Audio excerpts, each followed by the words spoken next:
AI Read to Me presents Emma by Jane Austen, Part 2.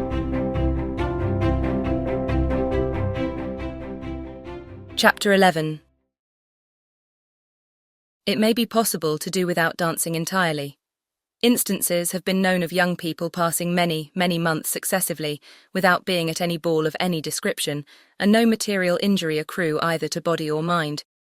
But when a beginning is made, when the felicities of rapid motion have once been, though slightly felt, it must be a very heavy set that does not ask for more. Frank Churchill had danced once at Highbury, and longed to dance again, and the last half-hour of an evening which Mr. Woodhouse was persuaded to spend with his daughter at Randalls was passed by the two young people in schemes on the subject. Frank's was the first idea, and his the greatest zeal in pursuing it, for the lady was the best judge of the difficulties and the most solicitous for accommodation and appearance. But still she had inclination enough for showing people again how delightfully Mr. Frank Churchill and Miss Woodhouse danced, for doing that in which she need not blush to compare herself with Jane Fairfax, and even for simple dancing itself, without any of the wicked aids of vanity, to assist him first in pacing out the room they were in, to see what it could be made to hold, and then in taking the dimensions of the other parlour, in the hope of discovering, in spite of all that Mr. Weston could say of their exactly equal size, that it was a little the largest. His first proposition and request, that the dance begun at Mr. Cole's should be finished there, that the same party should be collected, and the same musician engaged, met with the readiest acquiescence. Mr. Weston entered into the idea with thorough enjoyment, and Mrs. Weston most willingly undertook to play as long as they could wish to dance, and the interesting employment had followed, of reckoning up exactly who there would be, and portioning out the indispensable division of space to every couple. You and Miss Smith and Miss Fairfax will be 3, and the 2 Miss Coxes 5. Had been repeated many times over. And there will be the 2 Gilberts, young Cox, my father and myself, besides Mr. Knightley. Yes, that will be quite enough for pleasure. You and Miss Smith and Miss Fairfax will be 3, and the 2 Miss Coxes 5, and for 5 couple there will be plenty of room. But soon it came to be on one side. But will there be good room for 5 couple? I really do not think there will. On another. And after all, 5 couple are not enough to make it worthwhile to stand up. 5 couple are nothing when one thinks seriously about it. It will not do to invite 5 couple. It can be allowable only as the thought of the moment. Somebody said that Miss Gilbert was expected at her brother's, and must be invited with the rest. Somebody else believed Mrs. Gilbert would have danced the other evening if she had been asked.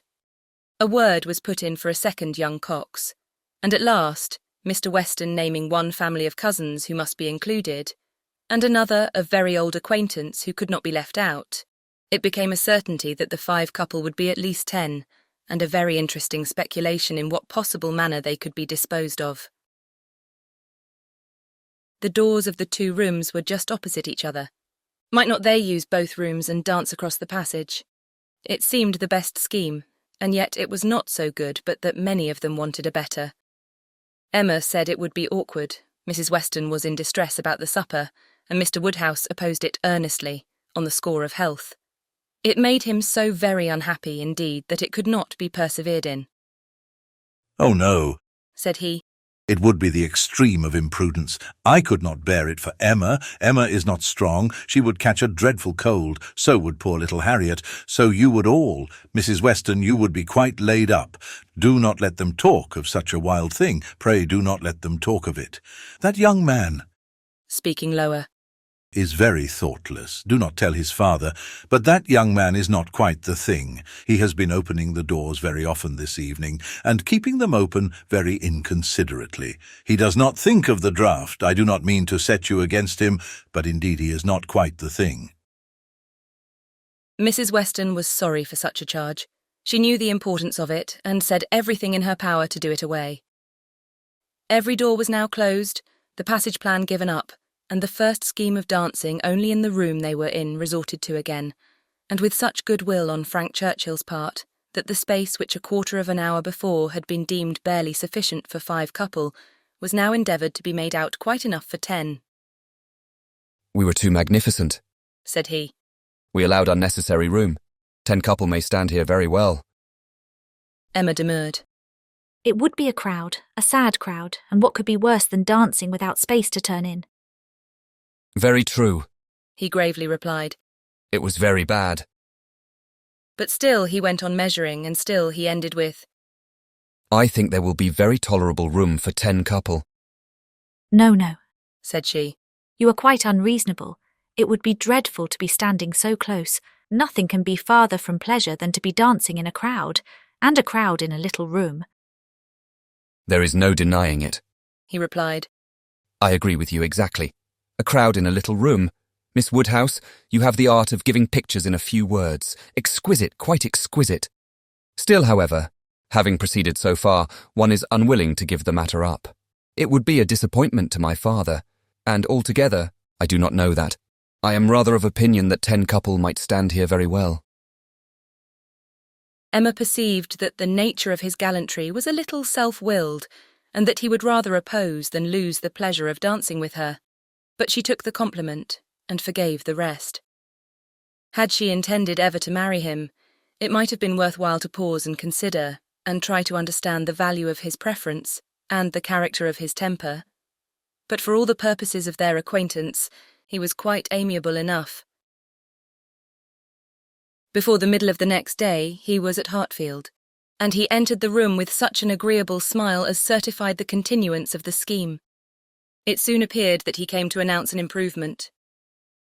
Well, Miss Woodhouse, He almost immediately began. your inclination for dancing has not been quite frightened away, I hope, by the terrors of my father's little rooms. I bring a new proposal on the subject, a thought of my father's, which waits only your approbation to be acted upon. May I hope for the honour of your hand for the 2 first dances of this little projected ball, to be given not at Randall's, but at the Crown Inn? The Crown? Yes, if you and Mr. Woodhouse see no objection, and I trust you cannot, my father hopes his friends will be so kind as to visit him there. Better accommodations, he can promise them, and not a less grateful welcome than at Randall's. It is his own idea. Mrs. Weston sees no objection to it, provided you are satisfied. This is what we all feel. Oh, you were perfectly right. 10 couple in either of the Randalls' rooms would have been insufferable, dreadful. I felt how right you were the whole time, but was too anxious for securing anything to like to yield. Is not it a good exchange? You consent? I hope you consent. It appears to me a plan that nobody can object to if Mr. and Mrs. Weston do not. I think it admirable, and as far as I can answer for myself, shall be most happy. It seems the only improvement that could be. Papa, do you not think it an excellent improvement? She was obliged to repeat and explain it before it was fully comprehended, and then, being quite new, farther representations were necessary to make it acceptable. No, he thought it very far from an improvement, a very bad plan, much worse than the other. A room at an inn was always damp and dangerous, never properly aired, or fit to be inhabited. If they must dance, they had better dance at Randall's.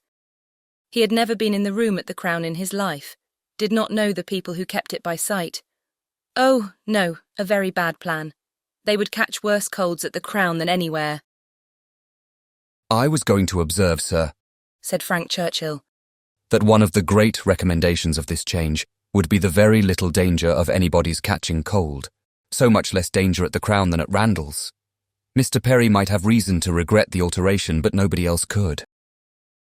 Sir, said Mr. Woodhouse rather warmly, you are very much mistaken if you suppose Mr. Perry to be that sort of character.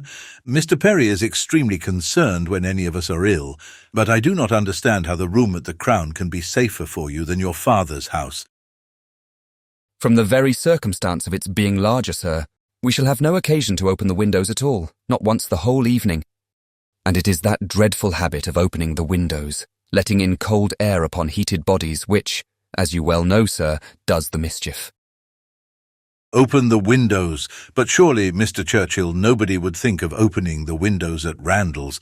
Nobody could be so imprudent. I never heard of such a thing. Dancing with open windows. I'm sure neither your father nor Mrs. Weston, poor Miss Taylor that was, would suffer it. Ah, sir, but a thoughtless young person will sometimes step behind a window curtain and throw up a sash without its being suspected. I have often known it done myself. Have you indeed, sir? Bless me, I never could have supposed it. But I live out of the world, and am often astonished at what I hear. However, this does make a difference, and perhaps when we come to talk it over, but these sort of things require a good deal of consideration.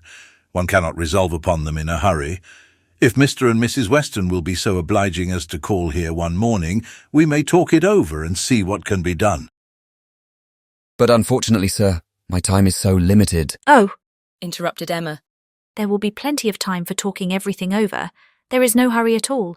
If it can be contrived to be at the Crown, Papa, it will be very convenient for the horses. They will be so near their own stable. So they will, my dear. That is a great thing, not that James ever complains, but it is right to spare our horses when we can, if I could be sure of the rooms being thoroughly aired. But is Mrs. Stokes to be trusted? I doubt it. I do not know her, even by sight. I can answer for everything of that nature, sir, because it will be under Mrs. Weston's care. Mrs. Weston undertakes to direct the whole. There, Papa. Now you must be satisfied, our own dear Mrs. Weston, who is carefulness itself. Do not you remember what Mr. Perry said so many years ago when I had the measles? If Miss Taylor undertakes to wrap Miss Emma up, you need not have any fears, sir. How often have I heard you speak of it as such a compliment to her? Aye, very true. Mr. Perry did say so. I shall never forget it. Poor little Emma. You were very bad with the measles. That is, you would have been very bad, but for Perry's great attention. He came 4 times a day for a week. He said from the first it was a very good sort, which was our great comfort, but the measles are a dreadful complaint. I hope whenever poor Isabella's little ones have the measles, she will send for Perry. My father and Mrs. Weston are at the Crown at this moment, said Frank Churchill. examining the capabilities of the house. I left them there and came on to Hartfield, impatient for your opinion, and hoping you might be persuaded to join them and give your advice on the spot. I was desired to say so from both. It would be the greatest pleasure to them, if you could allow me to attend you there. They can do nothing satisfactorily without you. Emma was most happy to be called to such a council, and her father, engaging to think it all over while she was gone, the 2 young people set off together without delay for the Crown. There were Mr. and Mrs. Weston, delighted to see her and receive her approbation, very busy and very happy in their different way, she in some little distress, and he finding everything perfect. Emma, Said she, this paper is worse than I expected. Look, in places you see it is dreadfully dirty, and the wainscot is more yellow and forlorn than anything I could have imagined. My dear, you are too particular. said her husband. What does all that signify? You will see nothing of it by candlelight. It will be as clean as Randall's by candlelight. We never see anything of it on our club nights. The ladies here probably exchanged looks which meant, Men never know when things are dirty or not.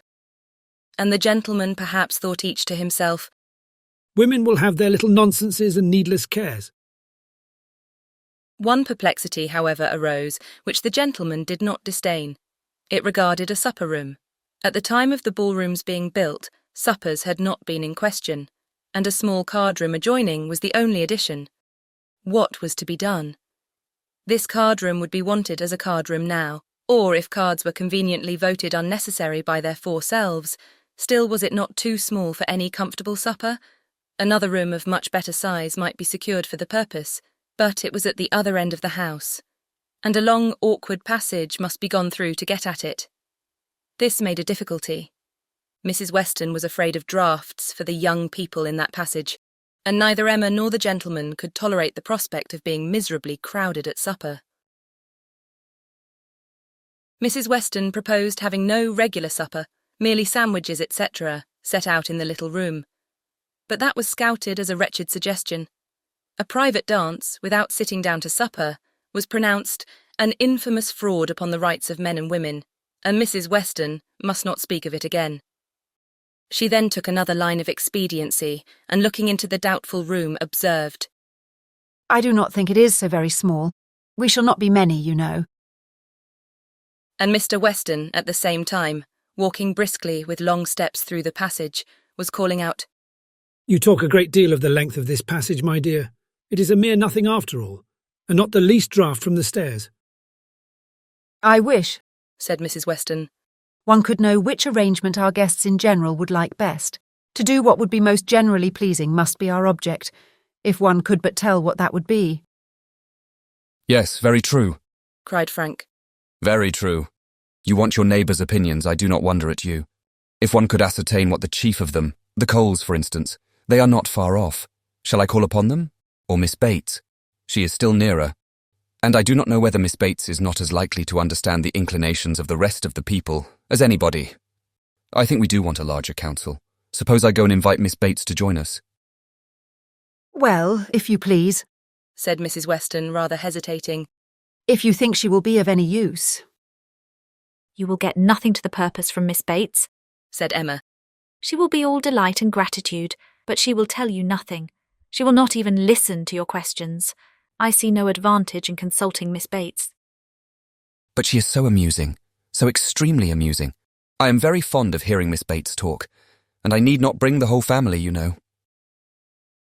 Here Mr. Weston joined them, and on hearing what was proposed, gave it his decided approbation. Aye, do, Frank. Go and fetch Miss Bates and let us end the matter at once.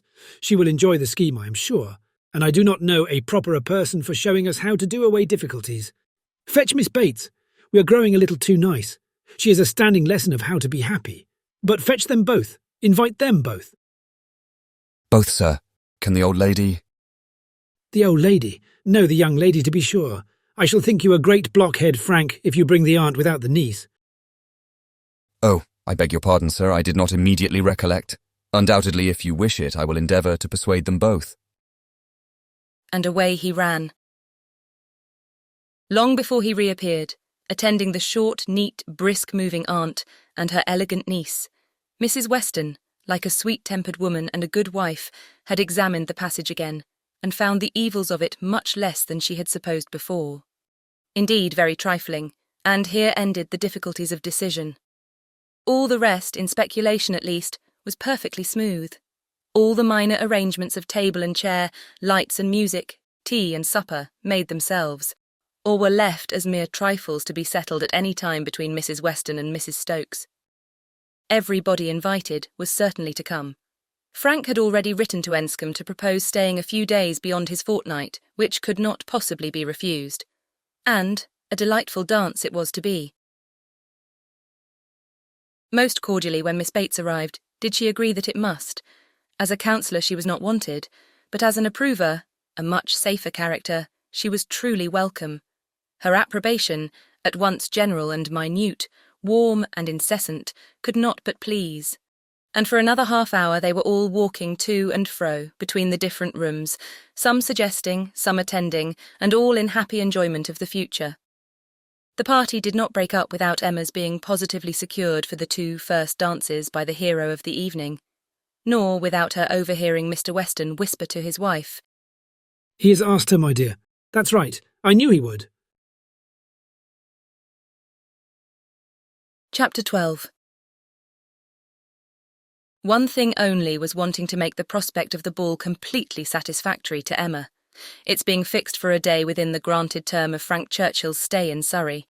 For in spite of Mr. Weston's confidence, she could not think it so very impossible that the Churchills might not allow their nephew to remain a day beyond his fortnight.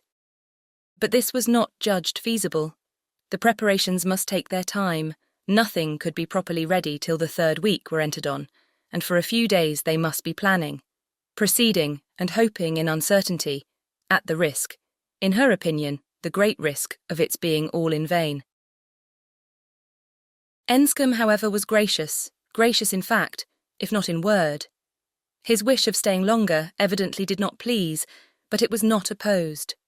All was safe and prosperous, and as the removal of one solicitude generally makes way for another, Emma, being now certain of her ball, began to adopt as the next vexation Mr. Knightley's provoking indifference about it, either because he did not dance himself, or because the plan had been formed without his being consulted. He seemed resolved that it should not interest him, determined against its exciting any present curiosity, or affording him any future amusement. To her voluntary communications, Emma could get no more approving reply than, Very well. If the Westons think it worthwhile to be at all this trouble for a few hours of noisy entertainment, I have nothing to say against it, but that they shall not choose pleasures for me. Oh yes, I must be there. I could not refuse, and I will keep as much awake as I can. But I would rather be at home looking over William Larkins's week's account. Much rather, I confess. Pleasure in seeing dancing. Not I, indeed. I never look at it.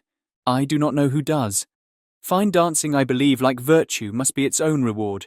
Those who are standing by are usually thinking of something very different. This, Emma felt, was aimed at her, and it made her quite angry. It was not in compliment to Jane Fairfax, however, that he was so indifferent or so indignant. He was not guided by her feelings in reprobating the ball, for she enjoyed the thought of it to an extraordinary degree. It made her animated, open-hearted. She voluntarily said, "Oh, Miss Woodhouse, I hope nothing may happen to prevent the ball. What a disappointment it would be! I do look forward to it, I own, with very great pleasure." It was not to oblige Jane Fairfax, therefore, that he would have preferred the society of William Larkins. No, she was more and more convinced that Mrs. Weston was quite mistaken in that surmise. There was a great deal of friendly and of compassionate attachment on his side, but no love. Alas, there was soon no leisure for quarrelling with Mr. Knightley. 2 days of joyful security were immediately followed by the overthrow of everything. A letter arrived from Mr. Churchill to urge his nephew's instant return.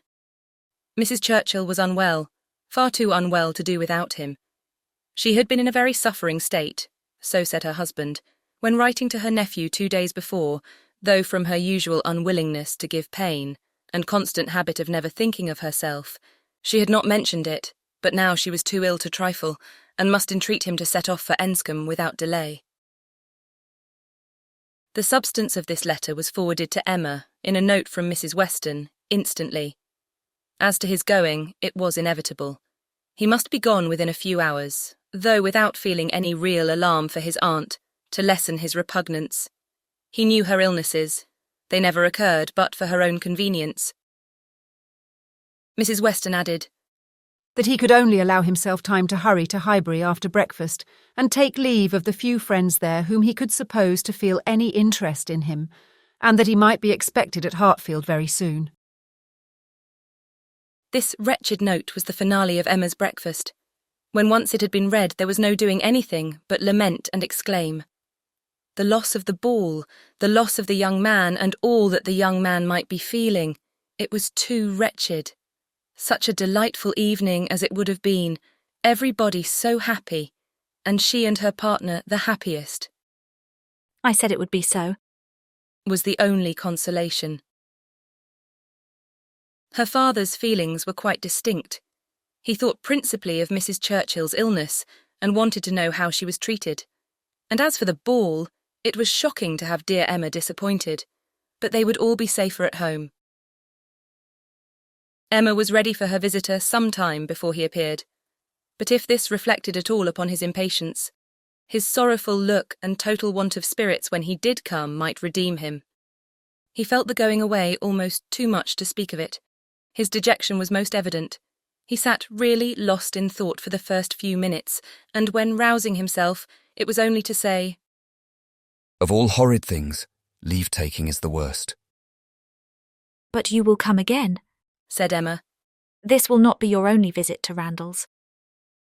"Ah," shaking his head. "the uncertainty of when I may be able to return. I shall try for it with a zeal. It will be the object of all my thoughts and cares. And if my uncle and aunt go to town this spring, but I am afraid they did not stir last spring. I am afraid it is a custom gone forever." "Our poor ball must be quite given up." "Ah, that ball. Why did we wait for anything? Why not seize the pleasure at once? How often is happiness destroyed by preparation, foolish preparation? You told us it would be so. Oh, Miss Woodhouse, why are you always so right?" "Indeed, I am very sorry to be right in this instance. I would much rather have been merry than wise." "If I can come again, we are still to have our ball. My father depends on it. Do not forget your engagement." Emma looked graciously. "Such a fortnight as it has been," he continued. "Every day more precious and more delightful than the day before. Every day making me less fit to bear any other place. Happy those who can remain at Highbury." "As you do us such ample justice now," said Emma, laughing, "I will venture to ask, whether you did not come a little doubtfully at first. Do not we rather surpass your expectations? I am sure we do. I am sure you did not much expect to like us. You would not have been so long in coming if you had had a pleasant idea of Highbury. He laughed rather consciously, and though denying the sentiment, Emma was convinced that it had been so. And you must be off this very morning? Yes, my father is to join me here. We shall walk back together, and I must be off immediately. I'm almost afraid that every moment will bring him. Not 5 minutes to spare even for your friends Miss Fairfax and Miss Bates. How unlucky. Miss Bates's powerful, argumentative mind might have strengthened yours. Yes, I have called there. Passing the door, I thought it better. It was a right thing to do. I went in for 3 minutes and was detained by Miss Bates's being absent. She was out, and I felt it impossible not to wait till she came in. She is a woman that one must laugh at, but that one would not wish to slight. It was better to pay my visit then. He hesitated, got up, walked to a window. In short, said he, perhaps, Miss Woodhouse, I think you can hardly be quite without suspicion. He looked at her, as if wanting to read her thoughts. She hardly knew what to say. It seemed like the forerunner of something absolutely serious, which she did not wish. Forcing herself to speak, therefore, in the hope of putting it by, she calmly said, You are quite in the right. It was most natural to pay your visit then. He was silent. She believed he was looking at her, probably reflecting on what she had said and trying to understand the manner. She heard him sigh. It was natural for him to feel that he had cause to sigh. He could not believe her to be encouraging him. A few awkward moments passed, and he sat down again, and in a more determined manner said, It was something to feel that all the rest of my time might be given to Hartfield. My regard for Hartfield is most warm. He stopped again, rose again, and seemed quite embarrassed. He was more in love with her than Emma had supposed, and who can say how it might have ended if his father had not made his appearance? Mr. Woodhouse soon followed, and the necessity of exertion made him composed. A very few minutes more, however, completed the present trial. Mr. Weston, always alert when business was to be done, and as incapable of procrastinating any evil that was inevitable as of foreseeing any that was doubtful, said, It was time to go. And the young man, though he might and did sigh, could not but agree to take leave. I shall hear about you all, said he. That is my chief consolation. I shall hear of everything that is going on among you. I have engaged Mrs. Weston to correspond with me. She has been so kind as to promise it. Oh, the blessing of a female correspondent, when one is really interested in the absent. She will tell me everything. In her letters, I shall be at dear Highbury again. A very friendly shake of the hand, a very earnest Goodbye, closed the speech, and the door had soon shut out Frank Churchill. Short had been the notice, short their meeting. He was gone, and Emma felt so sorry to part, and foresaw so great a loss to their little society from his absence, as to begin to be afraid of being too sorry and feeling it too much. It was a sad change. They had been meeting almost every day since his arrival. Certainly his being at Randalls had given great spirit to the last 2 weeks, indescribable spirit. The idea, the expectation of seeing him which every morning had brought, the assurance of his attentions, his liveliness, his manners. It had been a very happy fortnight, and forlorn must be the sinking from it into the common course of Hartfield days. To complete every other recommendation, he had almost told her that he loved her. What strength or what constancy of affection he might be subject to was another point. But at present she could not doubt his having a decidedly warm admiration, a conscious preference of herself, and this persuasion, joined to all the rest, made her think that she must be a little in love with him, in spite of every previous determination against it. I certainly must, said she. This sensation of listlessness, weariness, stupidity, this disinclination to sit down and employ myself, this feeling of everything's being dull and insipid about the house. I must be in love. I should be the oddest creature in the world if I were not, for a few weeks at least.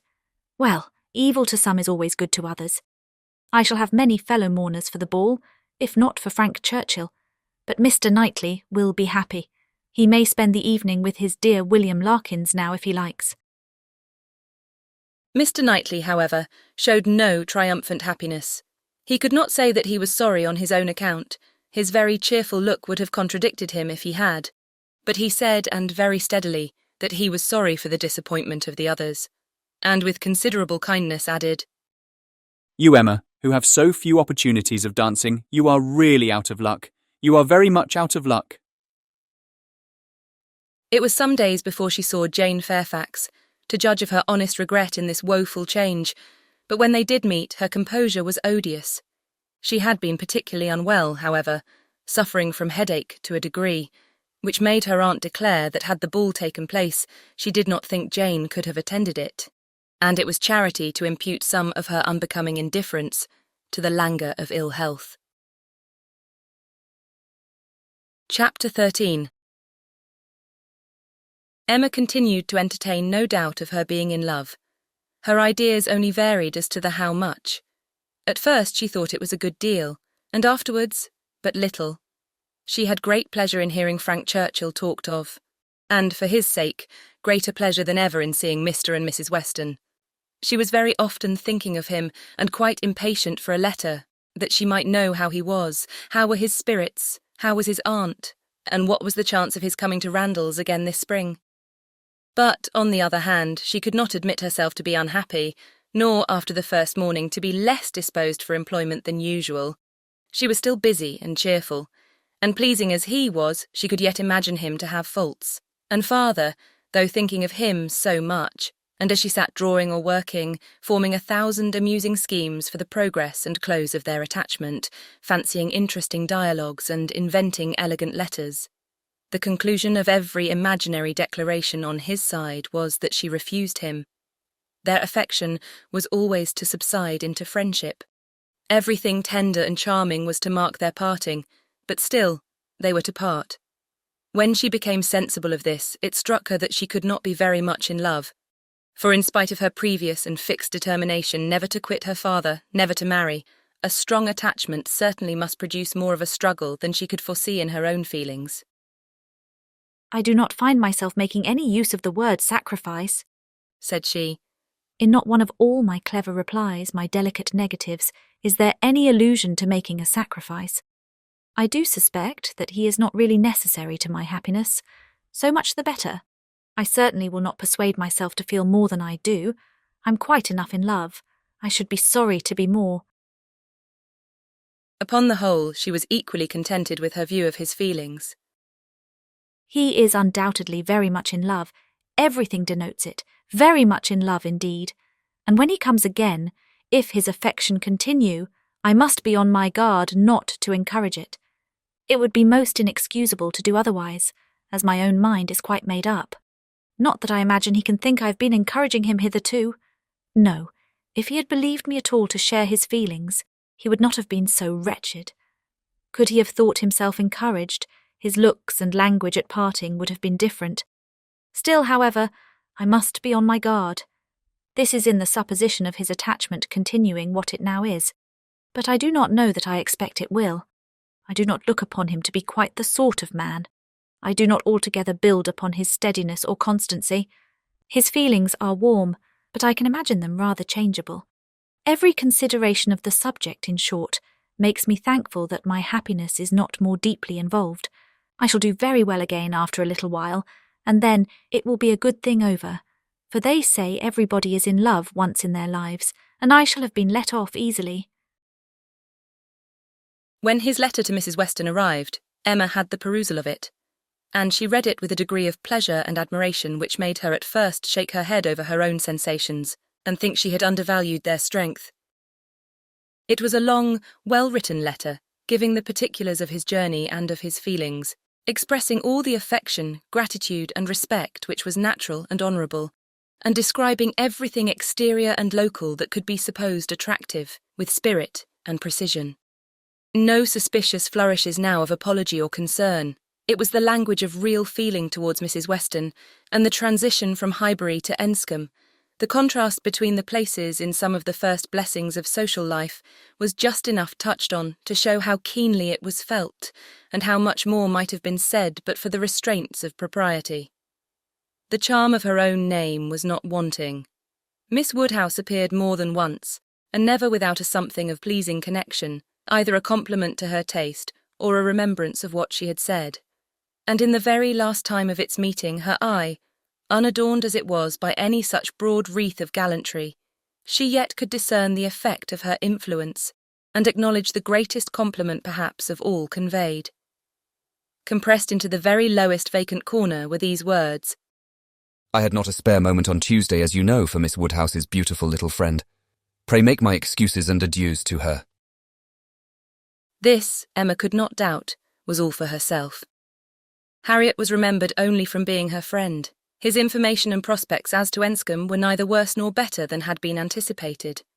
Mrs. Churchill was recovering, and he dared not yet, even in his own imagination, fix a time for coming to Randalls again. Gratifying, however, and stimulative as was the letter in the material part, its sentiments she yet found, when it was folded up and returned to Mrs. Weston, that it had not added any lasting warmth, that she could still do without the writer, and that he must learn to do without her. Her intentions were unchanged. Her resolution of refusal only grew more interesting by the addition of a scheme for his subsequent consolation and happiness. His recollection of Harriet and the words which clothed it, the beautiful little friend, suggested to her the idea of Harriet succeeding her in his affections. Was it impossible? No. Harriet undoubtedly was greatly his inferior in understanding, but he had been very much struck with the loveliness of her face and the warm simplicity of her manner, and all the probabilities of circumstance and connection were in her favour. For Harriet it would be advantageous and delightful indeed. I must not dwell upon it, said she. I must not think of it. I know the danger of indulging such speculations, but stranger things have happened, and when we cease to care for each other as we do now, it will be the means of confirming us in that sort of true disinterested friendship, which I can already look forward to with pleasure. It was well to have a comfort in store on Harriet's behalf, though it might be wise to let the fancy touch it seldom, for evil in that quarter was at hand. As Frank Churchill's arrival had succeeded Mr. Elton's engagement in the conversation of Highbury, as the latest interest had entirely borne down the first, so now upon Frank Churchill's disappearance, Mr. Elton's concerns were assuming the most irresistible form. His wedding day was named. He would soon be among them again, Mr. Elton and his bride. There was hardly time to talk over the first letter from Enscombe before Mr. Elton and his bride was in everybody's mouth, and Frank Churchill was forgotten.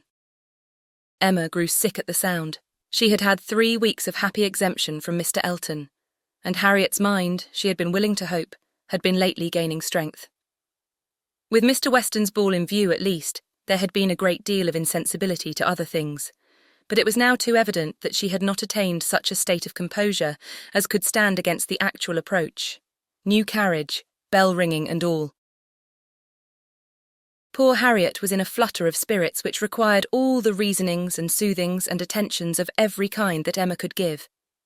Emma felt that she could not do too much for her, that Harriet had a right to all her ingenuity and all her patience.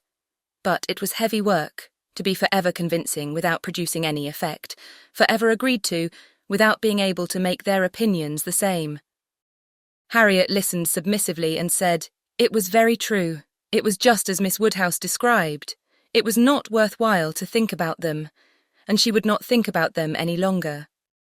But no change of subject could avail, and the next half hour saw her as anxious and restless about the Eltons as before. At last Emma attacked her on another ground. Your allowing yourself to be so occupied and so unhappy about Mr. Elton's marrying Harriet is the strongest reproach you can make me. You could not give me a greater reproof for the mistake I fell into. It was all my doing, I know. I have not forgotten it, I assure you. Deceived myself, I did very miserably deceive you, and it will be a painful reflection to me forever. Do not imagine me in danger of forgetting it. Harriet felt this too much to utter more than a few words of eager exclamation. Emma continued. I have not said, exert yourself, Harriet, for my sake. Think less, talk less of Mr. Elton for my sake, because for your own sake, rather, I would wish it to be done, for the sake of what is more important than my comfort, a habit of self-command in you, a consideration of what is your duty, an attention to propriety, an endeavour to avoid the suspicions of others, to save your health and credit and restore your tranquillity. These are the motives which I have been pressing on you. They are very important, and sorry I am that you cannot feel them sufficiently to act upon them. My being saved from pain is a very secondary consideration. I want you to save yourself from greater pain. Perhaps I may sometimes have felt that Harriet would not forget what was due, or rather what would be kind by me. This appeal to her affections did more than all the rest. The idea of wanting gratitude and consideration for Miss Woodhouse, whom she really loved extremely, made her wretched for a while, and when the violence of grief was comforted away, still remained powerful enough to prompt to what was right, and support her in it very tolerably. You, who have been the best friend I ever had in my life, want gratitude to you. Nobody is equal to you. I care for nobody as I do for you. Oh, Miss Woodhouse, how ungrateful I have been. Such expressions, assisted as they were by everything that look and manner could do, made Emma feel that she had never loved Harriet so well, nor valued her affections so highly before. There is no charm equal to tenderness of heart, said she afterwards to herself. There is nothing to be compared to it. Warmth and tenderness of heart, with an affectionate, open manner, will beat all the clearness of head in the world, for attraction I am sure it will. It is tenderness of heart which makes my dear father so generally beloved, which gives Isabella all her popularity. I have it not, but I know how to prize and respect it. Harriet is my superior in all the charm and all the felicity it gives. Dear Harriet, I would not change you for the clearest-headed, longest-sighted, best-judging female breathing. Oh, the coldness of a Jane Fairfax! Harriet is worth 100 such. And for a wife, a sensible man's wife, it is invaluable. I mention no names, but happy the man who changes Emma for Harriet. Chapter 14. Mrs. Elton was first seen at church, but though devotion might be interrupted, curiosity could not be satisfied by a bride in a pew, and it must be left for the visits in form which were then to be paid, to settle whether she were very pretty indeed, or only rather pretty, or not pretty at all. Emma had feelings, less of curiosity than of pride or propriety, to make her resolve on not being the last to pay her respects, and she made a point of Harriet's going with her, that the worst of the business might be gone through as soon as possible. She could not enter the house again, could not be in the same room to which she had with such vain artifice retreated 3 months ago, to lace up her boot without recollecting. 1,000 vexatious thoughts would recur, compliments, charades, and horrible blunders, and it was not to be supposed that poor Harriet should not be recollecting too, but she behaved very well and was only rather pale and silent. The visit was of course short, and there was so much embarrassment and occupation of mind to shorten it, that Emma would not allow herself entirely to form an opinion of the lady, and on no account to give one, beyond the nothing-meaning terms of being elegantly dressed and very pleasing. She did not really like her. She would not be in a hurry to find fault, but she suspected that there was no elegance. Ease, but not elegance. She was almost sure that for a young woman, a stranger, a bride, there was too much ease. Her person was rather good, her face not unpretty, but neither feature, nor air, nor voice, nor manner were elegant. Emma thought at least it would turn out so. As for Mr. Elton, his manners did not appear, but no, she would not permit a hasty or a witty word from herself about his manners. It was an awkward ceremony at any time to be receiving wedding visits, and a man had need be all grace to acquit himself well through it. The woman was better off. She might have the assistance of fine clothes and the privilege of bashfulness, but the man had only his own good sense to depend on. And when she considered how peculiarly unlucky poor Mr. Elton was in being in the same room at once with the woman he had just married, the woman he had wanted to marry, and the woman whom he had been expected to marry, she must allow him to have the right to look as little wise, and to be as much affectedly and as little really easy as could be. "Well, Miss Woodhouse," said Harriet, when they had quitted the house, and after waiting in vain for her friend to begin. "Well, Miss Woodhouse," with a gentle sigh, "what do you think of her? Is not she very charming?" There was a little hesitation in Emma's answer. Oh yes, a very pleasing young woman. "I think her beautiful, quite beautiful." Very nicely dressed indeed, a remarkably elegant gown. I am not at all surprised that he should have fallen in love. Oh no, there is nothing to surprise one at all. A pretty fortune, and she came in his way. I dare say, returned Harriet, sighing again. I dare say she was very much attached to him. Perhaps she might, but it is not every man's fate to marry the woman who loves him best. Miss Hawkins perhaps wanted a home, and thought this the best offer she was likely to have. Yes, said Harriet earnestly. And well she might. Nobody could ever have a better. Well, I wish them happy with all my heart. And now, Miss Woodhouse, I do not think I shall mind seeing them again. He is just as superior as ever. But being married, you know, it is quite a different thing. No, indeed, Miss Woodhouse, you need not be afraid. I can sit and admire him now without any great misery. To know that he has not thrown himself away is such a comfort. She does seem a charming young woman, just what he deserves.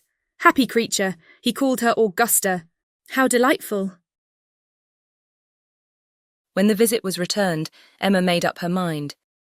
She could then see more and judge better. From Harriet's happening not to be at Hartfield and her father's being present to engage Mr. Elton, she had a quarter of an hour of the lady's conversation to herself, and could composedly attend to her, and the quarter of an hour quite convinced her that Mrs. Elton was a vain woman, extremely well satisfied with herself, and thinking much of her own importance. That she meant to shine and be very superior, but with manners which had been formed in a bad school, pert and familiar. That all her notions were drawn from one set of people, and one style of living. That, if not foolish, she was ignorant, and that her society would certainly do Mr. Elton no good. Harriet would have been a better match. If not wise or refined herself, she would have connected him with those who were. But Miss Hawkins, it might be fairly supposed from her easy conceit, had been the best of her own set. The rich brother-in-law near Bristol was the pride of the alliance, and his place and his carriages were the pride of him. The very first subject after being seated was Maple Grove. My brother Mr. Suckling's seat. A comparison of Hartfield to Maple Grove. The grounds of Hartfield were small, but neat and pretty, and the house was modern and well built. Mrs. Elton seemed most favourably impressed by the size of the room, the entrance, and all that she could see or imagine. Very like Maple Grove indeed. She was quite struck by the likeness. That room was the very shape and size of the morning-room at Maple Grove, her sister's favourite room. Mr. Elton was appealed to. Was not it astonishingly like? She could really almost fancy herself at Maple Grove. And the staircase. You know, as I came in I observed how very like the staircase was, placed exactly in the same part of the house. I really could not help exclaiming, I assure you, Miss Woodhouse, it is very delightful to me to be reminded of a place I'm so extremely partial to as Maple Grove. I've spent so many happy months there.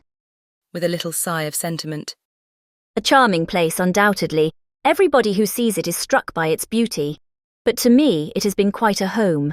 Whenever you are transplanted like me, Miss Woodhouse, you will understand how very delightful it is to meet with anything at all, like what one has left behind. I always say this is quite one of the evils of matrimony. Emma made as slight a reply as she could, but it was fully sufficient for Mrs. Elton, who only wanted to be talking herself. So extremely like Maple Grove. And it is not merely the house. The grounds, I assure you, as far as I could observe, are strikingly like.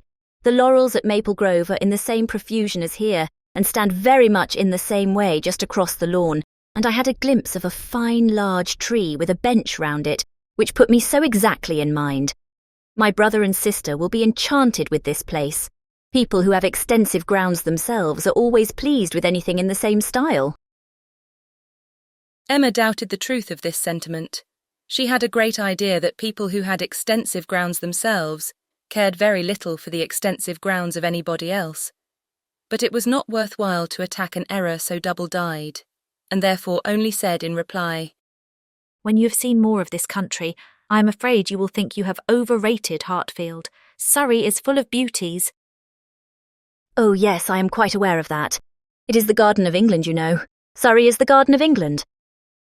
Yes, but we must not rest our claims on that distinction. Many counties, I believe, are called the Garden of England as well as Surrey. No, I fancy not, replied Mrs. Elton with a most satisfied smile, I never heard any county but Surrey called so. Emma was silenced. My brother and sister have promised us a visit in the spring or summer at farthest, Continued Mrs. Elton. and that will be our time for exploring. While they are with us, we shall explore a great deal, I dare say. They will have their barouche landau, of course, which holds 4 perfectly, and therefore, without saying anything of our carriage, we should be able to explore the different beauties extremely well. They would hardly come in their chaise, I think, at that season of the year. Indeed, when the time draws on, I shall decidedly recommend their bringing the barouche landau. It will be so very much preferable. When people come into a beautiful country of this sort, you know, Miss Woodhouse, one naturally wishes them to see as much as possible, and Mr. Suckling is extremely fond of exploring. We explored to King's Weston twice last summer, in that way most delightfully, just after their first having the barouche landau. You have many parties of that kind here, I suppose, Miss Woodhouse, every summer? No, not immediately here. We are rather out of distance of the very striking beauties which attract the sort of parties you speak of, and we are a very quiet set of people, I believe, more disposed to stay at home than engage in schemes of pleasure. Ah, there's nothing like staying at home for real comfort. Nobody can be more devoted to home than I am. I was quite a proverb for it at Maple Grove. Many a time has Selina said when she has been going to Bristol, I really cannot get this girl to move from the house. I absolutely must go in by myself, though I hate being stuck up in the barouche landau without a companion. But Augusta, I believe, with her own goodwill, would never stir beyond the park paling. Many a time has she said so, and yet I am no advocate for entire seclusion. I think, on the contrary, when people shut themselves up entirely from society, it is a very bad thing, and that it is much more advisable to mix in the world in a proper degree, without living in it either too much or too little. I perfectly understand your situation, however, Miss Woodhouse. Looking towards Mr. Woodhouse. Your father's state of health must be a great drawback. Why does not he try Bath? Indeed, he should. Let me recommend Bath to you. I assure you I have no doubt of its doing Mr. Woodhouse good. My father tried it more than once formerly, but without receiving any benefit, and Mr. Perry, whose name I dare say is not unknown to you, does not conceive it would be at all more likely to be useful now. Ah, that's a great pity, for I assure you, Miss Woodhouse, where the waters do agree, it is quite wonderful the relief they give. In my Bath life I have seen such instances of it, and it is so cheerful a place that it could not fail of being of use to Mr. Woodhouse's spirits, which I understand are sometimes much depressed. And as to its recommendations to you, I fancy I need not take much pains to dwell on them. The advantages of Bath to the young are pretty generally understood. It would be a charming introduction for you, who have lived so secluded a life, and I could immediately secure you some of the best society in the place. A line from me would bring you a little host of acquaintance. And my particular friend, Mrs. Partridge, the lady I have always resided with when in Bath, would be most happy to show you any attentions, and would be the very person for you to go into public with. It was as much as Emma could bear, without being impolite. The idea of her being indebted to Mrs. Elton for what was called an introduction, of her going into public under the auspices of a friend of Mrs. Elton's, probably some vulgar, dashing widow who, with the help of a boarder, just made a shift to live. The dignity of Miss Woodhouse of Hartfield was sunk indeed. She restrained herself, however, from any of the reproofs she could have given, and only thanked Mrs. Elton coolly. But their going to Bath was quite out of the question, and she was not perfectly convinced that the place might suit her better than her father. And then, to prevent farther outrage and indignation, changed the subject directly. I do not ask whether you are musical, Mrs. Elton. Upon these occasions a lady's character generally precedes her, and Highbury has long known that you are a superior performer. Oh, no, indeed, I must protest against any such idea. A superior performer. Very far from it, I assure you. Consider from how partial a quarter your information came. I am dotingly fond of music, passionately fond, and my friends say I am not entirely devoid of taste. But as to anything else, upon my honour my performance is mediocre to the last degree. You, Miss Woodhouse, I well know, play delightfully. I assure you it has been the greatest satisfaction, comfort and delight to me to hear what a musical society I am got into. I absolutely cannot do without music. It is a necessary of life to me, and having always been used to a very musical society, both at Maple Grove and in Bath, it would have been a most serious sacrifice. I honestly said as much to Mr. E. when he was speaking of my future home, and expressing his fears lest the retirement of it should be disagreeable. And the inferiority of the house, too, knowing what I had been accustomed to, of course, he was not wholly without apprehension. When he was speaking of it in that way, I honestly said that the world I could give up, parties, balls, plays, for I had no fear of retirement. Blessed with so many resources within myself, the world was not necessary to me. I could do very well without it. To those who had no resources, it was a different thing, but my resources made me quite independent. And as to smaller-sized rooms than I had been used to, I really could not give it a thought. I hoped I was perfectly equal to any sacrifice of that description. Certainly I had been accustomed to every luxury at Maple Grove, but I did assure him that 2 carriages were not necessary to my happiness, nor were spacious apartments. But, said I, to be quite honest, I do not think I can live without something of a musical society. I condition for nothing else, but without music, life would be a blank to me. We cannot suppose, said Emma, smiling, that Mr. Elton would hesitate to assure you of there being a very musical society in Highbury, and I hope you will not find he has outstepped the truth more than may be pardoned in consideration of the motive. No, indeed, I have no doubts at all on that head. I am delighted to find myself in such a circle. I hope we shall have many sweet little concerts together. I think, Miss Woodhouse, you and I must establish a musical club and have regular weekly meetings at your house or ours. Will not it be a good plan? If we exert ourselves, I think we shall not be long in want of allies.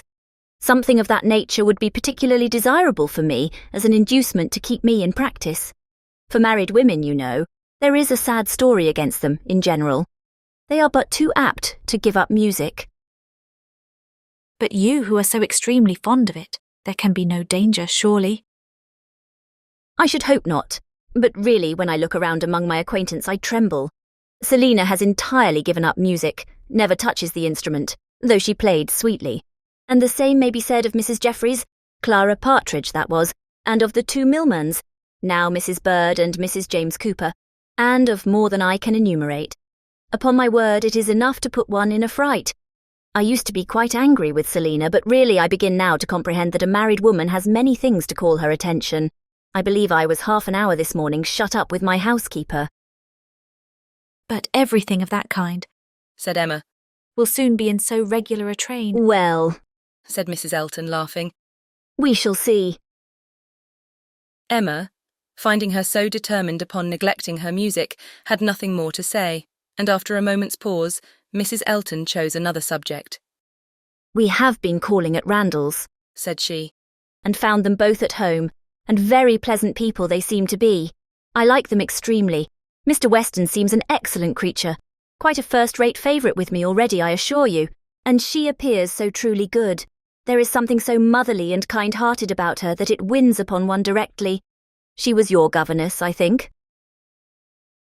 Emma was almost too much astonished to answer, but Mrs. Elton hardly waited for the affirmative before she went on.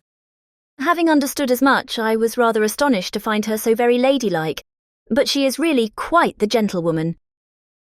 Mrs. Weston's manners, said Emma, were always particularly good. Their propriety, simplicity and elegance would make them the safest model for any young woman. And who do you think came in while we were there? Emma was quite at a loss. The tone implied some old acquaintance, and how could she possibly guess? Knightley, continued Mrs. Elton. Knightley himself. Was not it lucky? For not being within when he called the other day, I had never seen him before. And of course, as so particular a friend of Mr. E.'s, I had a great curiosity. My friend Knightley had been so often mentioned that I was really impatient to see him, and I must do my caro sposo the justice to say that he need not be ashamed of his friend. Knightley is quite the gentleman. I like him very much. Decidedly, I think, a very gentlemanlike man. Happily, it was now time to be gone. They were off, and Emma could breathe. Insufferable woman, was her immediate exclamation. Worse than I had supposed. Absolutely insufferable. Knightley, I could not have believed it. Knightley, never seen him in her life before, and call him Knightley, and discover that he is a gentleman. A little upstart, vulgar being with her Mr. E, and her caro sposo and her resources, and all her airs of pert pretension and underbred finery. Actually to discover that Mr. Knightley is a gentleman. I doubt whether he will return the compliment and discover her to be a lady. I could not have believed it, and to propose that she and I should unite to form a musical club. One would fancy we were bosom friends. And Mrs. Weston, astonished that the person who had brought me up should be a gentlewoman. Worse and worse, I never met with her equal, much beyond my hopes. Harriet is disgraced by any comparison. Oh, what would Frank Churchill say to her if he were here? How angry and how diverted he would be. Oh, there I am, thinking of him directly, always the first person to be thought of. How I catch myself out. Frank Churchill comes as regularly into my mind. All this ran so glibly through her thoughts that by the time her father had arranged himself, after the bustle of the Eltons' departure, and was ready to speak, she was very tolerably capable of attending.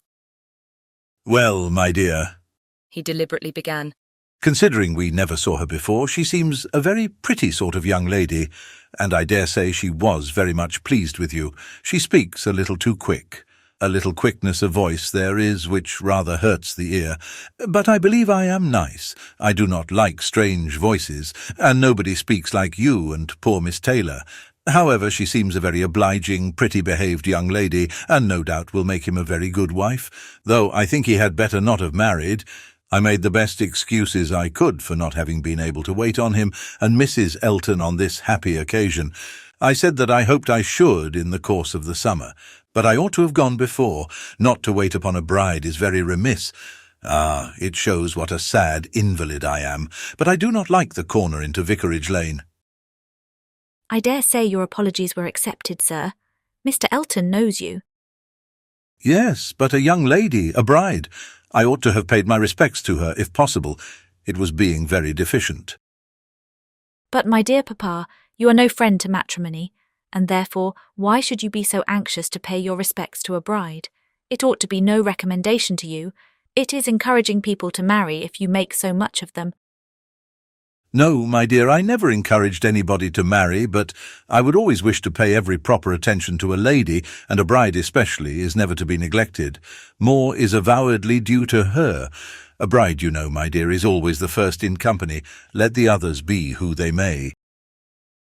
Well, papa, if this is not encouragement to marry, I do not know what is. And I should never have expected you to be lending your sanction to such vanity baits for poor young ladies. My dear, you do not understand me. This is a matter of mere common politeness and good breeding, and has nothing to do with any encouragement to people to marry. Emma had done. Her father was growing nervous, and could not understand her. Her mind returned to Mrs. Elton's offences, and long, very long, did they occupy her. Chapter 15. Emma was not required by any subsequent discovery to retract her ill opinion of Mrs. Elton. Her observation had been pretty correct. Such as Mrs. Elton appeared to her on this second interview, such she appeared whenever they met again. Self-important, presuming, familiar, ignorant, and ill-bred. She had a little beauty and a little accomplishment, but so little judgment that she thought herself coming with superior knowledge of the world to enliven and improve a country neighbourhood, and conceived Miss Hawkins to have held such a place in society as Mrs. Elton's consequence only could surpass. There was no reason to suppose Mr. Elton thought at all differently from his wife. He seemed not merely happy with her, but proud. He had the air of congratulating himself on having brought such a woman to Highbury as not even Miss Woodhouse could equal, and the greater part of her new acquaintance disposed to commend, or not in the habit of judging, following the lead of Miss Bates's goodwill, or taking it for granted that the bride must be as clever and as agreeable as she professed herself, were very well satisfied. So that Mrs. Elton's praise passed from one mouth to another as it ought to do, unimpeded by Miss Woodhouse, who readily continued her first contribution and talked with a good grace of her being very pleasant and very elegantly dressed. In one respect, Mrs. Elton grew even worse than she had appeared at first. Her feelings altered towards Emma. Offended, probably, by the little encouragement which her proposals of intimacy met with, She drew back in her turn and gradually became much more cold and distant. And though the effect was agreeable, the ill will which produced it was necessarily increasing Emma's dislike. Her manners too, and Mr. Elton's, were unpleasant towards Harriet. They were sneering and negligent. Emma hoped it must rapidly work Harriet's cure, but the sensations which could prompt such behaviour sunk them both very much. It was not to be doubted that poor Harriet's attachment had been an offering to conjugal unreserve, and her own share in the story, under a colouring the least favourable to her and the most soothing to him, had in all likelihood been given also. She was, of course, the object of their joint dislike. When they had nothing else to say, it must be always easy to begin abusing Miss Woodhouse, and the enmity which they dared not show in open disrespect to her found a broader vent in contemptuous treatment of Harriet. Mrs. Elton took a great fancy to Jane Fairfax, and from the first, not merely when a state of warfare with one young lady might be supposed to recommend the other, but from the very first, and she was not satisfied with expressing a natural and reasonable admiration, but without solicitation or plea or privilege, she must be wanting to assist and befriend her. Before Emma had forfeited her confidence, and about the third time of their meeting, she heard all Mrs. Elton's knight-errantry on the subject. Jane Fairfax is absolutely charming, Miss Woodhouse. I quite rave about Jane Fairfax. A sweet, interesting creature, so mild and ladylike and with such talents. I assure you, I think she has very extraordinary talents. I do not scruple to say that she plays extremely well. I know enough of music to speak decidedly on that point. Oh, she is absolutely charming. You will laugh at my warmth, but upon my word I talk of nothing but Jane Fairfax. And her situation is so calculated to affect one. Miss Woodhouse, we must exert ourselves and endeavour to do something for her. We must bring her forward. Such talent as hers must not be suffered to remain unknown. I dare say you have heard those charming lines of the poet. Full many a flower is born to blush unseen, and waste its fragrance on the desert air. We must not allow them to be verified in sweet Jane Fairfax. I cannot think there is any danger of it, was Emma's calm answer. And when you are better acquainted with Miss Fairfax's situation and understand what her home has been, with Colonel and Mrs. Campbell, I have no idea that you will suppose her talents can be unknown. Oh, but dear Miss Woodhouse, she is now in such retirement, such obscurity, so thrown away. Whatever advantages she may have enjoyed with the Campbells are so palpably at an end, and I think she feels it. I am sure she does. She is very timid and silent. One can see that she feels the want of encouragement. I like her the better for it. I must confess, it is a recommendation to me. I am a great advocate for timidity, and I am sure one does not often meet with it. But in those who are at all inferior, it is extremely prepossessing. Oh, I assure you, Jane Fairfax is a very delightful character, and interests me more than I can express. You appear to feel a great deal, but I am not aware how you or any of Miss Fairfax's acquaintance here, any of those who have known her longer than yourself, can show her any other attention than— My dear Miss Woodhouse, a vast deal may be done by those who dare to act. You and I need not be afraid. If we set the example, many will follow it as far as they can, though all have not our situations.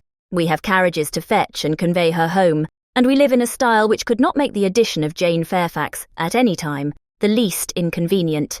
I should be extremely displeased if Wright were to send us up such a dinner, as could make me regret having asked more than Jane Fairfax to partake of it. I have no idea of that sort of thing. It is not likely that I should, considering what I have been used to. My greatest danger perhaps in housekeeping may be quite the other way, in doing too much and being too careless of expense.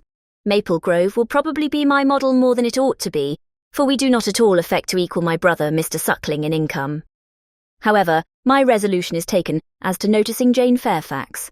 I shall certainly have her very often at my house, shall introduce her wherever I can, shall have musical parties to draw out her talents, and shall be constantly on the watch for an eligible situation. My acquaintance is so very extensive that I have little doubt of hearing of something to suit her shortly. I shall introduce her, of course, very particularly to my brother and sister when they come to us. I'm sure they will like her extremely, and when she gets a little acquainted with them, her fears will completely wear off, for there really is nothing in the manners of either but what is highly conciliating. I shall have her very often indeed while they are with me, and I dare say we shall sometimes find a seat for her in the barouche landau in some of our exploring parties. Poor Jane Fairfax, thought Emma. you have not deserved this. You may have done wrong with regard to Mr. Dixon, but this is a punishment beyond what you can have merited. The kindness and protection of Mrs. Elton. Jane Fairfax and Jane Fairfax. Heavens, let me not suppose that she dares go about Emma Woodhousing me, but upon my honour there seems no limits to the licentiousness of that woman's tongue. Emma had not to listen to such paradings again, to any so exclusively addressed to herself, so disgustingly decorated with a dear Miss Woodhouse. The change on Mrs. Elton's side soon afterwards appeared, and she was left in peace, neither forced to be the very particular friend of Mrs. Elton, nor, under Mrs. Elton's guidance, the very active patroness of Jane Fairfax, and only sharing with others in a general way, in knowing what was felt, what was meditated, what was done. She looked on with some amusement. Miss Bates's gratitude for Mrs. Elton's attentions to Jane was in the first style of guileless simplicity and warmth. She was quite one of her worthies, the most amiable, affable, delightful woman, just as accomplished and condescending as Mrs. Elton meant to be considered. Emma's only surprise was that Jane Fairfax should accept those attentions and tolerate Mrs. Elton as she seemed to do. She heard of her walking with the Eltons, sitting with the Eltons, spending a day with the Eltons. This was astonishing. She could not have believed it possible that the taste or the pride of Miss Fairfax could endure such society and friendship as the vicarage had to offer. She is a riddle, quite a riddle, said she.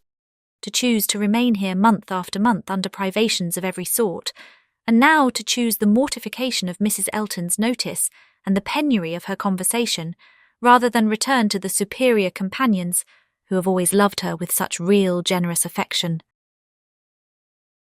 Jane had come to Highbury professedly for 3 months. The Campbells were gone to Ireland for 3 months, but now the Campbells had promised their daughter to stay at least till midsummer, and fresh invitations had arrived for her to join them there. According to Miss Bates, it all came from her. Mrs. Dixon had written most pressingly. Would Jane but go? Means were to be found, servants sent, friends contrived, no travelling difficulty allowed to exist, but still she had declined it.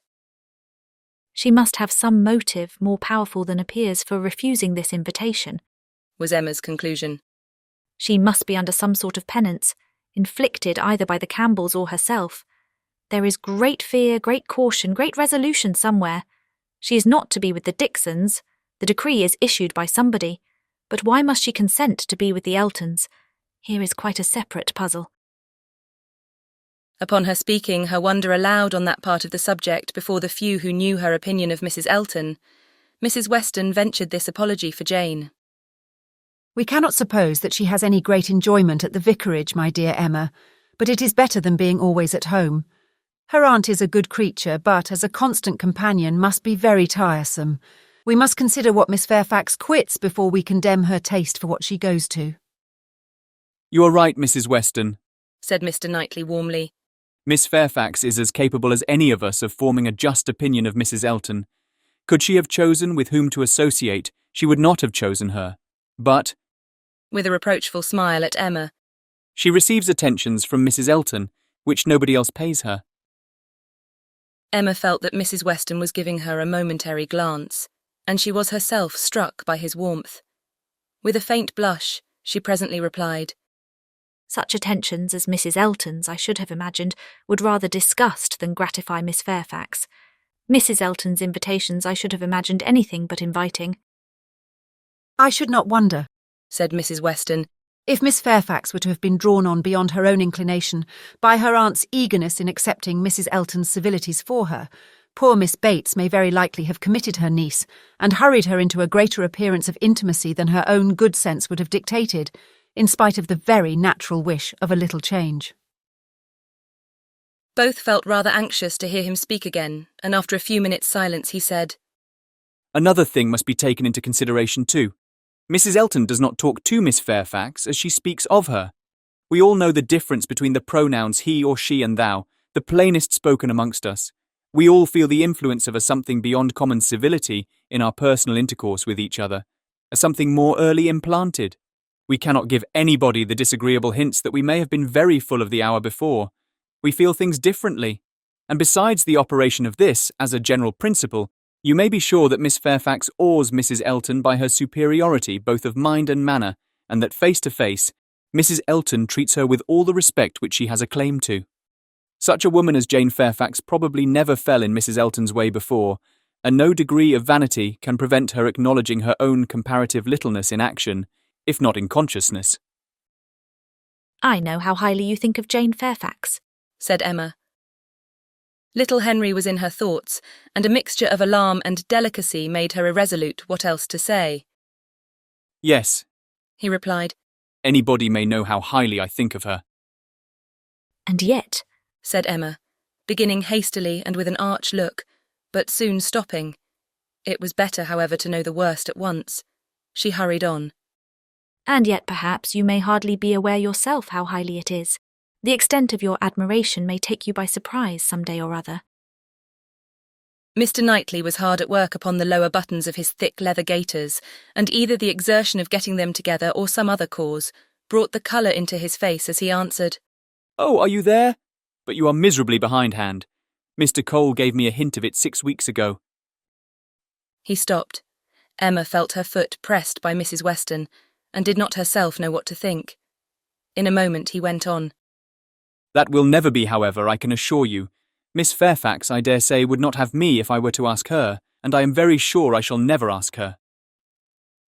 Emma returned her friend's pressure with interest, and was pleased enough to exclaim, "You're not vain, Mr. Knightley, I will say that for you." He seemed hardly to hear her. He was thoughtful, and in a manner which showed him not pleased, soon afterwards said, "So you have been settling that I should marry Jane Fairfax?" "No, indeed, I have not. You have scolded me too much for matchmaking, for me to presume to take such a liberty with you. What I said just now meant nothing. One says those sort of things, of course, without any idea of a serious meaning. Oh, no, upon my word, I have not the smallest wish for your marrying Jane Fairfax, or Jane anybody. You would not come in and sit with us in this comfortable way if you were married." Mr. Knightley was thoughtful again. The result of his reverie was, "No, Emma, I do not think the extent of my admiration for her will ever take me by surprise. I never had a thought of her in that way, I assure you." And soon afterwards, "Jane Fairfax is a very charming young woman, but not even Jane Fairfax is perfect. She has a fault. She has not the open temper which a man would wish for in a wife." Emma could not but rejoice to hear that she had a fault. "Well," said she, "and you soon silenced Mr. Cole, I suppose?" "Yes, very soon. He gave me a quiet hint. I told him he was mistaken. He asked my pardon and said no more. Cole does not want to be wiser or wittier than his neighbours." In that respect, how unlike dear Mrs. Elton, who wants to be wiser and wittier than all the world.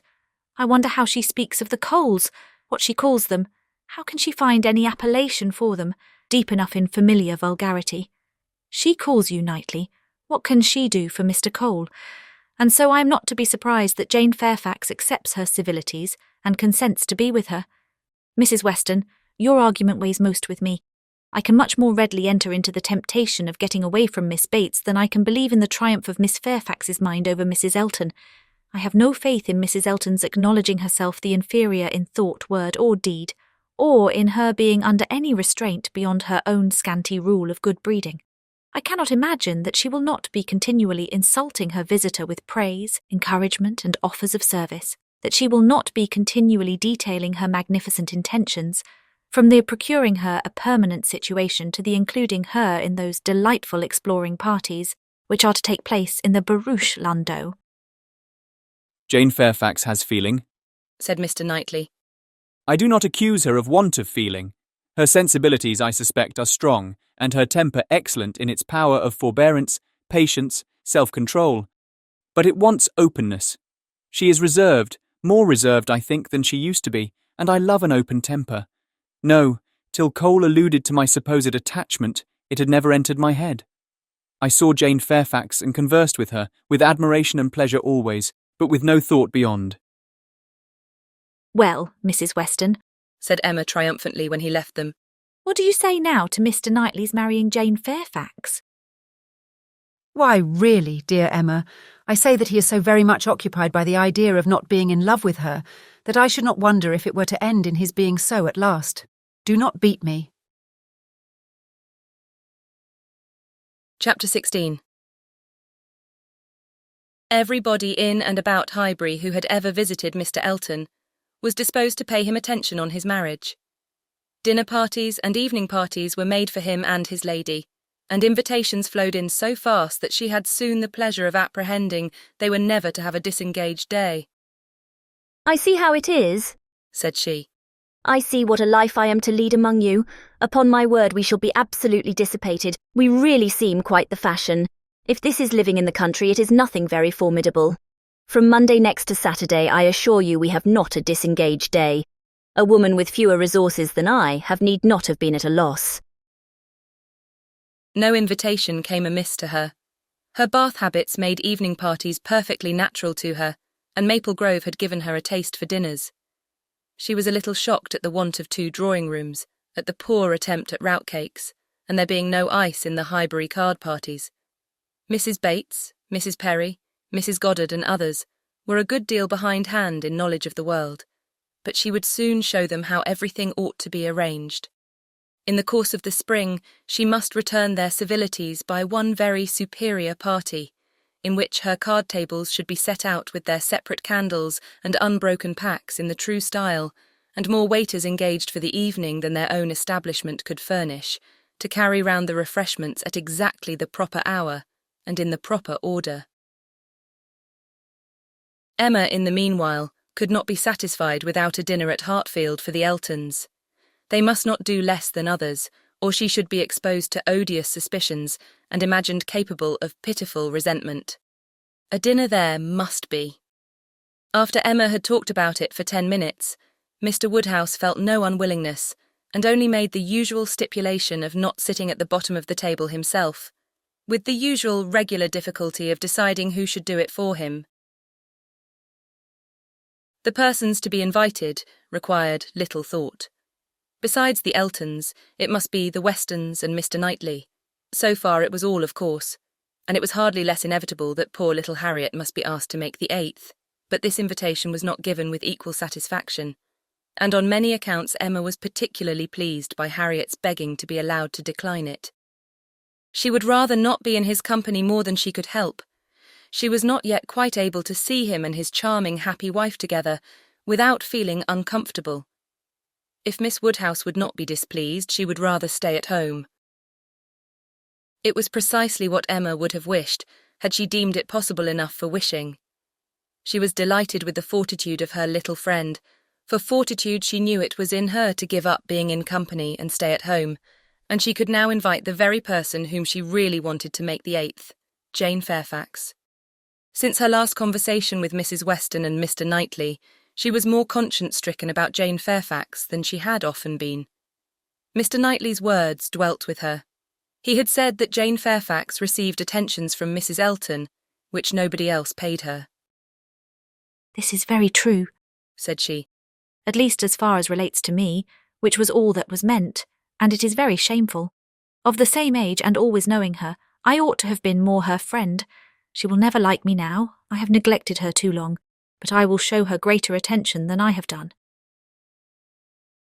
Every invitation was successful. They were all disengaged and all happy. The preparatory interest of this dinner, however, was not yet over. A circumstance rather unlucky occurred. The 2 eldest little Knightleys were engaged to pay their grandpapa and aunt a visit of some weeks in the spring, and their papa now proposed bringing them and staying one whole day at Hartfield, which one day would be the very day of this party. His professional engagements did not allow of his being put off, but both father and daughter were disturbed by its happening so. Mr. Woodhouse considered 8 persons at dinner together as the utmost that his nerves could bear, and here would be a 9th, and Emma apprehended that it would be a 9th very much out of humour at not being able to come even to Hartfield for 48 hours without falling in with a dinner party. She comforted her father better than she could comfort herself, by representing that though he certainly would make them 9, yet he always said so little, that the increase of noise would be very immaterial. She thought it in reality a sad exchange for herself, to have him with his grave looks and reluctant conversation opposed to her instead of his brother. The event was more favourable to Mr. Woodhouse than to Emma. John Knightley came, but Mr. Weston was unexpectedly summoned to town and must be absent on the very day. He might be able to join them in the evening, but certainly not to dinner. Mr. Woodhouse was quite at ease, and the seeing him so, with the arrival of the little boys and the philosophic composure of her brother on hearing his fate, removed the chief of even Emma's vexation. The day came. The party were punctually assembled, and Mr. John Knightley seemed early to devote himself to the business of being agreeable. Instead of drawing his brother off to a window while they waited for dinner, he was talking to Miss Fairfax. Mrs. Elton, as elegant as lace and pearls could make her, he looked at in silence, wanting only to observe enough for Isabella's information. But Miss Fairfax was an old acquaintance and a quiet girl, and he could talk to her. He had met her before breakfast as he was returning from a walk with his little boys, when it had been just beginning to rain. It was natural to have some civil hopes on the subject, and he said, "I hope you did not venture far, Miss Fairfax, this morning, or I'm sure you must have been wet. We scarcely got home in time. I hope you turned directly." "I went only to the post office," said she, "and reached home before the rain was much. It is my daily errand. I always fetch the letters when I am here. It saves trouble, and is a something to get me out. A walk before breakfast does me good." Not a walk in the rain, I should imagine. "No, but it did not absolutely rain when I set out." Mr. John Knightley smiled and replied, "That is to say, you chose to have your walk, for you were not 6 yards from your own door when I had the pleasure of meeting you, and Henry and John had seen more drops than they could count long before. The post office has a great charm at one period of our lives. When you have lived to my age, you will begin to think letters are never worth going through the rain for." There was a little blush, and then this answer, "I must not hope to be ever situated as you are, in the midst of every dearest connection, and therefore I cannot expect that simply growing older should make me indifferent about letters." Indifferent? Oh no, I never conceived you could become indifferent. Letters are no matter of indifference. They are generally a very positive curse. "You are speaking of letters of business, mine are letters of friendship." I have often thought them the worst of the two.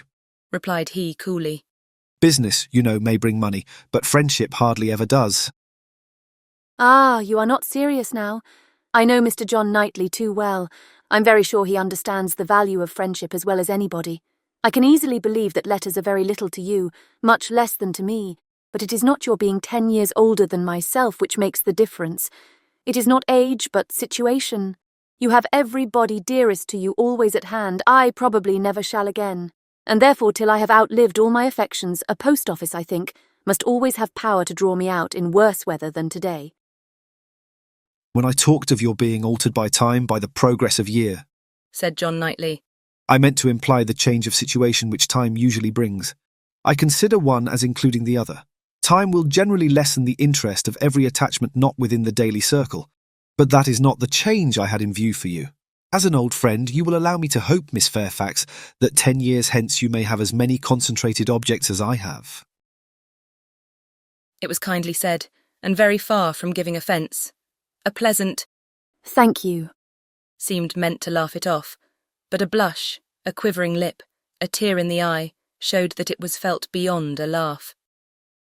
Her attention was now claimed by Mr. Woodhouse, who, being, according to his custom on such occasions, making the circle of his guests and paying his particular compliments to the ladies, was ending with her, and with all his mildest urbanity said, "I am very sorry to hear, Miss Fairfax, of your being out this morning in the rain.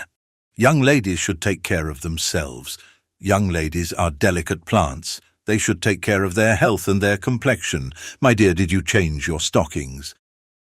"Yes, sir, I did indeed, and I am very much obliged by your kind solicitude about me." My dear Miss Fairfax, young ladies are very sure to be cared for. I hope your good grandmamma and aunt are well. They are some of my very old friends. I wish my health allowed me to be a better neighbour.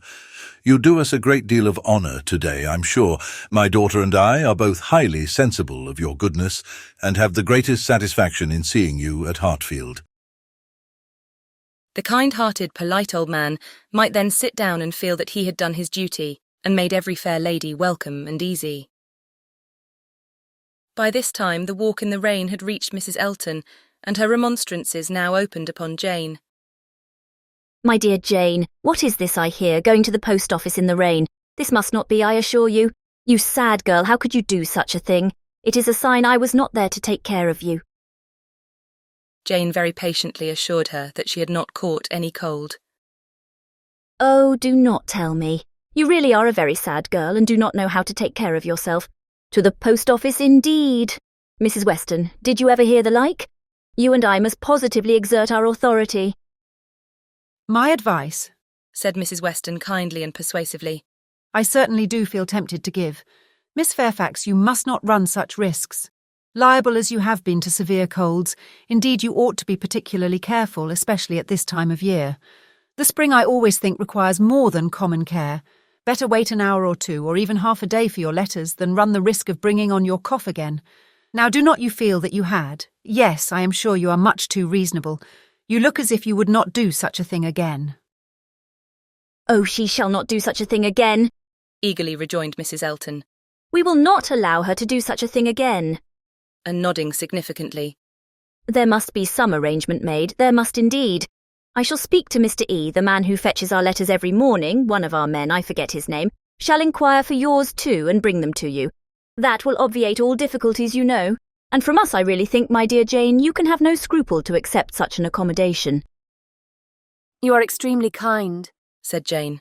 But I cannot give up my early walk. I am advised to be out of doors as much as I can. I must walk somewhere, and the post office is an object, and upon my word I have scarcely ever had a bad morning before. My dear Jane, say no more about it. The thing is determined, that is. Laughing affectedly. As far as I can presume to determine anything without the concurrence of my lord and master. You know, Mrs. Weston, you and I must be cautious how we express ourselves. But I do flatter myself, my dear Jane, that my influence is not entirely worn out. If I meet with no insuperable difficulties, therefore, consider that point as settled. Excuse me, said Jane earnestly. I cannot by any means consent to such an arrangement so needlessly troublesome to your servant. If the errand were not a pleasure to me, it could be done, as it always is when I am not here, by my grandmammas. Oh, my dear, but so much as Patty has to do, and it is a kindness to employ our men. Jane looked as if she did not mean to be conquered, but instead of answering, she began speaking again to Mr. John Knightley. The post office is a wonderful establishment, said she. The regularity and dispatch of it, if one thinks of all that it has to do and all that it does so well, it is really astonishing. It is certainly very well regulated. So seldom that any negligence or blunder appears. So seldom that a letter, among the thousands that are constantly passing about the kingdom, is even carried wrong, and not one in a million, I suppose, actually lost. And when one considers the variety of hands, and of bad hands too, that are to be deciphered, it increases the wonder. The clerks grow expert from habit. They must begin with some quickness of sight and hand, and exercise improves them. If you want any farther explanation, continued he, smiling, they are paid for it. That is the key to a great deal of capacity. The public pays and must be served well. The varieties of handwriting were farther talked of, and the usual observations made. I have heard it asserted, said John Knightley, that the same sort of handwriting often prevails in a family, and where the same master teaches, it is natural enough.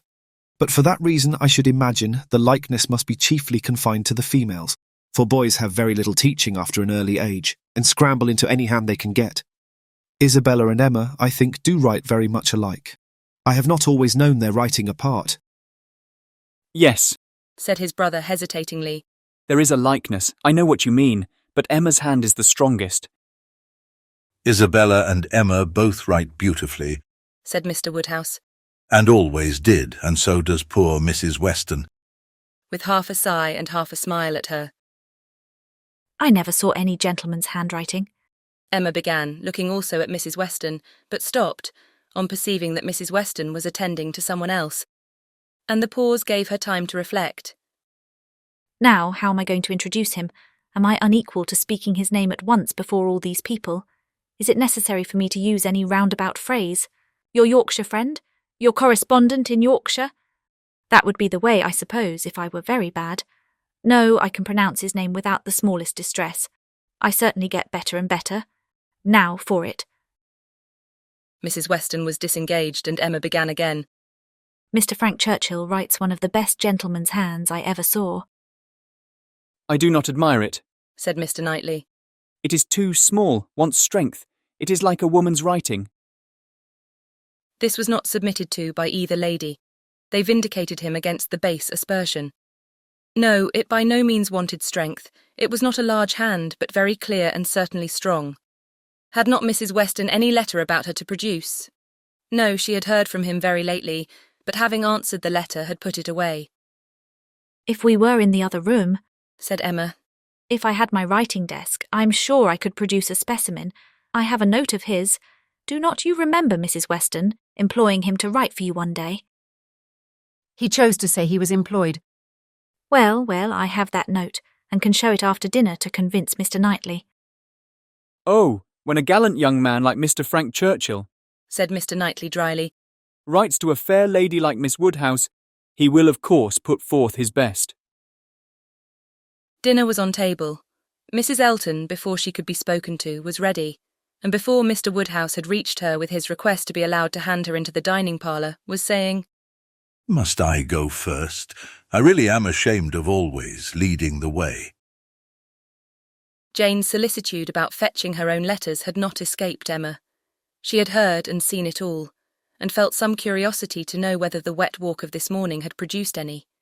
She suspected that it had, that it would not have been so resolutely encountered but in full expectation of hearing from someone very dear, and that it had not been in vain. She thought there was an air of greater happiness than usual, a glow both of complexion and spirits. She could have made an inquiry or two as to the expedition and the expense of the Irish mails. It was at her tongue's end. But she abstained. She was quite determined not to utter a word that should hurt Jane Fairfax's feelings, and they followed the other ladies out of the room, arm in arm, with an appearance of goodwill highly becoming to the beauty and grace of each. Chapter 17. When the ladies returned to the drawing-room after dinner, Emma found it hardly possible to prevent their making two distinct parties. With so much perseverance in judging and behaving ill did Mrs. Elton engross Jane Fairfax and slight herself. She and Mrs. Weston were obliged to be almost always either talking together or silent together. Mrs. Elton left them no choice.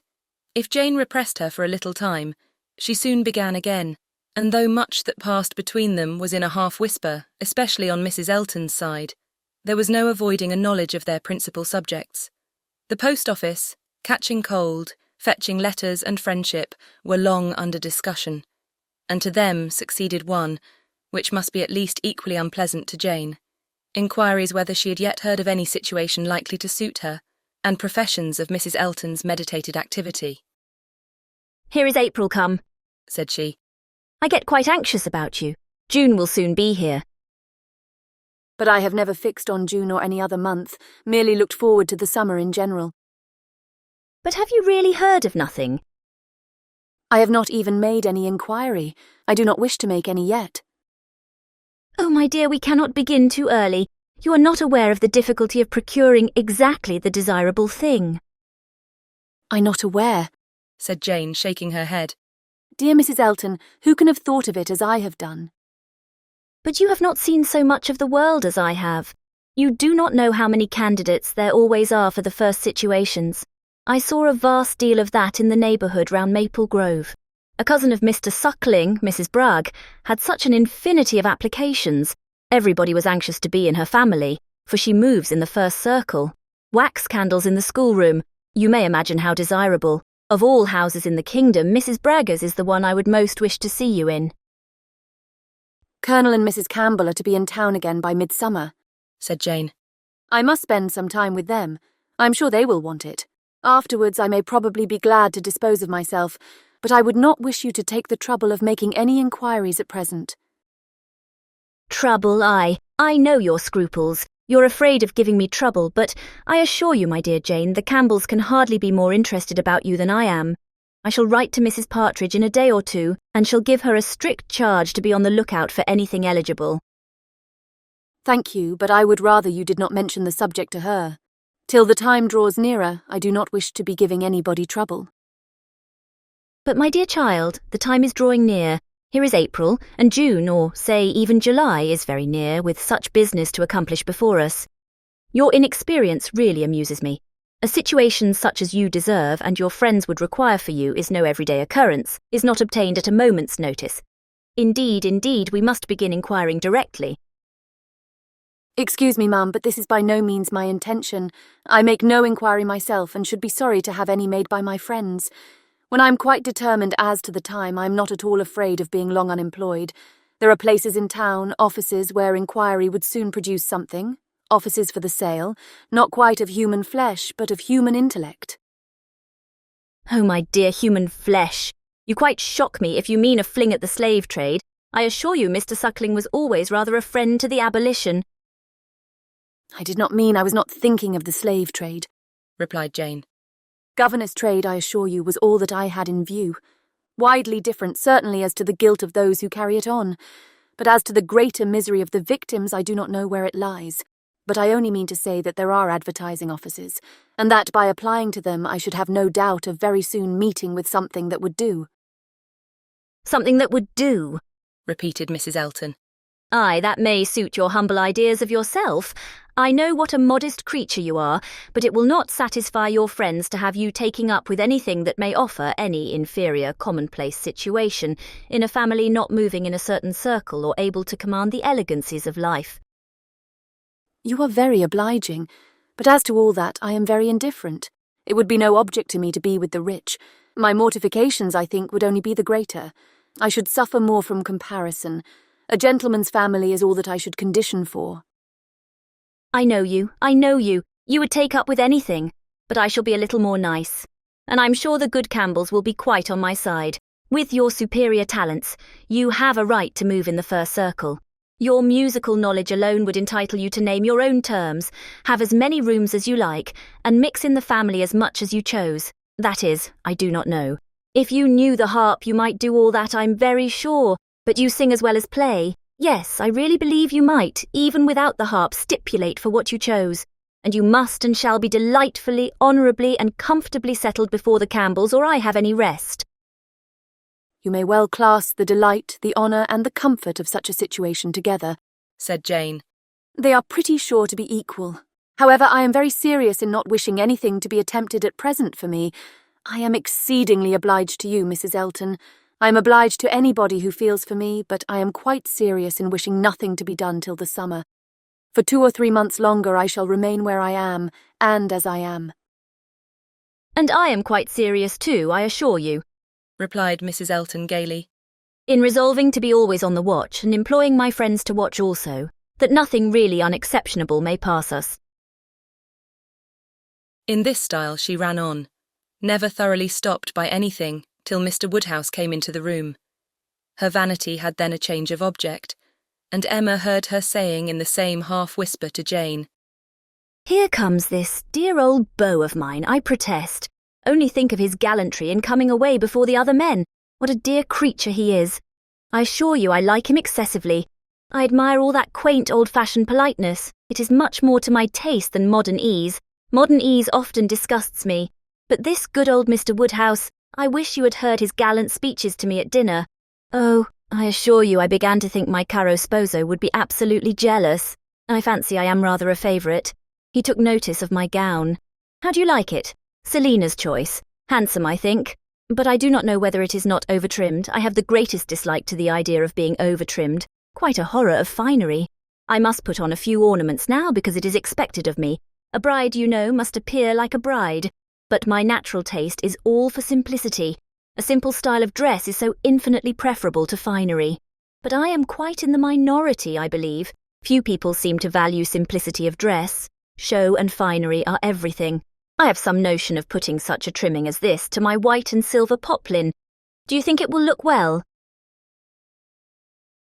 The whole party were but just reassembled in the drawing-room when Mr. Weston made his appearance among them. He had returned to a late dinner and walked to Hartfield as soon as it was over. He had been too much expected by the best judges for surprise, but there was great joy. Mr. Woodhouse was almost as glad to see him now as he would have been sorry to see him before. John Knightley only was in mute astonishment. that a man who might have spent his evening quietly at home after a day of business in London should set off again and walk half a mile to another man's house, for the sake of being in mixed company till bedtime, of finishing his day in the efforts of civility and the noise of numbers, was a circumstance to strike him deeply. A man who had been in motion since 8 o'clock in the morning, and might now have been still, who had been long talking, and might have been silent, who had been in more than one crowd, and might have been alone. Such a man to quit the tranquillity and independence of his own fireside, and on the evening of a cold, sleety April day rush out again into the world. Could he, by a touch of his finger, have instantly taken back his wife, there would have been a motive, but his coming would probably prolong rather than break up the party. John Knightley looked at him with amazement, then shrugged his shoulders and said, I could not have believed it even of him.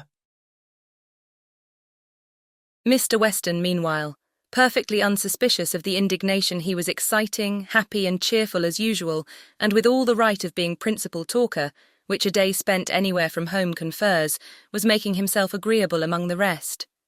And having satisfied the inquiries of his wife as to his dinner, convincing her that none of all her careful directions to the servants had been forgotten, and spread abroad what public news he had heard, was proceeding to a family communication, which, though principally addressed to Mrs. Weston, he had not the smallest doubt of being highly interesting to everybody in the room. He gave her a letter. It was from Frank and to herself. He had met with it in his way, and had taken the liberty of opening it. Read it, said he. It will give you pleasure. Only a few lines, will not take you long. Read it to Emma. The two ladies looked over it together, and he sat smiling and talking to them the whole time, in a voice a little subdued, but very audible to everybody. Well, he is coming, you see. Good news, I think. Well, what do you say to it? I always told you he would be here again soon, did not I? Anne, my dear, did not I always tell you so, and you would not believe me? In town next week, you see, at the latest, I dare say, for she is as impatient as the black gentleman when anything is to be done. Most likely they will be there tomorrow or Saturday. As to her illness, all nothing, of course. But it is an excellent thing to have Frank among us again, so near as town. They will stay a good while when they do come, and he will be half his time with us. This is precisely what I wanted. Well, pretty good news, is not it? Have you finished it? Has Emma read it all? Put it up. We will have a good talk about it some other time, but it will not do now. I shall only just mention the circumstance to the others, in a common way. Mrs. Weston was most comfortably pleased on the occasion. Her looks and words had nothing to restrain them. She was happy, she knew she was happy, and knew she ought to be happy. Her congratulations were warm and open, but Emma could not speak so fluently. She was a little occupied in weighing her own feelings and trying to understand the degree of her agitation, which she rather thought was considerable.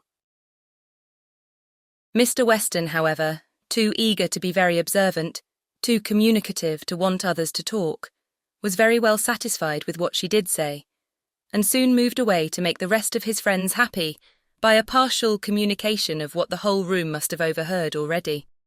It was well that he took everybody's joy for granted, or he might not have thought either Mr. Woodhouse or Mr. Knightley particularly delighted.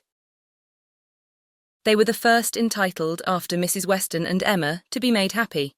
From them he would have proceeded to Miss Fairfax, but she was so deep in conversation with John Knightley that it would have been too positive an interruption, and finding himself close to Mrs. Elton, and her attention disengaged, he necessarily began on the subject with her. Chapter 18. I hope I shall soon have the pleasure of introducing my son to you, said Mr. Weston. Mrs. Elton, very willing to suppose a particular compliment intended her by such a hope, smiled most graciously. You have heard of a certain Frank Churchill, I presume, he continued, and know him to be my son, though he does not bear my name. Oh, yes, and I shall be very happy in his acquaintance. I am sure Mr. Elton will lose no time in calling on him, and we shall both have great pleasure in seeing him at the vicarage. You are very obliging. Frank will be extremely happy, I am sure. He is to be in town next week, if not sooner. We have notice of it in a letter today. I met the letters in my way this morning, and seeing my son's hand, presumed to open it, though it was not directed to me. It was to Mrs. Weston. She's his principal correspondent, I assure you. I hardly ever get a letter. And so you absolutely opened what was directed to her. Oh, Mr. Weston. Laughing affectedly. I must protest against that. A most dangerous precedent indeed. I beg you will not let your neighbours follow your example. Upon my word, if this is what I am to expect, we married women must begin to exert ourselves. Oh, Mr. Weston, I could not have believed it of you.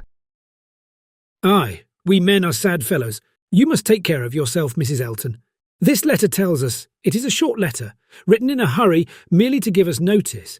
It tells us that they are all coming up to town directly, on Mrs. Churchill's account.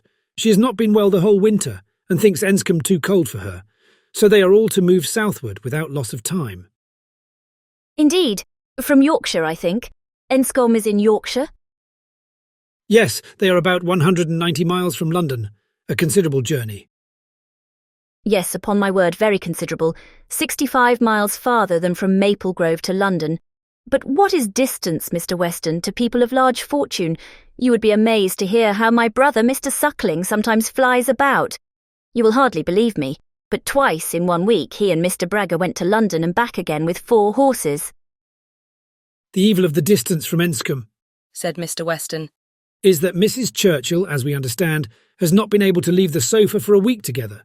In Frank's last letter, she complained, he said, of being too weak to get into her conservatory without having both his arm and his uncle's.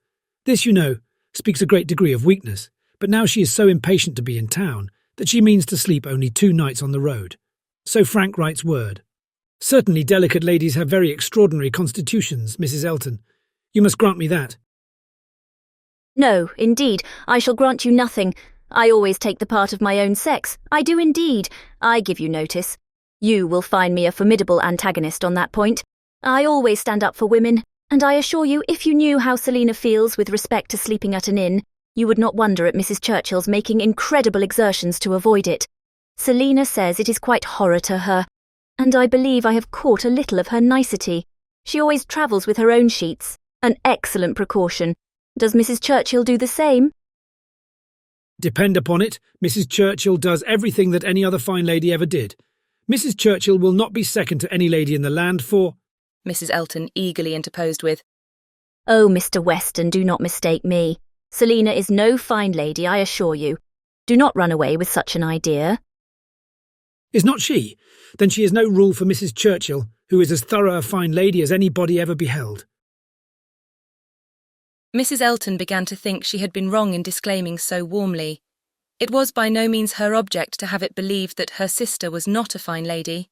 Perhaps there was want of spirit in the pretence of it, and she was considering in what way she had best retract, when Mr. Weston went on.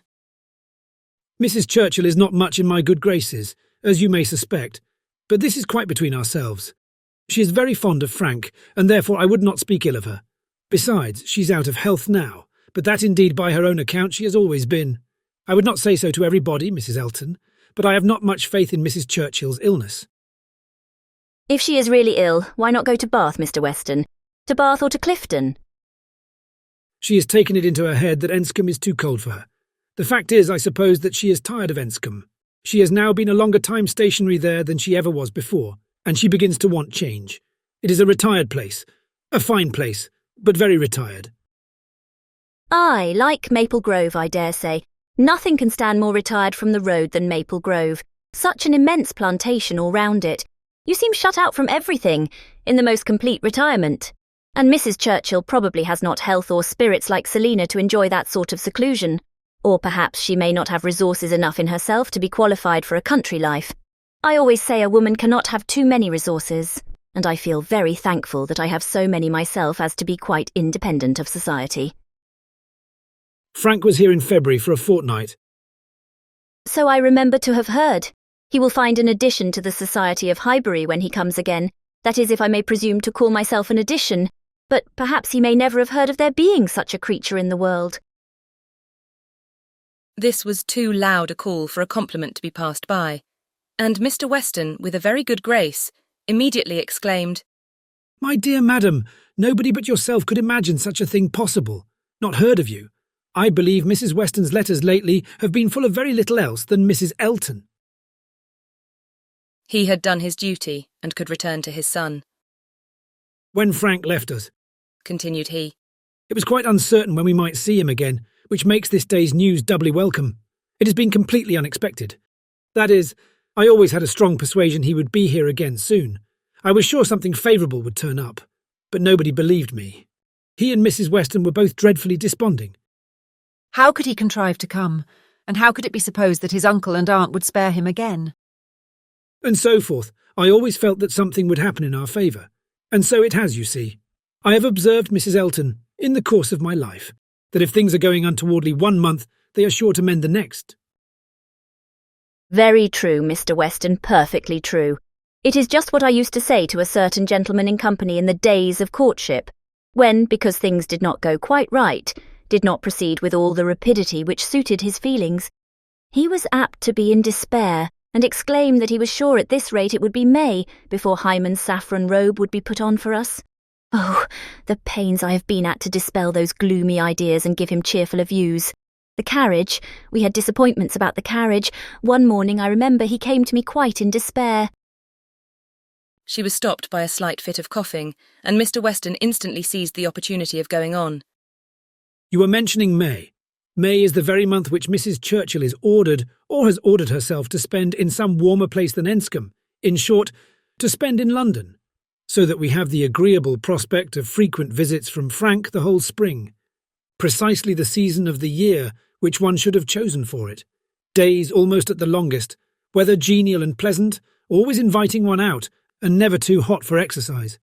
When he was here before, we made the best of it, but there was a good deal of wet, damp, cheerless weather. There always is in February, you know, and we could not do half that we intended. Now will be the time.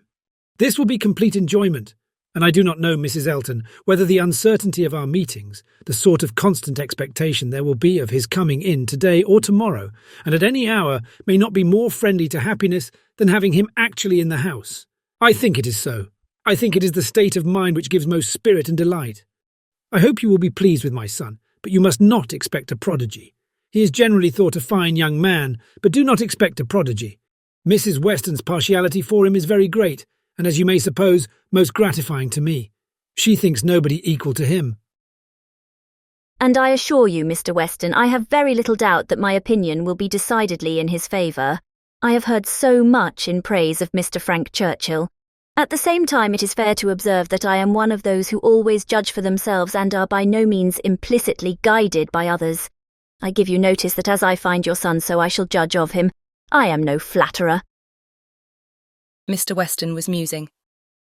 I hope, said he presently, I have not been severe upon poor Mrs. Churchill. If she is ill, I should be sorry to do her injustice, but there are some traits in her character which make it difficult for me to speak of her with the forbearance I could wish. You cannot be ignorant, Mrs. Elton, of my connection with the family, nor of the treatment I have met with, and between ourselves, the whole blame of it is to be laid to her. She was the instigator. Frank's mother would never have been slighted as she was but for her. Mr. Churchill has pride, but his pride is nothing to his wife's. His is a quiet, indolent, gentlemanlike sort of pride that would harm nobody and only make himself a little helpless and tiresome. But her pride is arrogance and insolence. And what inclines one less to bear, she has no fair pretence of family or blood. She was nobody when he married her, barely the daughter of a gentleman, but ever since her being turned into a Churchill, she has out-Churchilled them all in high and mighty claims. But in herself, I assure you, she is an upstart. Only think! Well, that must be infinitely provoking. I have quite a horror of upstarts.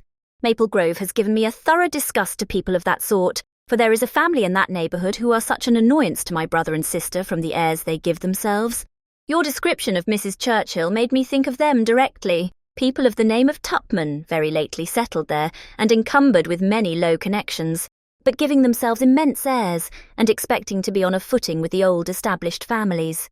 A year and a half is the very utmost that they can have lived at West Hall, and how they got their fortune nobody knows.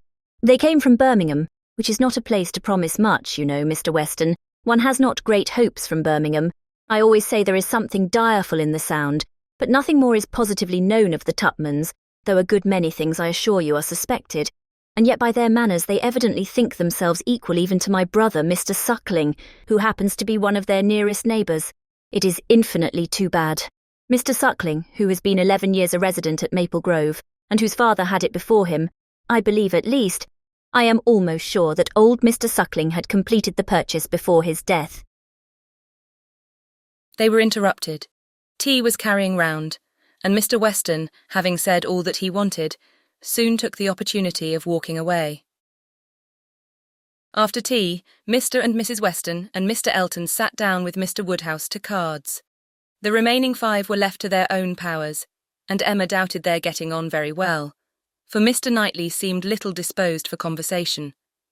Mrs. Elton was wanting notice, which nobody had inclination to pay, and she was herself in a worry of spirits which would have made her prefer being silent. Mr. John Knightley proved more talkative than his brother. He was to leave them early the next day, and he soon began with, "Well, Emma, I do not believe I have anything more to say about the boys, but you have your sister's letter, and everything is down at full length there, we may be sure.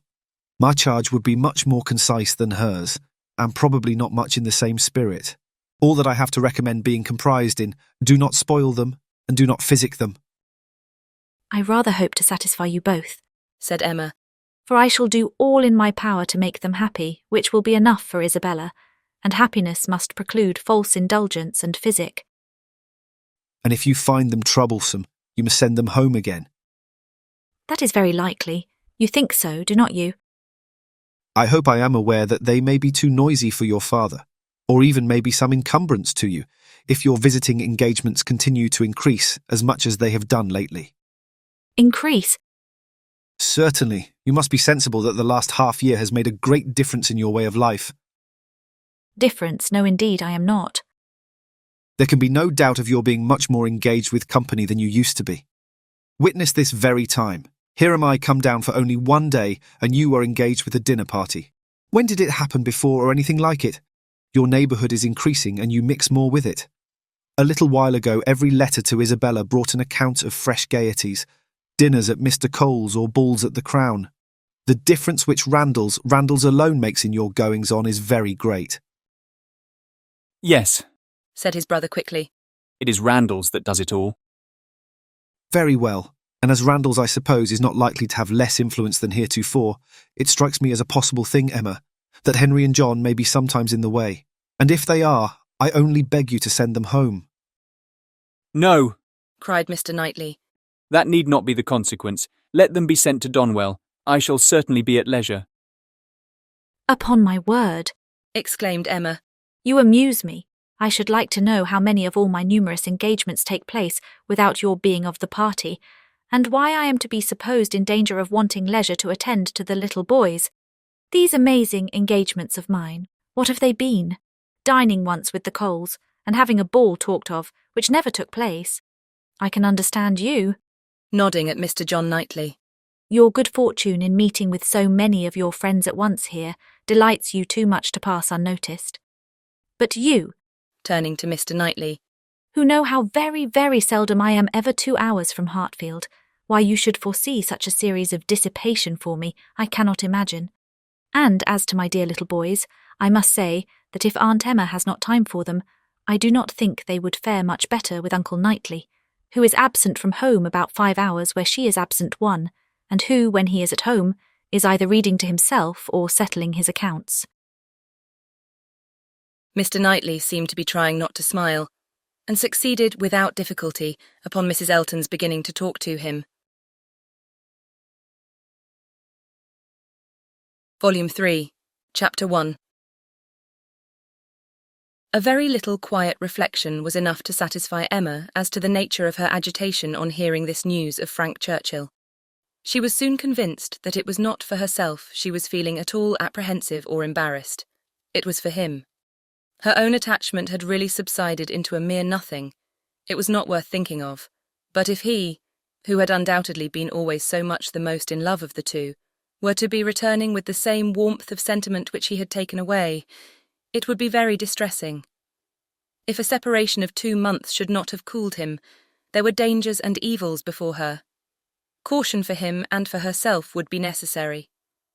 She did not mean to have her own affections entangled again, and it would be incumbent on her to avoid any encouragement of his. She wished she might be able to keep him from an absolute declaration. That would be so very painful a conclusion of their present acquaintance. And yet, she could not help rather anticipating something decisive. She felt as if the spring would not pass without bringing a crisis, an event, a something to alter her present composed and tranquil state. It was not very long, though rather longer than Mr. Weston had foreseen, before she had the power of forming some opinion of Frank Churchill's feelings. The Enscombe family were not in town quite so soon as had been imagined, but he was at Highbury very soon afterwards. He rode down for a couple of hours. He could not yet do more, but as he came from Randalls immediately to Hartfield, she could then exercise all her quick observation and speedily determine how he was influenced and how she must act. They met with the utmost friendliness. There could be no doubt of his great pleasure in seeing her, but she had an almost instant doubt of his caring for her as he had done, of his feeling the same tenderness in the same degree. She watched him well. It was a clear thing he was less in love than he had been. Absence, with the conviction probably of her indifference, had produced this very natural and very desirable effect. He was in high spirits, as ready to talk and laugh as ever, and seemed delighted to speak of his former visit and recur to old stories, and he was not without agitation. It was not in his calmness that she read his comparative indifference. He was not calm. His spirits were evidently fluttered. There was restlessness about him. Lively as he was, it seemed a liveliness that did not satisfy himself. But what decided her belief on the subject was his staying only a quarter of an hour and hurrying away to make other calls in Highbury. He had seen a group of old acquaintance in the street as he passed. He had not stopped. He would not stop for more than a word. But he had the vanity to think they would be disappointed if he did not call, and much as he wished to stay longer at Hartfield, he must hurry off. She had no doubt as to his being less in love, but neither his agitated spirits nor his hurrying away seemed like a perfect cure, and she was rather inclined to think it implied a dread of her returning power, and a discreet resolution of not trusting himself with her long. This was the only visit from Frank Churchill in the course of 10 days. He was often hoping, intending to come, but was always prevented. His aunt could not bear to have him leave her. Such was his own account at Randalls. If he were quite sincere, if he really tried to come, it was to be inferred that Mrs. Churchill's removal to London had been of no service to the wilful or nervous part of her disorder. That she was really ill was very certain. He had declared himself convinced of it at Randalls. Though much might be fancy, he could not doubt, when he looked back, that she was in a weaker state of health than she had been half a year ago. He did not believe it to proceed from anything that care and medicine might not remove, or at least that she might not have many years of existence before her, but he could not be prevailed on, by all his father's doubts, to say that her complaints were merely imaginary, or that she was as strong as ever. It soon appeared that London was not the place for her. She could not endure its noise. Her nerves were under continual irritation and suffering, and by the 10 days' end, her nephew's letter to Randalls communicated a change of plan. They were going to remove immediately to Richmond. Mrs. Churchill had been recommended to the medical skill of an eminent person there, and had otherwise a fancy for the place. A ready-furnished house in a favourite spot was engaged, and much benefit expected from the change. Emma heard that Frank wrote in the highest spirits of this arrangement, and seemed most fully to appreciate the blessing of having 2 months before him of such near neighbourhood to many dear friends, for the house was taken for May and June. She was told that now he wrote with the greatest confidence of being often with them, almost as often as he could even wish. Emma saw how Mr. Weston understood these joyous prospects. He was considering her as the source of all the happiness they offered. She hoped it was not so. 2 months must bring it to the proof. Mr. Weston's own happiness was indisputable. He was quite delighted. It was the very circumstance he could have wished for. Now, it would be really having Frank in their neighbourhood. What were 9 miles to a young man? An hour's ride. He would be always coming over. The difference in that respect of Richmond and London was enough to make the whole difference of seeing him always and seeing him never. 16 miles, nay, 18, it must be full 18 to Manchester Street, was a serious obstacle. Were he ever able to get away, the day would be spent in coming and returning. There was no comfort in having him in London. He might as well be at Enscombe, but Richmond was the very distance for easy intercourse, better than nearer. One good thing was immediately brought to a certainty by this removal: the ball at the Crown. It had not been forgotten before, but it had been soon acknowledged vain to attempt to fix a day. Now, however, it was absolutely to be. Every preparation was resumed, and very soon after the Churchills had removed to Richmond, a few lines from Frank, to say that his aunt felt already much better for the change, and that he had no doubt of being able to join them for 24 hours at any given time, induced them to name as early a day as possible. Mr. Weston's ball was to be a real thing. A very few tomorrows stood between the young people of Highbury and happiness. Mr. Woodhouse was resigned. The time of year lightened the evil to him. May was better for everything than February. Mrs. Bates was engaged to spend the evening at Hartfield. James had due notice, and he sanguinely hoped that neither dear little Henry nor dear little John would have anything the matter with them while dear Emma were gone. Chapter 2. No misfortune occurred, again to prevent the ball. The day approached, the day arrived, and after a morning of some anxious watching, Frank Churchill, in all the certainty of his own self, reached Randalls before dinner, and everything was safe. No second meeting had there yet been between him and Emma. The room at the Crown was to witness it, but it would be better than a common meeting in a crowd. Mr. Weston had been so very earnest in his entreaties for her arriving there as soon as possible after themselves, for the purpose of taking her opinion as to the propriety and comfort of the rooms before any other persons came, that she could not refuse him, and must therefore spend some quiet interval in the young man's company. She was to convey Harriet, and they drove to the Crown in good time, the Randalls party just sufficiently before them. Frank Churchill seemed to have been on the watch, and though he did not say much, his eyes declared that he meant to have a delightful evening. They all walked about together to see that everything was as it should be, and within a few minutes were joined by the contents of another carriage, which Emma could not hear the sound of at first, without great surprise. So unreasonably early, she was going to exclaim, but she presently found that it was a family of old friends, who were coming, like herself, by particular desire, to help Mr. Weston's judgment, and they were so very closely followed by another carriage of cousins, who had been entreated to come early with the same distinguishing earnestness, on the same errand, that it seemed as if half the company might soon be collected together for the purpose of preparatory inspection. Emma perceived that her taste was not the only taste on which Mr. Weston depended, and felt that to be the favourite and intimate of a man who had so many intimates and confidants was not the very first distinction in the scale of vanity. She liked his open manners, but a little less of open-heartedness would have made him a higher character. General benevolence, but not general friendship, made a man what he ought to be. She could fancy such a man. The whole party walked about and looked and praised again, and then, having nothing else to do, formed a sort of half-circle round the fire, to observe in their various modes, till other subjects were started, that, though May, a fire in the evening was still very pleasant. Emma found that it was not Mr. Weston's fault that the number of privy councillors was not yet larger. They had stopped at Mrs. Bates's door to offer the use of their carriage, but the aunt and niece were to be brought by the Eltons. Frank was standing by her, but not steadily. There was a restlessness, which showed a mind not at ease. He was looking about, he was going to the door, he was watching for the sound of other carriages, impatient to begin or afraid of being always near her. Mrs. Elton was spoken of. "I think she must be here soon," said he. "I have a great curiosity to see Mrs. Elton.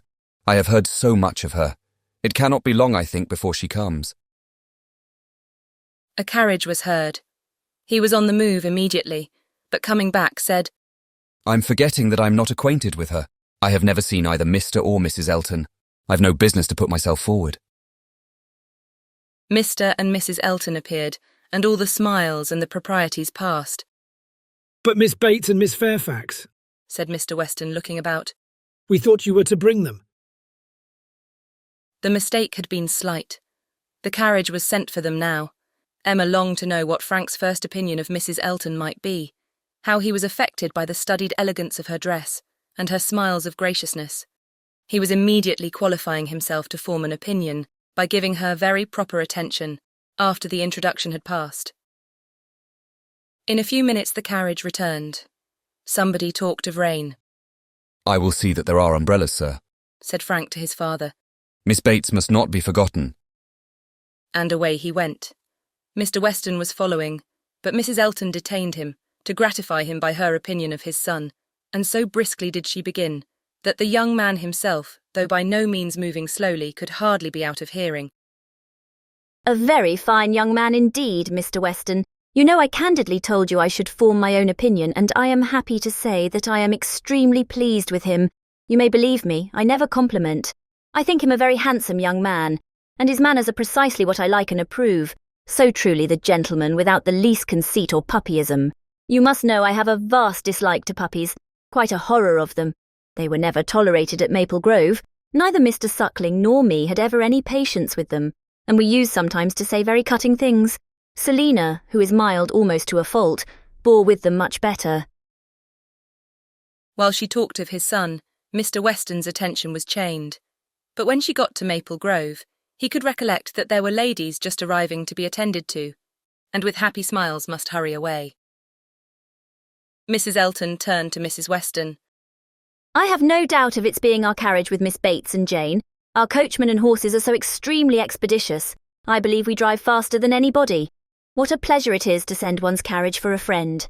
I understand you were so kind as to offer, but another time it will be quite unnecessary. You may be very sure I shall always take care of them. Miss Bates and Miss Fairfax, escorted by the two gentlemen, walked into the room, and Mrs. Elton seemed to think it as much her duty as Mrs. Weston's to receive them. Her gestures and movements might be understood by anyone who looked on like Emma, but her words, everybody's words, were soon lost under the incessant flow of Miss Bates, who came in talking, and had not finished her speech under many minutes after her being admitted into the circle at the fire. As the door opened, she was heard, So very obliging of you. No rain at all, nothing to signify. I do not care for myself. Quite thick shoes. And Jane declares, well, as soon as she was within the door, well, this is brilliant indeed. This is admirable. Excellently contrived, upon my word, nothing wanting. Could not have imagined it. So well lighted up. Jane, look, did you ever see anything? Oh, Mr. Weston, you must really have had Aladdin's lamp. Good Mrs. Stokes would not know her own room again. I saw her as I came in. She was standing in the entrance. Oh, Mrs. Stokes, said I, but I had not time for more. She was now met by Mrs. Weston. Very well, I thank you, ma'am. I hope you're quite well. Very happy to hear it. So afraid you might have a headache, seeing you pass by so often, and knowing how much trouble you must have. Delighted to hear it indeed. Ah, dear Mrs. Elton, so obliged to you for the carriage. Excellent time. Jane and I quite ready. Did not keep the horses a moment. Most comfortable carriage. Oh, and I'm sure our thanks are due to you, Mrs. Weston, on that score. Mrs. Elton had most kindly sent Jane a note, or we should have been. But 2 such offers in one day. Never were such neighbours. I said to my mother, upon my word, ma'am. Thank you, my mother is remarkably well. Gone to Mr. Woodhouse's. I made her take her shawl, for the evenings are not warm. Her large new shawl, Mrs. Dixon's wedding present. So kind of her to think of my mother. Bought at Weymouth, you know. Mr. Dixon's choice. There were 3 others, Jane says, which they hesitated about some time. Colonel Campbell rather preferred an olive. My dear Jane, are you sure you did not wet your feet? It was but a drop or 2, but I am so afraid. But Mr. Frank Churchill was so extremely, and there was a mat to step upon. I shall never forget his extreme politeness. Oh, Mr. Frank Churchill, I must tell you my mother's spectacles have never been in fault since. The rivet never came out again. My mother often talks of your good nature. Does not she, Jane? Do not we often talk of Mr. Frank Churchill? Ah, here's Miss Woodhouse. Dear Miss Woodhouse, how do you do? Very well, I thank you. Quite well. This is meeting quite in fairyland. Such a transformation. Must not compliment, I know. Eyeing Emma most complacently. That would be rude. But upon my word, Miss Woodhouse, you do look. How do you like Jane's hair? You are a judge. She did it all herself. Quite wonderful how she does her hair. No hairdresser from London, I think, could. Ah, Dr. Hughes, I declare. And Mrs. Hughes. Must go and speak to Dr. and Mrs. Hughes for a moment. How do you do? How do you do? Very well, I thank you. This is delightful, is not it? Where's dear Mr. Richard? Oh, there he is. Don't disturb him. Much better employed talking to the young ladies. How do you do, Mr. Richard? I saw you the other day as you rode through the town. Mrs. Otway, I protest, and good Mr. Otway, and Miss Otway and Miss Caroline. Such a host of friends, and Mr. George and Mr. Arthur. How do you do? How do you all do? Quite well, I am much obliged to you. Never better. Don't I hear another carriage? Who can this be? Very likely the worthy Coles. Upon my word, this is charming to be standing about among such friends. And such a noble fire. I'm quite roasted. No coffee, I thank you, for me. Never take coffee. A little tea, if you please, sir, by and by. No hurry. Oh, here it comes. Everything so good.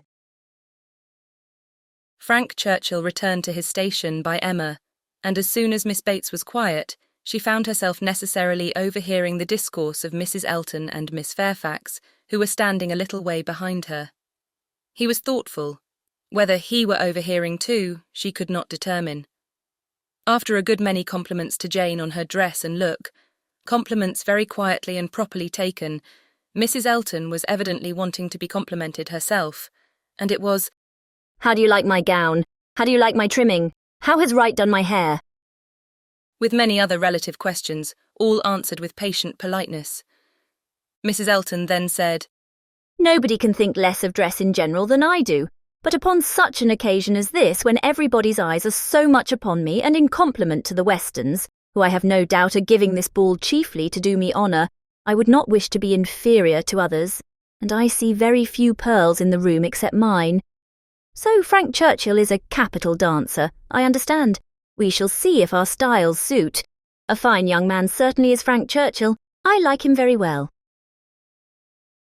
At this moment, Frank began talking so vigorously that Emma could not but imagine he had overheard his own praises, and did not want to hear more, and the voices of the ladies were drowned for a while, till another suspension brought Mrs. Elton's tones again distinctly forward. Mr. Elton had just joined them, and his wife was exclaiming, "Oh, you have found us out at last, have you, in our seclusion? I was this moment telling Jane I thought you would begin to be impatient for tidings of us." Jane, repeated Frank Churchill, with a look of surprise and displeasure. that is easy, but Miss Fairfax does not disapprove it, I suppose. "How do you like Mrs. Elton?" said Emma in a whisper. Not at all. "You are ungrateful." Ungrateful, what do you mean? Then changing from a frown to a smile. No, do not tell me, I do not want to know what you mean. Where is my father? When are we to begin dancing? Emma could hardly understand him. He seemed in an odd humour. He walked off to find his father, but was quickly back again with both Mr. and Mrs. Weston. He had met with them in a little perplexity, which must be laid before Emma. It had just occurred to Mrs. Weston that Mrs. Elton must be asked to begin the ball, that she would expect it, which interfered with all their wishes of giving Emma that distinction. Emma heard the sad truth with fortitude. "And what are we to do for a proper partner for her?" said Mr. Weston. "She will think Frank ought to ask her." Frank turned instantly to Emma, to claim her former promise, and boasted himself an engaged man, which his father looked his most perfect approbation of, and it then appeared that Mrs. Weston was wanting him to dance with Mrs. Elton himself, and that their business was to help to persuade him into it, which was done pretty soon. Mr. Weston and Mrs. Elton led the way. Mr. Frank Churchill and Miss Woodhouse followed. Emma must submit to stand second to Mrs. Elton, though she had always considered the ball as peculiarly for her. It was almost enough to make her think of marrying. Mrs. Elton had undoubtedly the advantage at this time in vanity completely gratified, for though she had intended to begin with Frank Churchill, she could not lose by the change.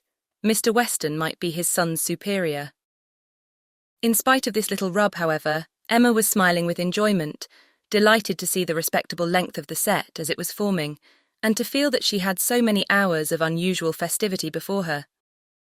She was more disturbed by Mr. Knightley's not dancing than by anything else. There he was, among the standers-by, where he ought not to be. He ought to be dancing, not classing himself with the husbands and fathers and whist players who were pretending to feel an interest in the dance till their rubbers were made up, so young as he looked. He could not have appeared to greater advantage, perhaps, anywhere than where he had placed himself.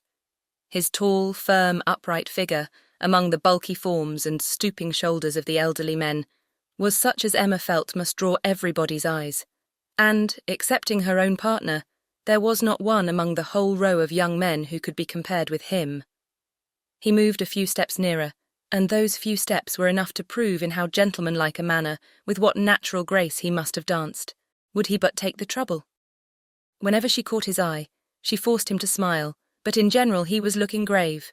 She wished he could love a ballroom better, and could like Frank Churchill better. He seemed often observing her. She must not flatter herself that he thought of her dancing, but if he were criticising her behaviour, she did not feel afraid. There was nothing like flirtation between her and her partner. They seemed more like cheerful, easy friends than lovers. That Frank Churchill thought less of her than he had done was indubitable. The ball proceeded pleasantly.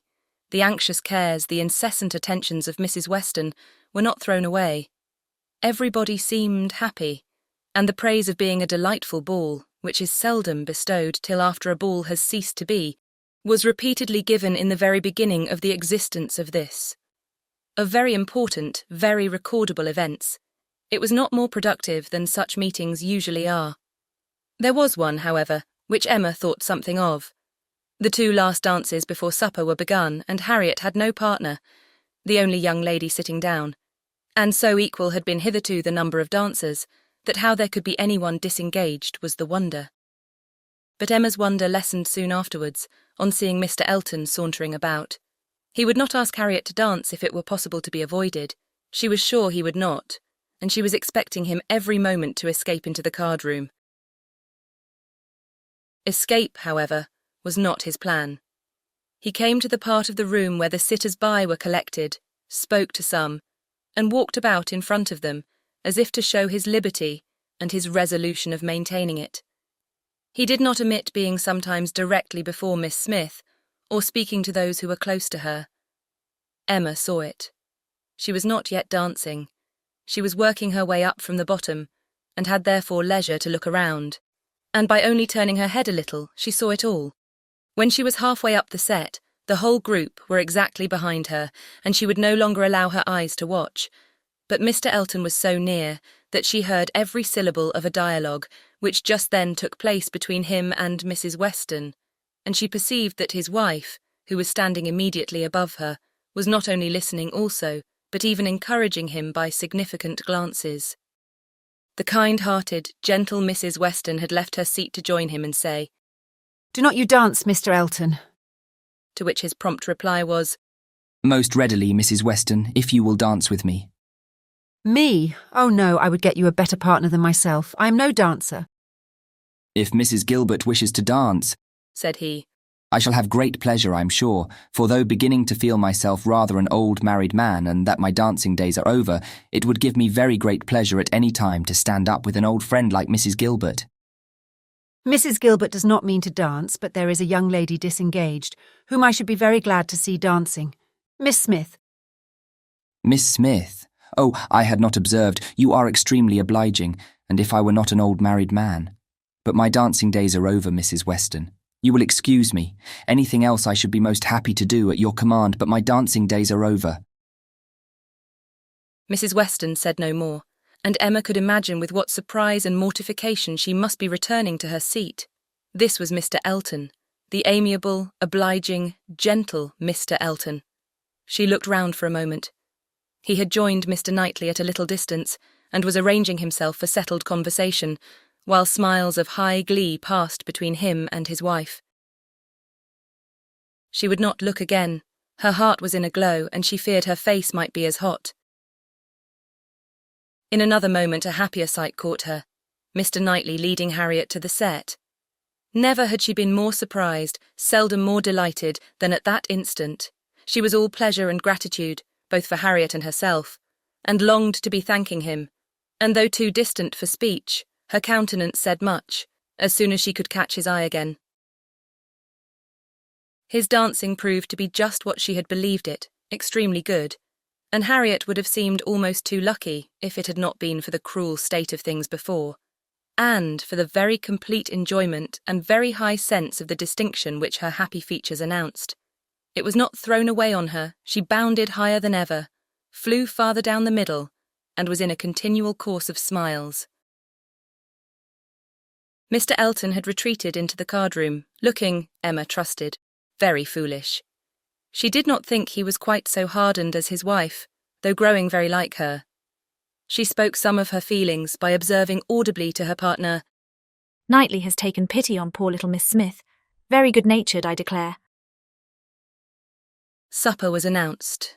The move began, and Miss Bates might be heard from that moment, without interruption, till her being seated at table and taking up her spoon. Jane, my dear Jane, where are you? Here is your tippet. Mrs. Weston begs you to put on your tippet. She says she is afraid there will be draughts in the passage, though everything has been done, one door nailed up, quantities of matting. My dear Jane, indeed you must. Mr. Churchill, oh, you are too obliging. How well you put it on, so gratified. Excellent dancing indeed. Yes, my dear, I ran home, as I said I should, to help Grandmamma to bed, and got back again, and nobody missed me. I set off without saying a word, just as I told you.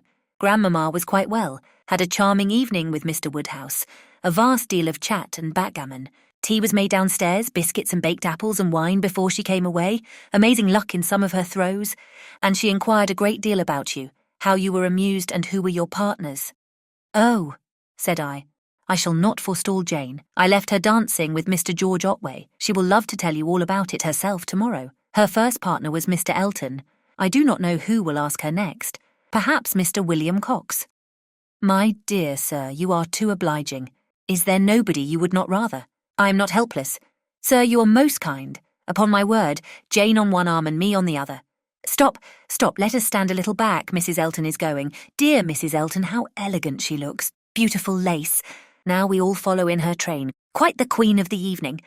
Well, here we are at the passage. 2 steps, Jane, take care of the 2 steps. Oh no, there is but one. Well, I was persuaded there were 2. How very odd. I was convinced there were 2 and there is but one. I never saw anything equal to the comfort and style. Candles everywhere. I was telling you of your grandmamma, Jane. There was a little disappointment.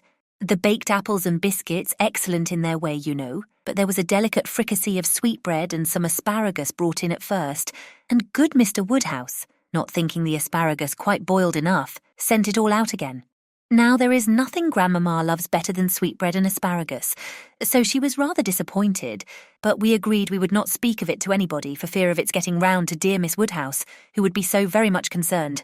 Well, this is brilliant. I am all amazement. Could not have supposed anything. Such elegance and profusion. I have seen nothing like it since. Well, where shall we sit? Anywhere, so that Jane is not in a draught. Where I sit is of no consequence. Oh, do you recommend this side? Well, I am sure, Mr. Churchill, only it seems too good. But just as you please. What you direct in this house cannot be wrong. Dear Jane, how shall we ever recollect half the dishes for Grandmamma? Soup too! Bless me! I should not be helped so soon, but it smells most excellent, and I cannot help beginning. Emma had no opportunity of speaking to Mr. Knightley till after supper, but when they were all in the ballroom again, her eyes invited him irresistibly to come to her and be thanked. He was warm in his reprobation of Mr. Elton's conduct. It had been unpardonable rudeness, and Mrs. Elton's looks also received the due share of censure. They aimed at wounding more than Harriet, said he. Emma, why is it that they are your enemies? He looked with smiling penetration, and on receiving no answer added, She ought not to be angry with you, I suspect, whatever he may be. To that surmise you say nothing, of course, but confess, Emma, that you did want him to marry Harriet. I did, replied Emma, and they cannot forgive me. He shook his head, but there was a smile of indulgence with it, and he only said, I shall not scold you. I leave you to your own reflections. Can you trust me with such flatterers? Does my vain spirit ever tell me I am wrong? Not your vain spirit, but your serious spirit. If one leads you wrong, I am sure the other tells you of it. I do own myself to have been completely mistaken in Mr. Elton. There is a littleness about him which you discovered and which I did not, and I was fully convinced of his being in love with Harriet. It was through a series of strange blunders. and in return for your acknowledging so much, I will do you the justice to say that you would have chosen for him better than he has chosen for himself.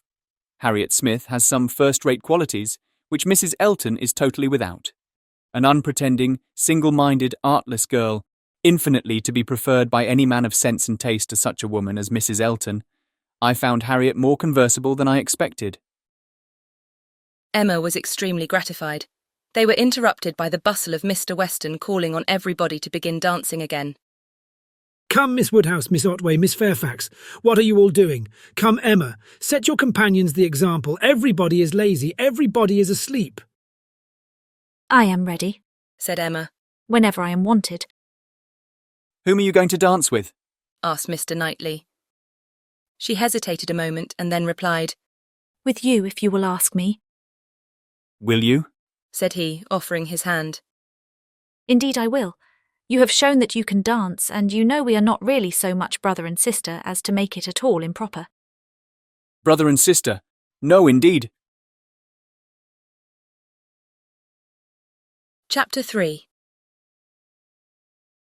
This little explanation with Mr. Knightley gave Emma considerable pleasure. It was one of the agreeable recollections of the ball, which she walked about the lawn the next morning to enjoy.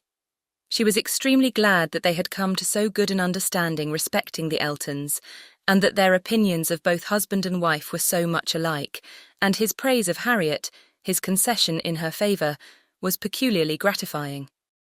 The impertinence of the Eltons, which for a few minutes had threatened to ruin the rest of her evening, had been the occasion of some of its highest satisfactions, and she looked forward to another happy result, the cure of Harriet's infatuation.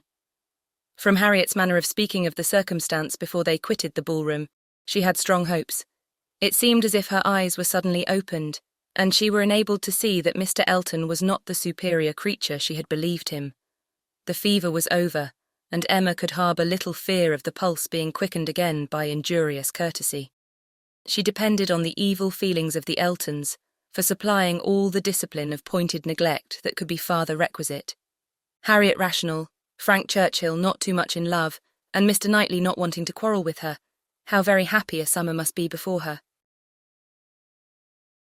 She was not to see Frank Churchill this morning. He had told her that he could not allow himself the pleasure of stopping at Hartfield, as he was to be at home by the middle of the day. She did not regret it. Having arranged all these matters, looked them through, and put them all to rights, she was just turning to the house with spirits freshened up for the demands of the two little boys, as well as of their grandpapa, when the great iron sweep-gate opened, and two persons entered, whom she had never less expected to see together. Frank Churchill, with Harriet leaning on his arm, actually Harriet. A moment sufficed to convince her that something extraordinary had happened. Harriet looked white and frightened, and he was trying to cheer her. The iron gates and the front door were not 20 yards asunder. They were all three soon in the hall, and Harriet, immediately sinking into a chair, fainted away. A young lady who faints must be recovered, questions must be answered, and surprises be explained. Such events are very interesting, but the suspense of them cannot last long. A few minutes made Emma acquainted with the whole. Miss Smith and Miss Bickerton, another parlour boarder at Mrs. Goddard's, who had been also at the ball, had walked out together and taken a road, the Richmond Road, which, though apparently public enough for safety, had led them into alarm. About half a mile beyond Highbury, making a sudden turn, and deeply shaded by elms on each side, it became for a considerable stretch very retired. And when the young ladies had advanced some way into it, they had suddenly perceived at a small distance before them, on a broader patch of greensward by the side, a party of gipsies. A child on the watch came towards them to beg, and Miss Bickerton, excessively frightened, gave a great scream, and calling on Harriet to follow her, ran up a steep bank, cleared a slight hedge at the top, and made the best of her way by a short cut back to Highbury. But poor Harriet could not follow. She had suffered very much from cramp after dancing, and her first attempt to mount the bank brought on such a return of it as made her absolutely powerless, and in this state, and exceedingly terrified, she had been obliged to remain. How the trampers might have behaved, had the young ladies been more courageous, must be doubtful, but such an invitation for attack could not be resisted. and Harriet was soon assailed by half a dozen children, headed by a stout woman and a great boy, all clamorous and impertinent in look, though not absolutely in word. More and more frightened, she immediately promised them money, and taking out her purse gave them a shilling, and begged them not to want more or to use her ill. She was then able to walk, though but slowly, and was moving away, but her terror and her purse were too tempting, and she was followed, or rather surrounded, by the whole gang, demanding more. In this state Frank Churchill had found her, she trembling and conditioning, they loud and insolent. By a most fortunate chance his leaving Highbury had been delayed so as to bring him to her assistance at this critical moment. The pleasantness of the morning had induced him to walk forward and leave his horses to meet him by another road, a mile or two beyond Highbury, and happening to have borrowed a pair of scissors the night before of Miss Bates, and to have forgotten to restore them, he had been obliged to stop at her door and go in for a few minutes. He was therefore later than he had intended, and being on foot was unseen by the whole party till almost close to them. The terror which the woman and boy had been creating in Harriet was then their own portion. He had left them completely frightened, and Harriet, eagerly clinging to him and hardly able to speak, had just strength enough to reach Hartfield before her spirits were quite overcome. It was his idea to bring her to Hartfield. He had thought of no other place. This was the amount of the whole story, of his communication, and of Harriet's as soon as she had recovered her senses and speech. He dared not stay longer than to see her well. These several delays left him not another minute to lose, and Emma engaging to give assurance of her safety to Mrs. Goddard, and notice of there being such a set of people in the neighbourhood to Mr. Knightley, he set off with all the grateful blessings that she could utter for her friend and herself. Such an adventure as this, a fine young man and a lovely young woman thrown together in such a way, could hardly fail of suggesting certain ideas to the coldest heart and the steadiest brain. So Emma thought at least. Could a linguist, could a grammarian, could even a mathematician have seen what she did, have witnessed their appearance together, and heard their history of it, without feeling that circumstances had been at work to make them peculiarly interesting to each other? How much more must an imaginist, like herself, be on fire with speculation and foresight, especially with such a groundwork of anticipation as her mind had already made? It was a very extraordinary thing. Nothing of the sort had ever occurred before to any young ladies in the place within her memory. No rencontre, no alarm of the kind. And now it had happened to the very person, and at the very hour when the other very person was chancing to pass by to rescue her. It certainly was very extraordinary, and knowing, as she did, the favourable state of mind of each at this period, it struck her the more. He was wishing to get the better of his attachment to herself, she just recovering from her mania for Mr. Elton. It seemed as if everything united to promise the most interesting consequences. It was not possible that the occurrence should not be strongly recommending each to the other.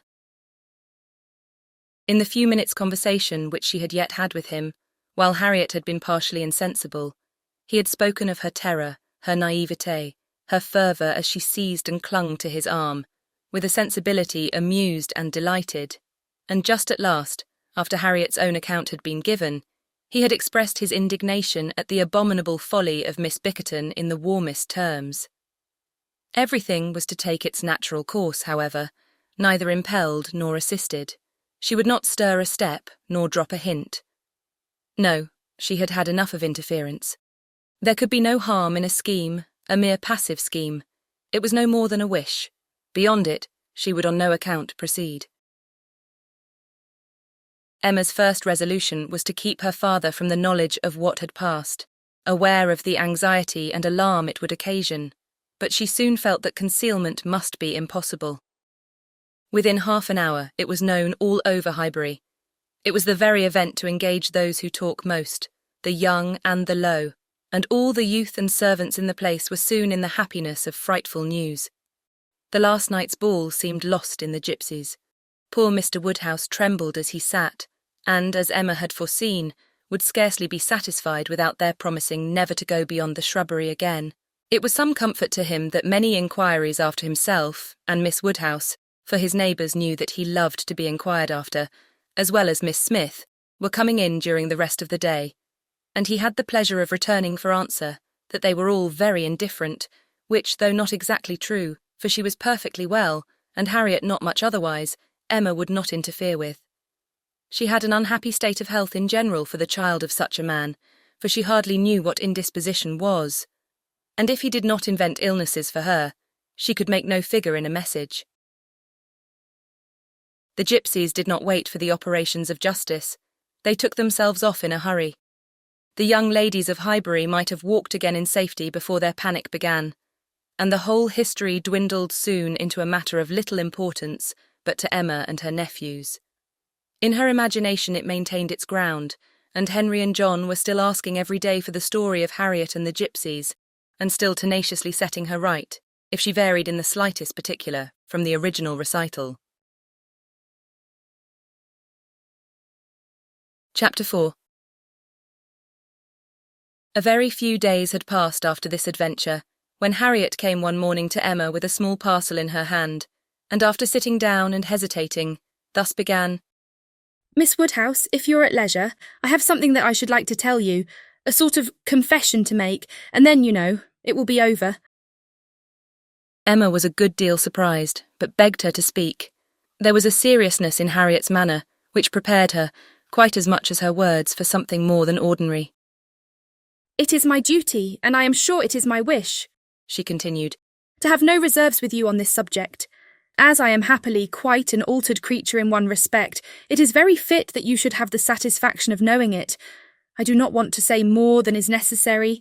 I am too much ashamed of having given way as I have done, and I dare say you understand me. Yes, said Emma. I hope I do. How I could so long a time be fancying myself, cried Harriet warmly. It seems like madness. I can see nothing at all extraordinary in him now. I do not care whether I meet him or not. Except that of the two I had rather not see him, and indeed I would go any distance round to avoid him. But I do not envy his wife in the least. I neither admire her nor envy her as I have done. She's very charming, I dare say, and all that, but I think her very ill-tempered and disagreeable. I shall never forget her look the other night. However, I assure you, Miss Woodhouse, I wish her no evil. No, let them be ever so happy together. It will not give me another moment's pang. And to convince you that I have been speaking truth, I am now going to destroy what I ought to have destroyed long ago, what I ought never to have kept. I know that very well. Blushing as she spoke. However, now I will destroy it all, and it is my particular wish to do it in your presence, that you may see how rational I am grown. Cannot you guess what this parcel holds? Said she, with a conscious look. Not the least in the world. Did he ever give you anything? No, I cannot call them gifts, but they are things that I have valued very much. She held the parcel towards her, and Emma read the words, "Most precious treasures" on the top. Her curiosity was greatly excited. Harriet unfolded the parcel, and she looked on with impatience. Within abundance of silver paper was a pretty little Tunbridge ware box, which Harriet opened. It was well lined with the softest cotton, but, excepting the cotton, Emma saw only a small piece of court plaister. Now, said Harriet, you must recollect. No, indeed I do not. Dear me, I should not have thought it possible you could forget what passed in this very room about court plaister, one of the very last times we ever met in it. It was but a very few days before I had my sore throat, just before Mr. and Mrs. John Knightley came, I think the very evening. Do not you remember his cutting his finger with your new penknife, and your recommending court plaister? But, as you had none about you and knew I had, you desired me to supply him. And so I took mine out and cut him a piece. But it was a great deal too large, and he cut it smaller, and kept playing some time with what was left before he gave it back to me. And so then, in my nonsense, I could not help making a treasure of it. So I put it by never to be used, and looked at it now and then as a great treat. My dearest Harriet, cried Emma, putting her hand before her face and jumping up. You make me more ashamed of myself than I can bear. Remember it? Aye, I remember it all now. All except your saving this relic. I knew nothing of that till this moment, but the cutting the finger, and my recommending court plaister, and saying I had none about me. Oh, my sins, and I had plenty all the while in my pocket. One of my senseless tricks. I deserve to be under a continual blush all the rest of my life. Well, sitting down again, go on, what else? And had you really some at hand yourself? I'm sure I never suspected it. You did it so naturally. And so you actually put this piece of court plaister by for his sake? Said Emma, recovering from her state of shame and feeling divided between wonder and amusement. And secretly she added to herself, Lord bless me, when should I ever have thought of putting by in cotton a piece of court plaister that Frank Churchill had been pulling about? I never was equal to this. Here, resumed Harriet, turning to her box again, here is something still more valuable, that has been more valuable, because this is what did really once belong to him, which the court plaister never did. Emma was quite eager to see this superior treasure. It was the end of an old pencil, the part without any lead. This was really his, said Harriet. Do not you remember one morning? No, I dare say you do not.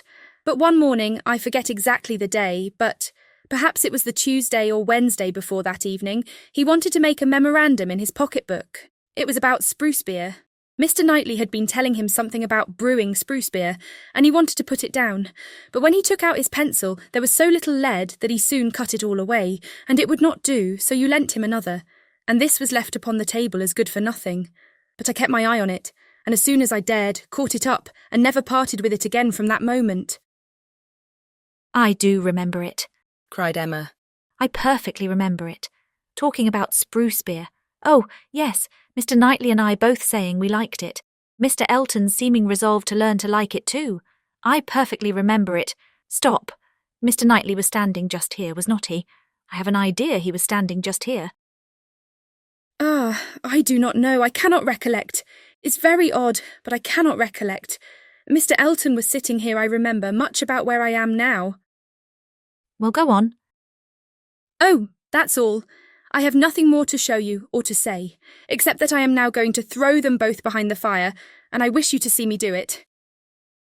My poor dear Harriet, and have you actually found happiness in treasuring up these things? Yes, simpleton as I was, but I'm quite ashamed of it now, and wish I could forget as easily as I can burn them. It was very wrong of me, you know, to keep any remembrances after he was married. I knew it was, but had not resolution enough to part with them. But, Harriet, is it necessary to burn the court plaister? I have not a word to say for the bit of old pencil, but the court plaister might be useful. I shall be happier to burn it, replied Harriet. It has a disagreeable look to me. I must get rid of everything. There it goes, and there is an end, thank heaven, of Mr. Elton. And when, thought Emma, will there be a beginning of Mr. Churchill? She had soon afterwards reason to believe that the beginning was already made, and could not but hope that the gipsy, though she had told no fortune, might be proved to have made Harriet's. About a fortnight after the alarm, they came to a sufficient explanation, and quite undesignedly. Emma was not thinking of it at the moment, which made the information she received more valuable. She merely said, in the course of some trivial chat, Well, Harriet, whenever you marry, I would advise you to do so and so. And thought no more of it, till after a minute's silence she heard Harriet say in a very serious tone, I shall never marry. Emma then looked up and immediately saw how it was, and after a moment's debate as to whether it should pass unnoticed or not, replied, Never marry. This is a new resolution. It is one that I shall never change, however. After another short hesitation, I hope it does not proceed from, I hope it is not in compliment to Mr. Elton. Mr. Elton, indeed, cried Harriet indignantly. Oh, no. And Emma could just catch the words, so superior to Mr. Elton. She then took a longer time for consideration. Should she proceed no further? Should she let it pass, and seem to suspect nothing? Perhaps Harriet might think her cold or angry if she did, or perhaps if she were totally silent, it might only drive Harriet into asking her to hear too much. And against anything like such an unreserve as had been such an open and frequent discussion of hopes and chances, she was perfectly resolved. She believed it would be wiser for her to say and know at once all that she meant to say and know. Plain dealing was always best. She had previously determined how far she would proceed on any application of the sort, and it would be safer for both to have the judicious law of her own brain laid down with speed. She was decided, and thus spoke. Harriet, I will not affect to be in doubt of your meaning. Your resolution, or rather your expectation of never marrying, results from an idea that the person whom you might prefer would be too greatly your superior in situation to think of you. Is not it so? Oh, Miss Woodhouse, believe me, I have not the presumption to suppose. Indeed, I am not so mad.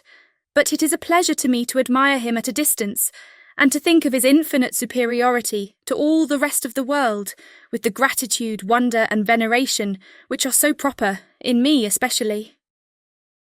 I am not at all surprised at you, Harriet. The service he rendered you was enough to warm your heart. Service! Oh, it was such an inexpressible obligation, the very recollection of it, and all that I felt at the time, when I saw him coming, his noble look, and my wretchedness before. Such a change, in one moment such a change, from perfect misery to perfect happiness. It is very natural, it is natural, and it is honourable. Yes, honourable, I think, to choose so well and so gratefully. But that it will be a fortunate preference is more than I can promise. I do not advise you to give way to it, Harriet. I do not by any means engage for its being returned. Consider what you are about. Perhaps it will be wisest in you to check your feelings while you can. At any rate, do not let them carry you far, unless you are persuaded of his liking you.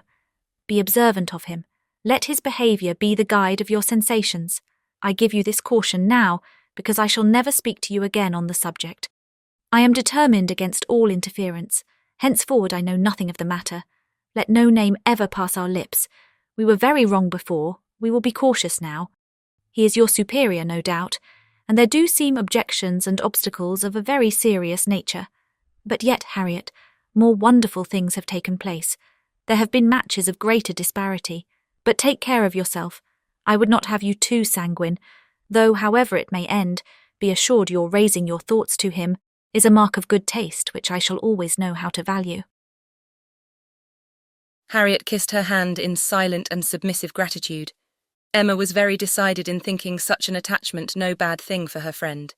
Its tendency would be to raise and refine her mind, and it must be saving her from the danger of degradation.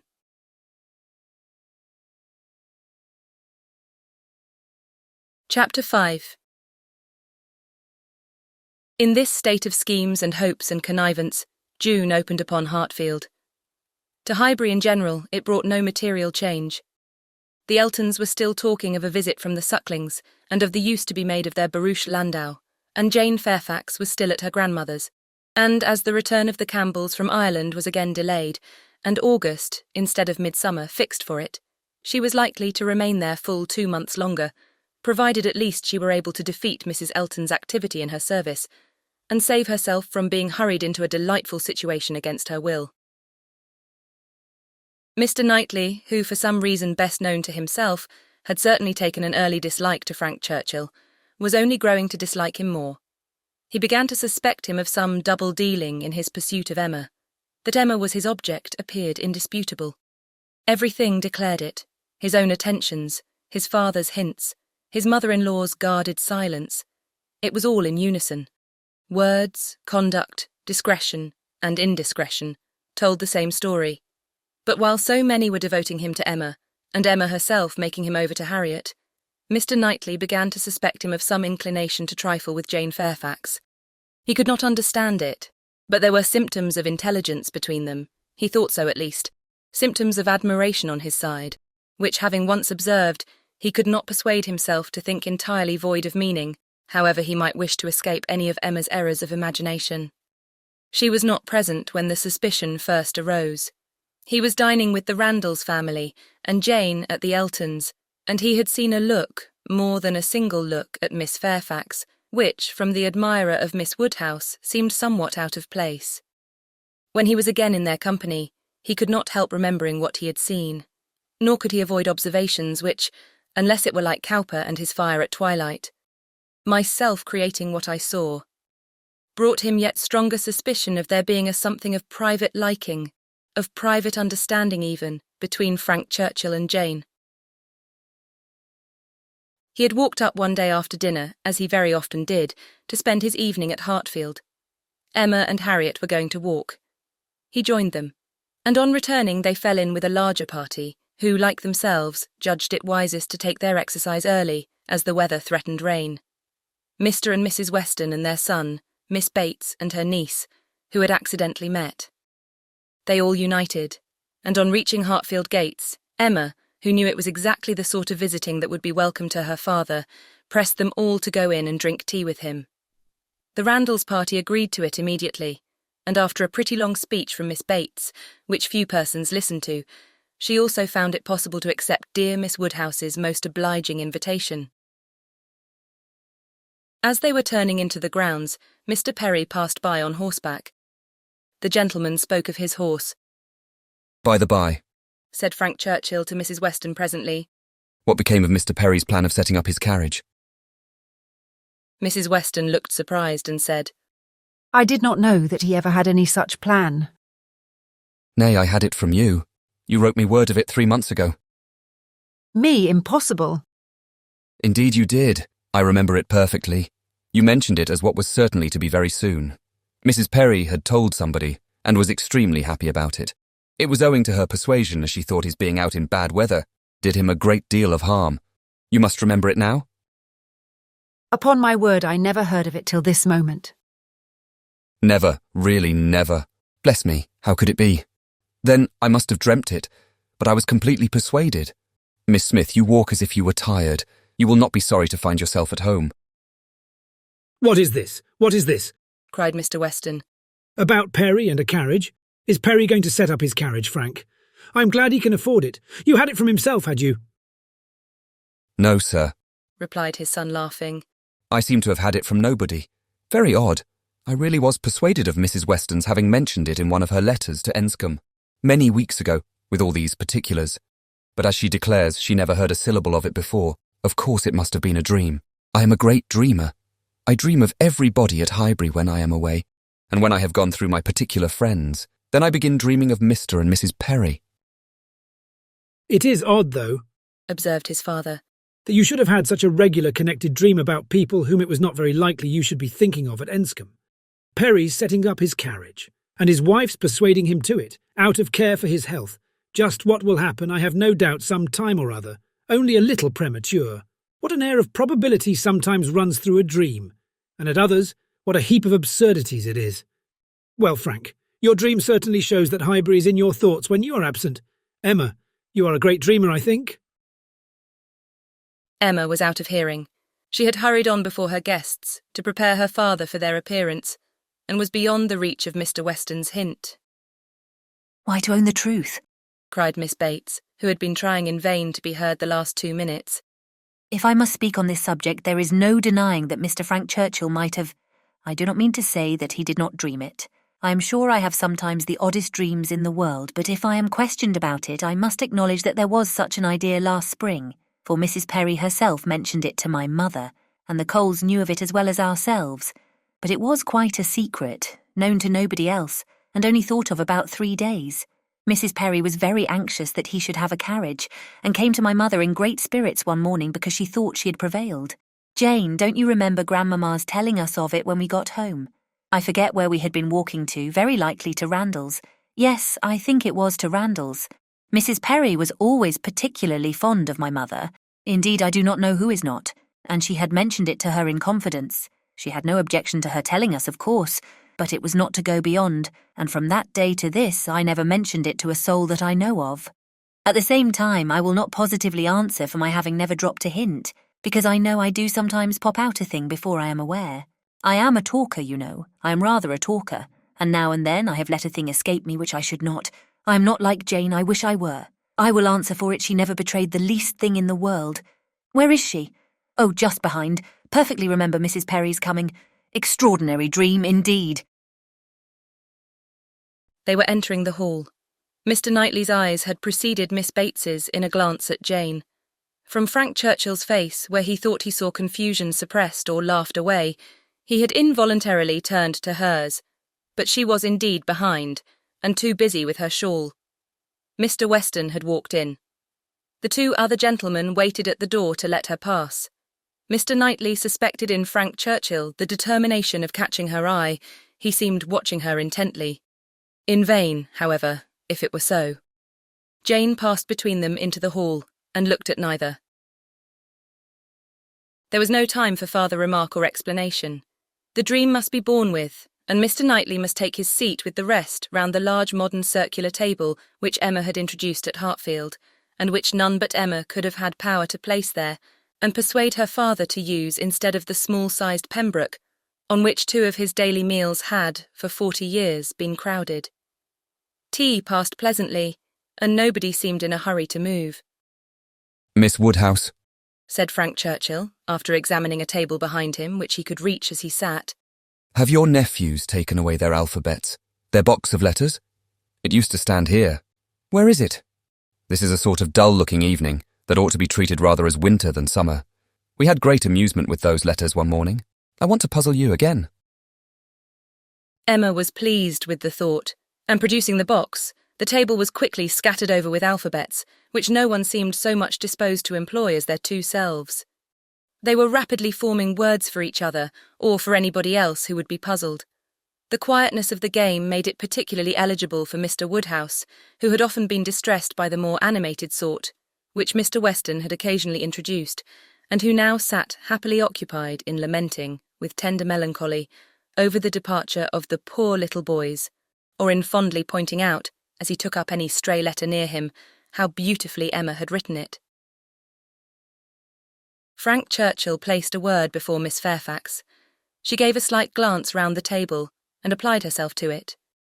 Frank was next to Emma, Jane opposite to them, and Mr. Knightley so placed as to see them all, and it was his object to see as much as he could, with as little apparent observation. The word was discovered and, with a faint smile, pushed away. If meant to be immediately mixed with the others and buried from sight, she should have looked on the table instead of looking just across, for it was not mixed, and Harriet, eager after every fresh word, and finding out none, directly took it up and fell to work. She was sitting by Mr. Knightley and turned to him for help. The word was blunder, and as Harriet exultingly proclaimed it, there was a blush on Jane's cheek which gave it a meaning not otherwise ostensible. Mr. Knightley connected it with the dream, but how it could all be was beyond his comprehension. How the delicacy, the discretion of his favourite could have been so lain asleep. He feared there must be some decided involvement. Disingenuousness and double-dealing seemed to meet him at every turn. These letters were but the vehicle for gallantry and trick. It was a child's play, chosen to conceal a deeper game on Frank Churchill's part. With great indignation did he continue to observe him, with great alarm and distrust, to observe also his 2 blinded companions. He saw a short word prepared for Emma, and given to her with a look sly and demure. He saw that Emma had soon made it out, and found it highly entertaining, though it was something which she judged it proper to appear to censure, for she said, "Nonsense, for shame." He heard Frank Churchill next say, with a glance towards Jane, I will give it to her, shall I? And as clearly heard Emma opposing it with eager, laughing warmth. No, you must not. You shall not indeed. It was done, however. This gallant young man who seemed to love without feeling, and to recommend himself without complacence, directly handed over the word to Miss Fairfax, and with a particular degree of sedate civility entreated her to study it. Mr. Knightley's excessive curiosity to know what this word might be made him seize every possible moment for darting his eye towards it, and it was not long before he saw it to be Dixon. Jane Fairfax's perception seemed to accompany his. Her comprehension was certainly more equal to the covert meaning, the superior intelligence of those 5 letters so arranged. She was evidently displeased, looked up, and seeing herself watched, blushed more deeply than he had ever perceived her, and saying only, I did not know that proper names were allowed, pushed away the letters with even an angry spirit, and looked resolved to be engaged by no other word that could be offered. Her face was averted from those who had made the attack, and turned towards her aunt. Aye, very true, my dear, cried the latter, though Jane had not spoken a word. I was just going to say the same thing. It is time for us to be going indeed. The evening is closing in and Grandmamma will be looking for us. My dear sir, you are too obliging. We really must wish you good night. Jane's alertness in moving proved her as ready as her aunt had preconceived. She was immediately up and wanting to quit the table, but so many were also moving that she could not get away, and Mr. Knightley thought he saw another collection of letters anxiously pushed towards her and resolutely swept away by her unexamined. She was afterwards looking for her shawl. Frank Churchill was looking also. It was growing dusk, and the room was in confusion, and how they parted Mr. Knightley could not tell. He remained at Hartfield after all the rest, his thoughts full of what he had seen, so full that when the candles came to assist his observations, he must, yes, he certainly must as a friend, an anxious friend, give Emma some hint, ask her some question. He could not see her in a situation of such danger without trying to preserve her. It was his duty. "Pray, Emma," said he, "may I ask in what lay the great amusement, the poignant sting of the last word given to you and Miss Fairfax? I saw the word, and am curious to know how it could be so very entertaining to the one, and so very distressing to the other." Emma was extremely confused. She could not endure to give him the true explanation, for though her suspicions were by no means removed, she was really ashamed of having ever imparted them. "Oh," she cried in evident embarrassment. "It all meant nothing, a mere joke among ourselves." "The joke," he replied gravely, "seemed confined to you and Mr. Churchill." He had hoped she would speak again, but she did not. She would rather busy herself about anything than speak. He sat a little while in doubt. A variety of evils crossed his mind. Interference, fruitless interference. Emma's confusion and the acknowledged intimacy seemed to declare her affection engaged. Yet he would speak. He owed it to her, to risk anything that might be involved in an unwelcome interference, rather than her welfare, to encounter anything rather than the remembrance of neglect in such a cause. "My dear Emma," said he at last with earnest kindness, "do you think you perfectly understand the degree of acquaintance between the gentleman and lady we have been speaking of?" "Between Mr. Frank Churchill and Miss Fairfax? Oh yes, perfectly. Why do you make a doubt of it?" "Have you never at any time had reason to think that he admired her, or that she admired him?" "Never, never!" she cried with a most open eagerness. "Never for the 20th part of a moment did such an idea occur to me, and how could it possibly come into your head?" "I have lately imagined that I saw symptoms of attachment between them, certain expressive looks, which I did not believe meant to be public." "Oh, you amuse me excessively. I am delighted to find that you can vouchsafe to let your imagination wander, but it will not do. Very sorry to check you in your first essay, but indeed it will not do. There is no admiration between them, I do assure you, and the appearances which have caught you have arisen from some peculiar circumstances, feelings rather of a totally different nature. It is impossible exactly to explain. There is a good deal of nonsense in it, but the part which is capable of being communicated, which is sense, is that they are as far from any attachment or admiration for one another as any two beings in the world can be. That is, I presume it to be so on her side, and I can answer for its being so on his. I will answer for the gentleman's indifference." She spoke with a confidence which staggered, with a satisfaction which silenced Mr. Knightley. She was in gay spirits and would have prolonged the conversation, wanting to hear the particulars of his suspicions, every look described, and all the wheres and hows of a circumstance which highly entertained her. But his gaiety did not meet hers. He found he could not be useful, and his feelings were too much irritated for talking. That he might not be irritated into an absolute fever by the fire which Mr. Woodhouse's tender habits required almost every evening throughout the year, he soon afterwards took a hasty leave and walked home to the coolness and solitude of Donwell Abbey. Chapter 6. After being long fed with hopes of a speedy visit from Mr. and Mrs. Suckling, the Highbury world were obliged to endure the mortification of hearing that they could not possibly come till the autumn. No such importation of novelties could enrich their intellectual stores at present.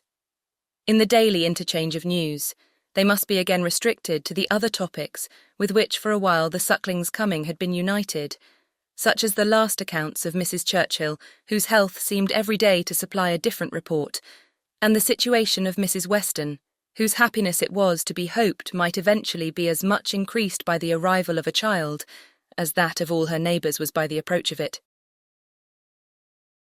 Mrs. Elton was very much disappointed. It was the delay of a great deal of pleasure and parade. Her introductions and recommendations must all wait, and every projected party be still only talked of. So she thought at first, but a little consideration convinced her that everything need not be put off. Why should not they explore to Box Hill, though the Sucklings did not come? They could go there again with them in the autumn.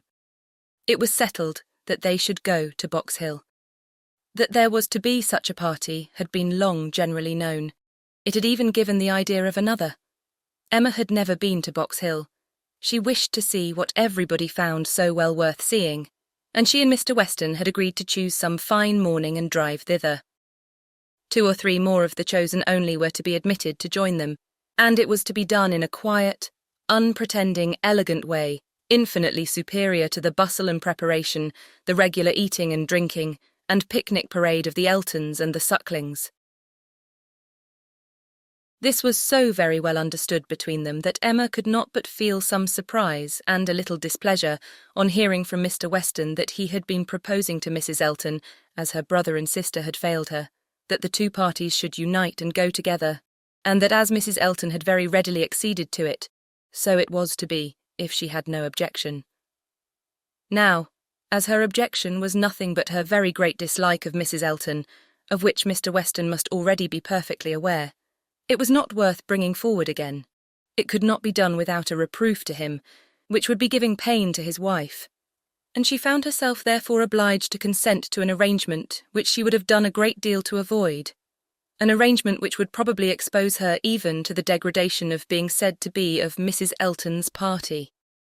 Every feeling was offended, and the forbearance of her outward submission left a heavy arrear due of secret severity in her reflections on the unmanageable goodwill of Mr. Weston's temper. "I am glad you approve of what I have done," said he very comfortably. "but I thought you would. Such schemes as these are nothing without numbers.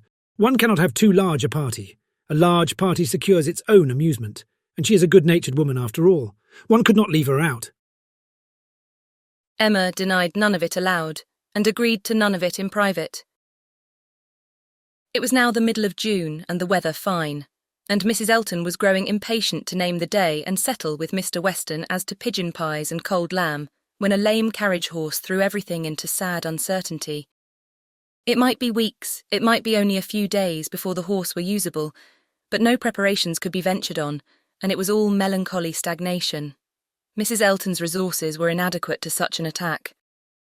"Is not this most vexatious, Knightley?" she cried. "And such weather for exploring. These delays and disappointments are quite odious. What are we to do? The year will wear away at this rate and nothing done.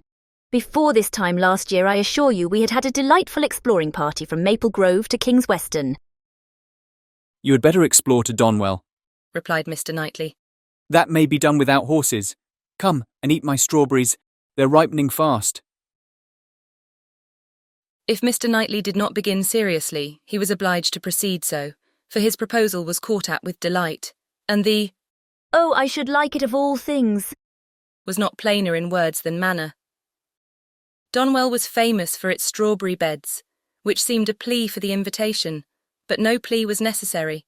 Cabbage beds would have been enough to tempt the lady, who only wanted to be going somewhere.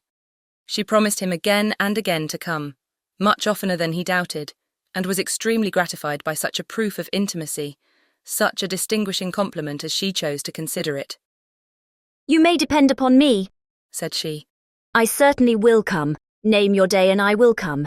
You will allow me to bring Jane Fairfax?" "I cannot name a day," said he, "till I have spoken to some others whom I would wish to meet you."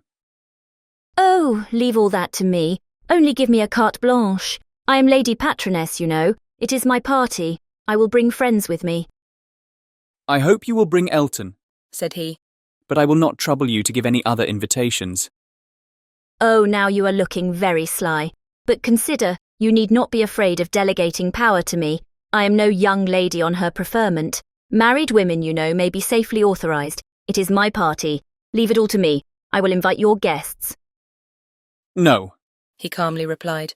"There is but one married woman in the world whom I can ever allow to invite what guests she pleases to Donwell, and that one is—" "Mrs. Weston, I suppose?" interrupted Mrs. Elton, rather mortified. "No, Mrs. Knightley. Until she is in being, I will manage such matters myself. Ah, you are an odd creature. She cried, satisfied to have no one preferred to herself. You are a humorist and may say what you like, quite a humorist. Well, I shall bring Jane with me, Jane and her aunt. The rest I leave to you. I have no objections at all to meeting the Hartfield family. Don't scruple. I know you're attached to them. You certainly will meet them, if I can prevail, and I shall call on Miss Bates in my way home. That's quite unnecessary. I see Jane every day, but as you like.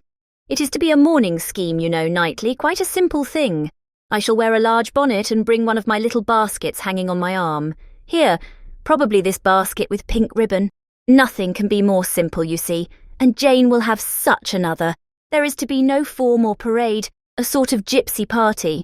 We are to walk about your gardens and gather the strawberries ourselves and sit under trees. And whatever else you may like to provide, it is to be all out of doors. A table spread in the shade, you know. Everything as natural and simple as possible. Is not that your idea? Not quite. My idea of the simple and the natural will be to have the table spread in the dining room. The nature and the simplicity of gentlemen and ladies, with their servants and furniture, I think is best observed by meals within doors. When you are tired of eating strawberries in the garden, there shall be cold meat in the house. Well, as you please, only don't have a great set out.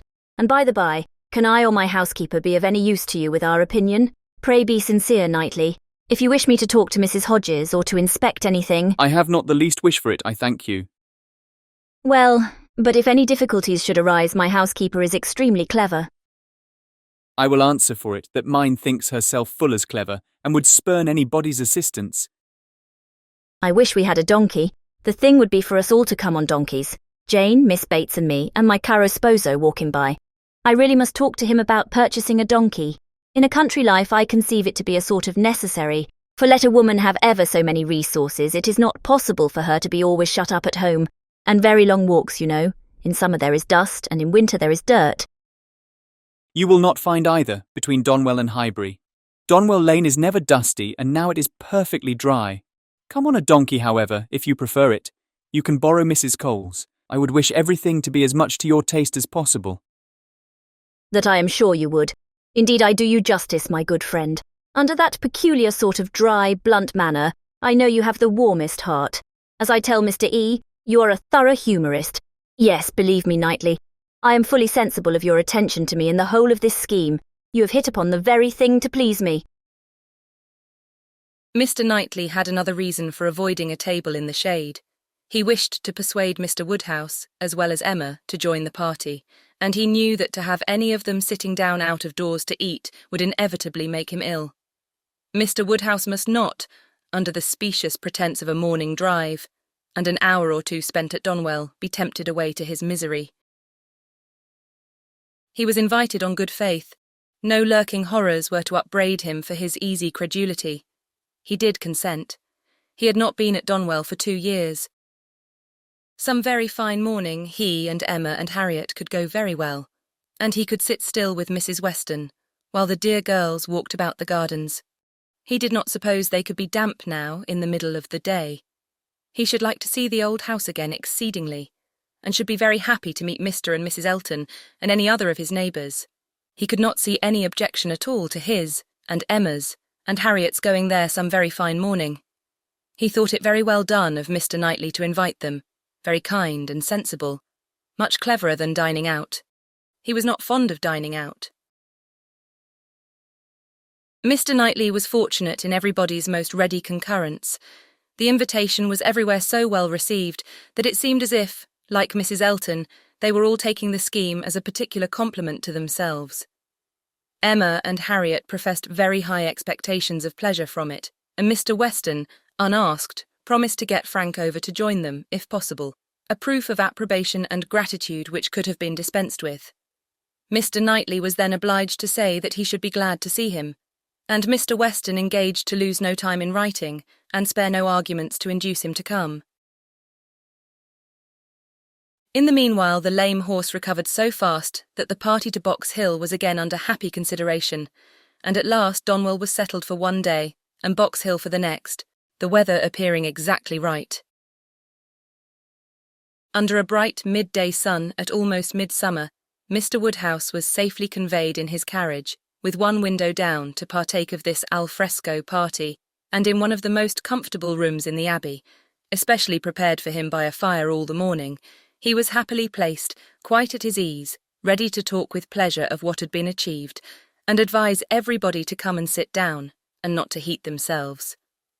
Mrs. Weston, who seemed to have walked there on purpose to be tired and sit all the time with him, remained, when all the others were invited or persuaded out, his patient listener and sympathiser.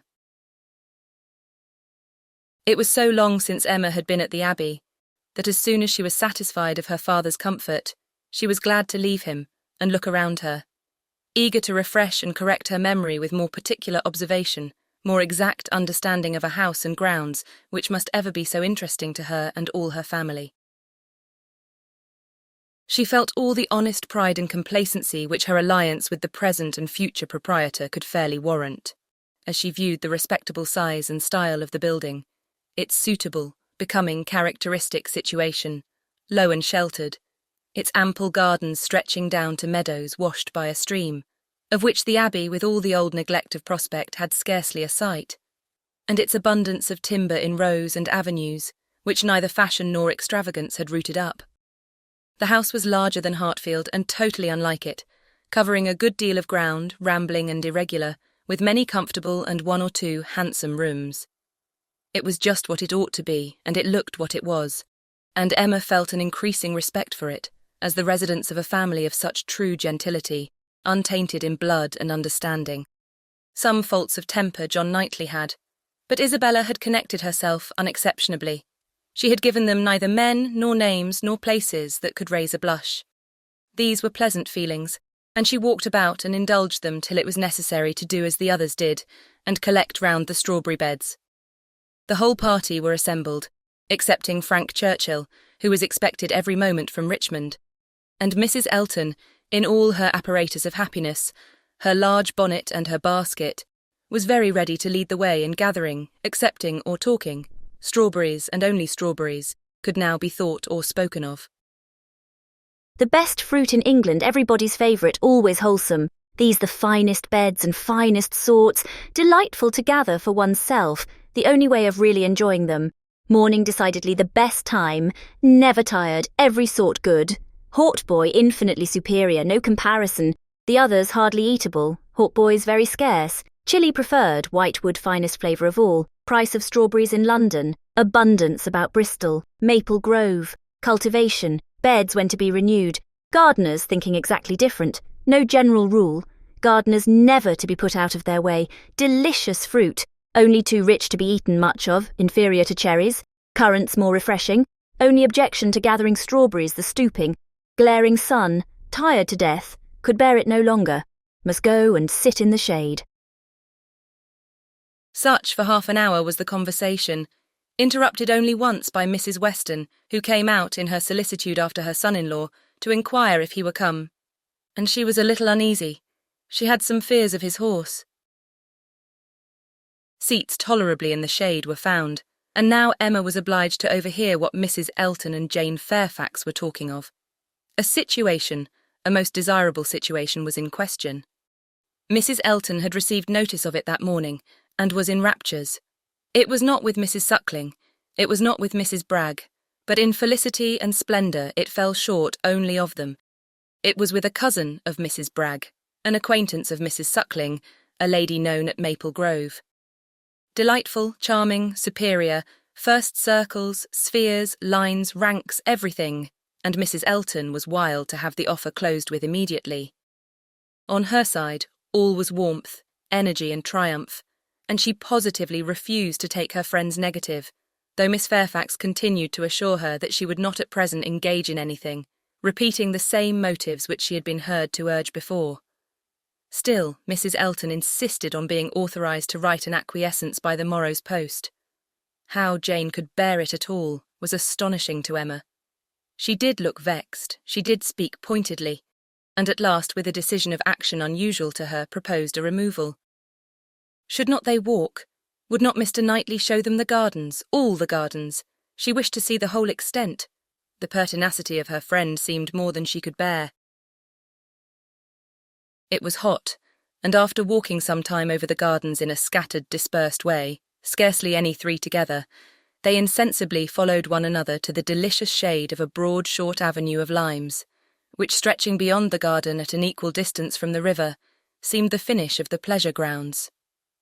It led to nothing but a view at the end over a low stone wall with high pillars, which seemed intended, in their erection, to give the appearance of an approach to the house, which never had been there. Disputable, however, as might be the taste of such a termination, it was in itself a charming walk, and the view which closed it extremely pretty.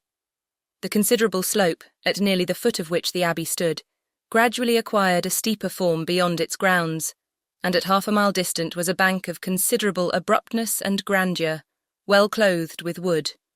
And at the bottom of this bank, favourably placed and sheltered, rose the Abbey Mill Farm, with meadows in front, and the river making a close and handsome curve around it.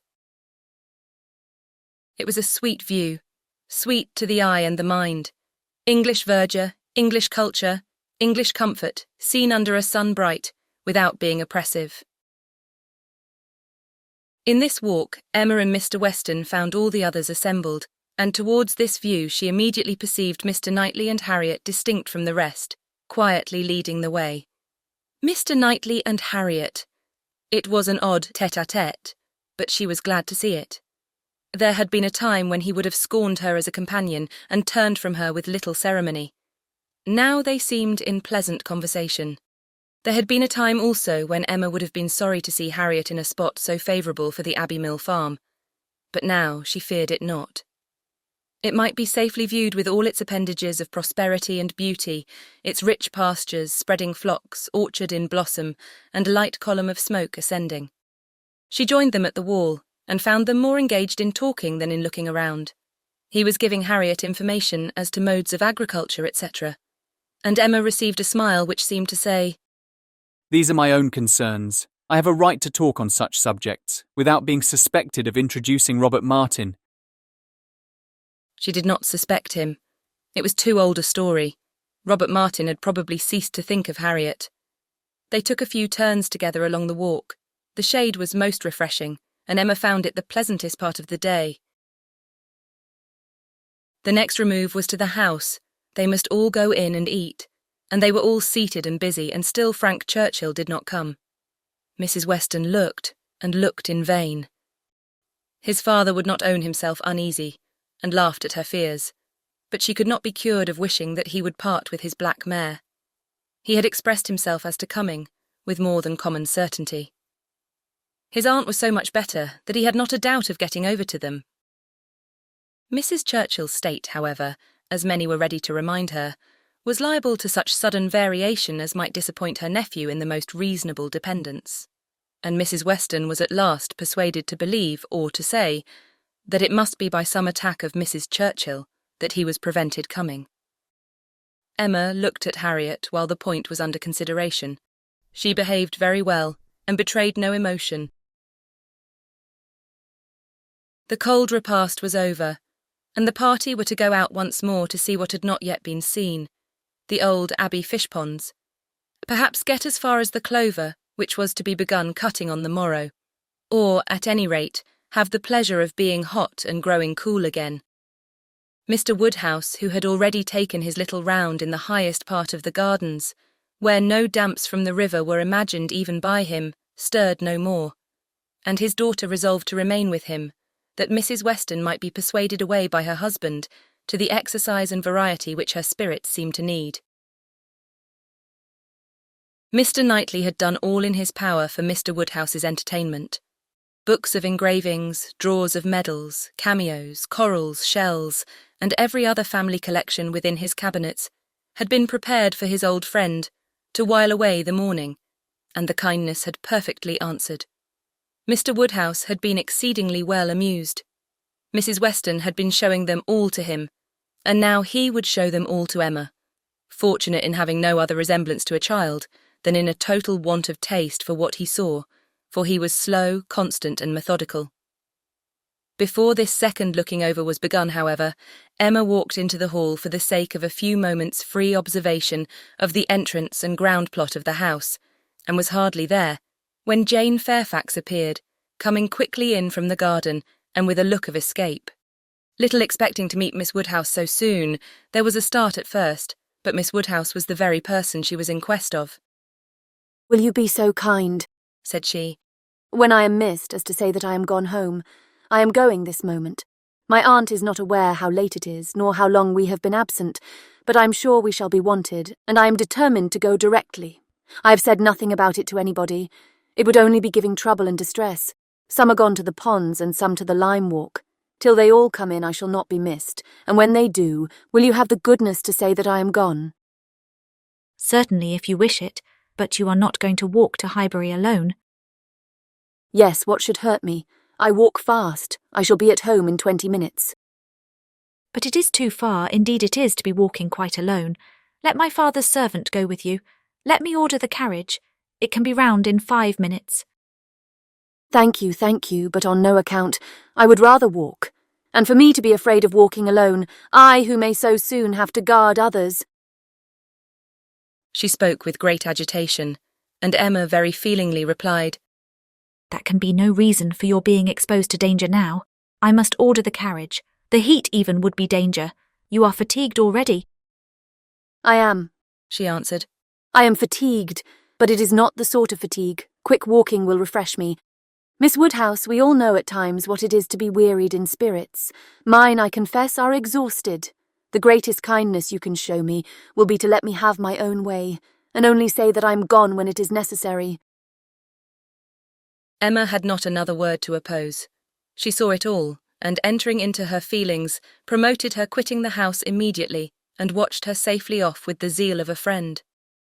Her parting look was grateful, and her parting words, "Oh, Miss Woodhouse, the comfort of being sometimes alone," seemed to burst from an overcharged heart, and to describe somewhat of the continual endurance to be practised by her, even towards some of those who loved her best. "Such a home indeed, such an aunt," said Emma, as she turned back into the hall again. "I do pity you, and the more sensibility you betray of their just horrors, the more I shall like you." Jane had not been gone a quarter of an hour, and they had only accomplished some views of St. Mark's Place, Venice, when Frank Churchill entered the room. Emma had not been thinking of him. She had forgotten to think of him, but she was very glad to see him. Mrs. Weston would be at ease. The black mare was blameless. They were right who had named Mrs. Churchill as the cause. He had been detained by a temporary increase of illness in her, a nervous seizure which had lasted some hours, and he had quite given up every thought of coming till very late. And had he known how hot a ride he should have, and how late, with all his hurry, he must be, he believed he should not have come at all. The heat was excessive. He had never suffered anything like it, almost wished he had stayed at home. Nothing killed him like heat. He could bear any degree of cold, etc. But heat was intolerable, and he sat down at the greatest possible distance from the slight remains of Mr. Woodhouse's fire, looking very deplorable. "You will soon be cooler if you sit still," said Emma. As soon as I am cooler, I shall go back again. I could very ill be spared, but such a point had been made of my coming. You will all be going soon, I suppose? The whole party breaking up. I met one as I came. Madness in such weather. Absolute madness. Emma listened and looked, and soon perceived that Frank Churchill's state might be best defined by the expressive phrase of being out of humour. Some people were always cross when they were hot. Such might be his constitution, and as she knew that eating and drinking were often the cure of such incidental complaints, she recommended his taking some refreshment. He would find abundance of everything in the dining room, and she humanely pointed out the door. No, he should not eat. He was not hungry, it would only make him hotter. In 2 minutes, however, he relented in his own favour, and muttering something about spruce beer, walked off. Emma returned all her attention to her father, saying in secret, "I am glad I have done being in love with him. I should not like a man who is so soon discomposed by a hot morning. Harriet's sweet, easy temper will not mind it." He was gone long enough to have had a very comfortable meal, and came back all the better, grown quite cool, and, with good manners, like himself, able to draw a chair close to them, take an interest in their employment, and regret, in a reasonable way, that he should be so late. He was not in his best spirits, but seemed trying to improve them, and at last made himself talk nonsense very agreeably. They were looking over views in Switzerland. As soon as my aunt gets well, I shall go abroad, said he. I shall never be easy till I have seen some of these places. You will have my sketches some time or other to look at, or my tour to read, or my poem. I shall do something to expose myself.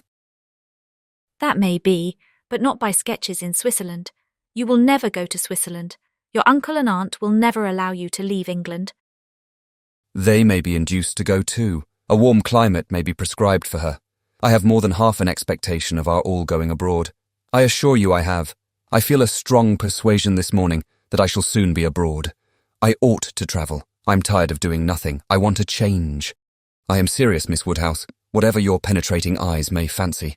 I am sick of England, and would leave it tomorrow if I could. You are sick of prosperity and indulgence. Cannot you invent a few hardships for yourself and be contented to stay? I'm sick of prosperity and indulgence. You are quite mistaken. I do not look upon myself as either prosperous or indulged. I am thwarted in everything material. I do not consider myself at all a fortunate person. You are not quite so miserable, though, as when you first came. Go and eat and drink a little more, and you will do very well. Another slice of cold meat, another draught of Madeira and water, will make you nearly on a par with the rest of us. No, I shall not stir. I shall sit by you. You are my best cure. We are going to Box Hill tomorrow. You will join us. It is not Switzerland, but it will be something for a young man so much in want of a change. You will stay and go with us. No, certainly not. I shall go home in the cool of the evening. But you may come again in the cool of tomorrow morning. No, it will not be worthwhile. If I come, I shall be cross. Then pray stay at Richmond. But if I do, I shall be crosser still. I can never bear to think of you all there without me. These are difficulties which you must settle for yourself. Choose your own degree of crossness. I shall press you no more. The rest of the party were now returning, and all were soon collected. With some there was great joy at the sight of Frank Churchill. Others took it very composedly. But there was a very general distress and disturbance on Miss Fairfax's disappearance being explained. That it was time for everybody to go, concluded the subject, and with a short final arrangement for the next day's scheme, they parted. Frank Churchill's little inclination to exclude himself increased so much that his last words to Emma were, Well, if you wish me to stay and join the party, I will. She smiled her acceptance, and nothing less than a summons from Richmond was to take him back before the following evening.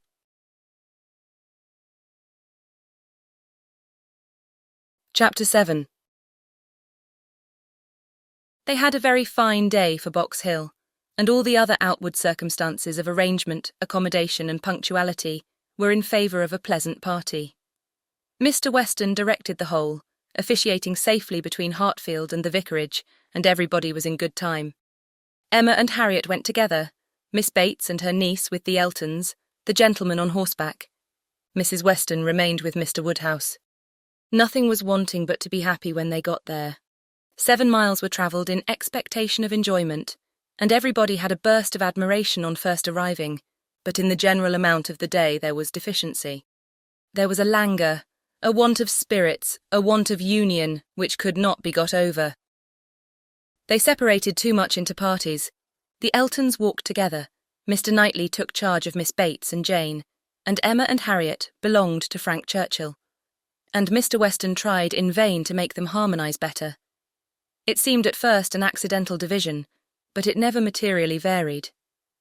Mr. and Mrs. Elton indeed showed no unwillingness to mix and be as agreeable as they could, but during the 2 whole hours that were spent on the hill, there seemed a principle of separation between the other parties, too strong for any fine prospects, or any cold collation, or any cheerful Mr. Weston to remove. At first it was downright dullness to Emma. She had never seen Frank Churchill so silent and stupid. He said nothing worth hearing, looked without seeing, admired without intelligence, listened without knowing what she said. While he was so dull, it was no wonder that Harriet should be dull likewise, and they were both insufferable.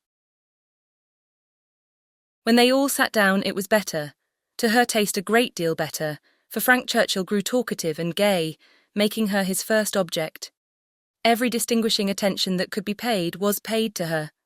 To amuse her and be agreeable in her eyes seemed all that he cared for, and Emma, glad to be enlivened, not sorry to be flattered, was gay and easy too, and gave him all the friendly encouragement, the admission to be gallant, which she had ever given in the first and most animating period of their acquaintance, but which now, in her own estimation, meant nothing, though in the judgment of most people looking on, it must have had such an appearance as no English word, but flirtation could very well describe. Mr. Frank Churchill and Miss Woodhouse flirted together excessively. They were laying themselves open to that very phrase, and to having it sent off in a letter to Maple Grove by one lady, to Ireland by another. Not that Emma was gay and thoughtless from any real felicity. It was rather because she felt less happy than she had expected. She laughed because she was disappointed, and though she liked him for his attentions and thought them all, whether in friendship, admiration or playfulness, extremely judicious, they were not winning back her heart. She still intended him for her friend. "How much I'm obliged to you," said he, "for telling me to come today. If it had not been for you, I should certainly have lost all the happiness of this party. I had quite determined to go away again." Yes, you were very cross, and I do not know what about, except that you were too late for the best strawberries. I was a kinder friend than you deserved, but you were humble. You begged hard to be commanded to come. Don't say I was cross, I was fatigued. The heat overcame me. It is hotter today. Not to my feelings. I am perfectly comfortable today. You're comfortable because you are under command. Your command? Yes. Perhaps I intended you to say so, but I meant self-command. You had, somehow or other, broken bounds yesterday, and run away from your own management. But today you are got back again, and as I cannot be always with you, it is best to believe your temper under your own command rather than mine. It comes to the same thing.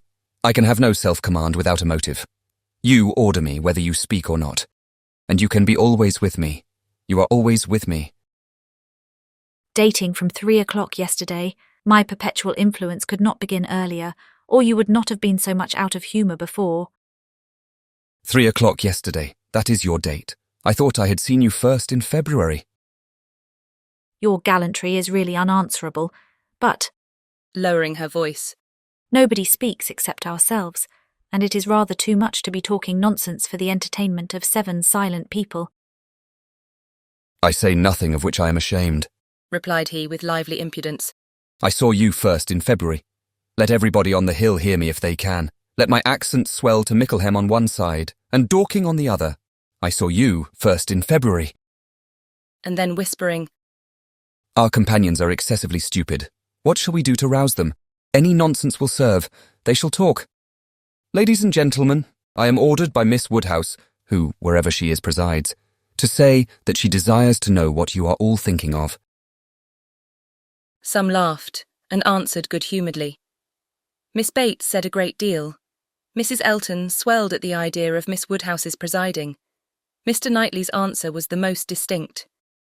Is Miss Woodhouse sure that she would like to hear what we are all thinking of?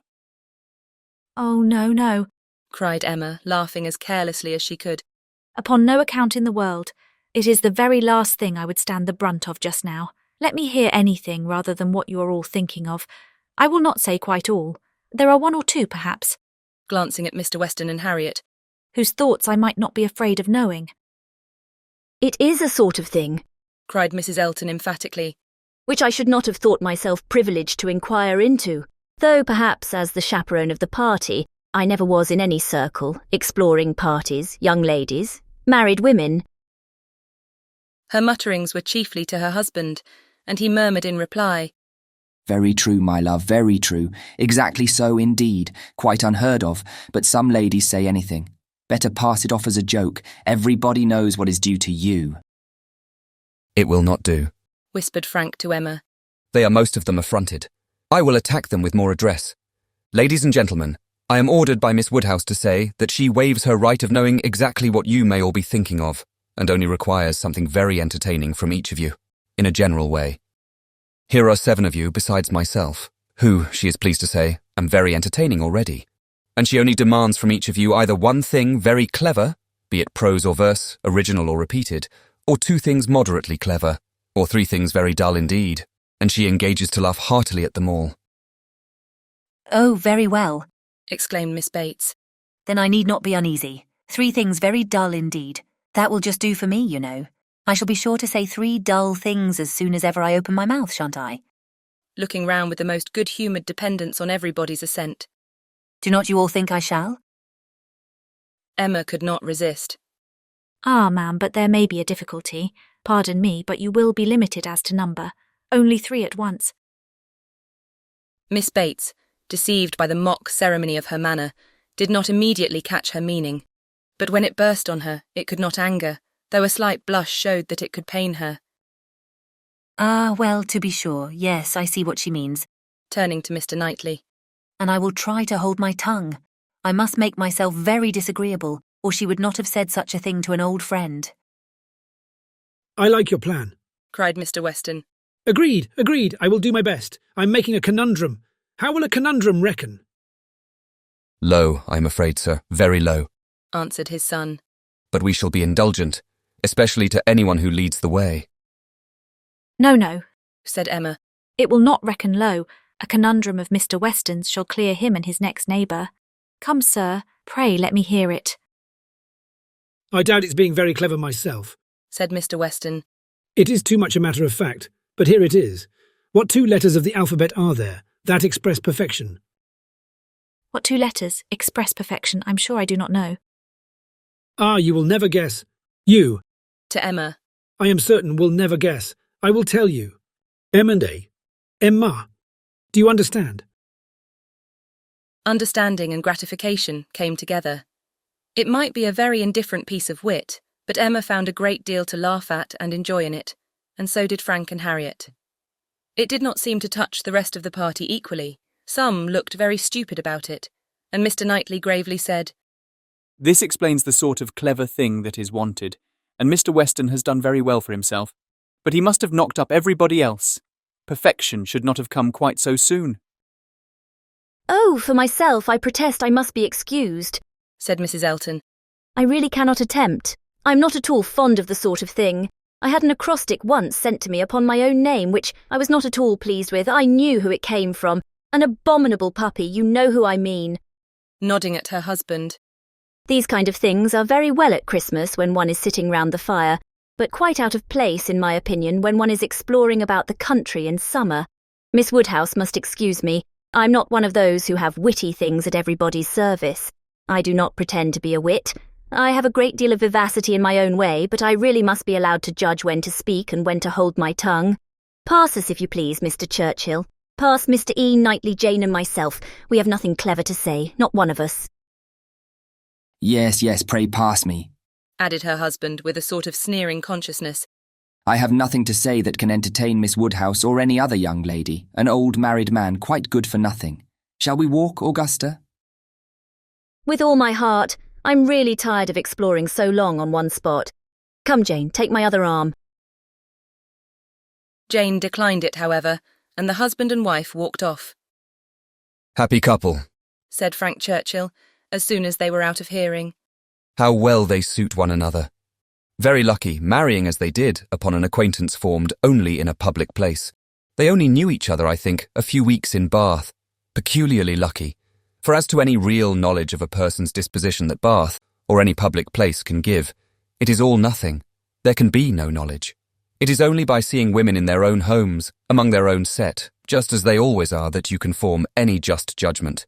Short of that, it is all guess and luck, and will generally be ill luck. How many a man has committed himself on a short acquaintance, and rued it all the rest of his life?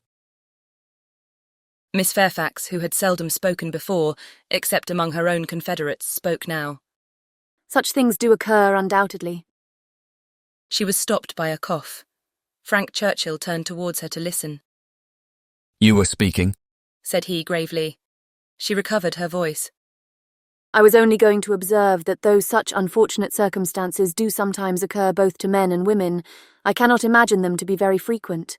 A hasty and imprudent attachment may arise, but there is generally time to recover from it afterwards. I would be understood to mean that it can be only weak, irresolute characters, whose happiness must be always at the mercy of chance, who will suffer an unfortunate acquaintance to be an inconvenience, an oppression forever. He made no answer, merely looked and bowed in submission, and soon afterwards said in a lively tone, "Well, I have so little confidence in my own judgment, that whenever I marry, I hope somebody will choose my wife for me. Will you?" Turning to Emma. "Will you choose a wife for me? I'm sure I should like anybody fixed on by you. You provide for the family, you know." With a smile at his father. "Find somebody for me. I'm in no hurry. Adopt her, educate her. And make her like myself. By all means, if you can." Very well, I undertake the commission. You shall have a charming wife. "She must be very lively and have hazel eyes. I care for nothing else. I shall go abroad for a couple of years, and when I return, I shall come to you for my wife. Remember." Emma was in no danger of forgetting. It was a commission to touch every favourite feeling. Would not Harriet be the very creature described? Hazel eyes accepted. 2 years more might make her all that he wished. He might even have Harriet in his thoughts at the moment. Who could say? Referring the education to her seemed to imply it. "Now, ma'am," said Jane to her aunt. "shall we join Mrs. Elton?" If you please, my dear, with all my heart. I am quite ready. I was ready to have gone with her, but this will do just as well. We shall soon overtake her. There she is. No, that's somebody else. That's one of the ladies in the Irish car party, not at all like her. Well, I declare. They walked off, followed in half a minute by Mr. Knightley. Mr. Weston, his son, Emma and Harriet only remained, and the young man's spirits now rose to a pitch almost unpleasant. Even Emma grew tired at last of flattery and merriment, and wished herself rather walking quietly about with any of the others, or sitting almost alone, and quite unattended to, in tranquil observation of the beautiful views beneath her. The appearance of the servants looking out for them to give notice of the carriages was a joyful sight, and even the bustle of collecting and preparing to depart, and the solicitude of Mrs. Elton to have her carriage first, were gladly endured, in the prospect of the quiet drive home, which was to close the very questionable enjoyments of this day of pleasure. Such another scheme, composed of so many ill-assorted people, she hoped never to be betrayed into again. While waiting for the carriage, she found Mr. Knightley by her side. He looked around, as if to see that no one were near, and then said, "Emma, I must once more speak to you as I have been used to do, a privilege rather endured than allowed, perhaps, but I must still use it. I cannot see you acting wrong without a remonstrance. How could you be so unfeeling to Miss Bates? How could you be so insolent in your wit to a woman of her character, age and situation? Emma, I had not thought it possible." Emma recollected, blushed, was sorry, but tried to laugh it off. Nay, how could I help saying what I did? Nobody could have helped it. It was not so very bad. I dare say she did not understand me. "I assure you she did. She felt your full meaning. She has talked of it since. I wish you could have heard how she talked of it, with what candour and generosity. I wish you could have heard her honouring your forbearance in being able to pay her such attentions as she was for ever receiving from yourself and your father, when her society must be so irksome." "Oh," cried Emma, "I know there is not a better creature in the world, but you must allow that what is good and what is ridiculous are most unfortunately blended in her." "They are blended," said he. "I acknowledge, and were she prosperous, I could allow much for the occasional prevalence of the ridiculous over the good. Were she a woman of fortune, I would leave every harmless absurdity to take its chance. I would not quarrel with you for any liberties of manner, were she your equal in situation. But Emma, consider how far this is from being the case. She is poor. She has sunk from the comforts she was born to, and if she lived to old age must probably sink more. Her situation should secure your compassion. It was badly done indeed. You, whom she had known from an infant, whom she had seen grow up from a period when her notice was an honour, to have you now in thoughtless spirits and the pride of the moment laugh at her, humble her, and before her niece too, and before others, many of whom, certainly some, would be entirely guided by your treatment of her. This is not pleasant to you, Emma, and it is very far from pleasant to me, but I will tell you truths while I can, satisfied with proving myself your friend by very faithful counsel, and trusting that you will some time or other do me greater justice than you can do now." While they talked, they were advancing towards the carriage. It was ready, and before she could speak again, he had handed her in. He had misinterpreted the feelings which had kept her face averted and her tongue motionless. They were combined only of anger against herself, mortification, and deep concern. She had not been able to speak, and on entering the carriage, sunk back for a moment overcome, then reproaching herself for having taken no leave, making no acknowledgement, parting in apparent sullenness, she looked out with voice and hand eager to show a difference. But it was just too late. He had turned away, and the horses were in motion. She continued to look back, but in vain, and soon, with what appeared unusual speed, they were halfway down the hill, and everything left far behind. She was vexed beyond what could have been expressed, almost beyond what she could conceal. Never had she felt so agitated, mortified, grieved at any circumstance in her life. She was most forcibly struck. The truth of this representation there was no denying. She felt it at her heart. How could she have been so brutal, so cruel to Miss Bates? How could she have exposed herself to such ill opinion in anyone she valued? And how suffer him to leave her without saying one word of gratitude, of concurrence, of common kindness? Time did not compose her. As she reflected more, she seemed but to feel it more. She never had been so depressed. Happily, it was not necessary to speak. There was only Harriet, who seemed not in spirits herself, fagged, and very willing to be silent, and Emma felt the tears running down her cheeks almost all the way home, without being at any trouble to check them, extraordinary as they were. Chapter 8. The wretchedness of a scheme to Box Hill was in Emma's thoughts all the evening. How it might be considered by the rest of the party she could not tell. They, in their different homes and their different ways, might be looking back on it with pleasure. But in her view, it was a morning more completely misspent, more totally bare of rational satisfaction at the time, and more to be abhorred in recollection than any she had ever passed. A whole evening of backgammon with her father was felicity to it.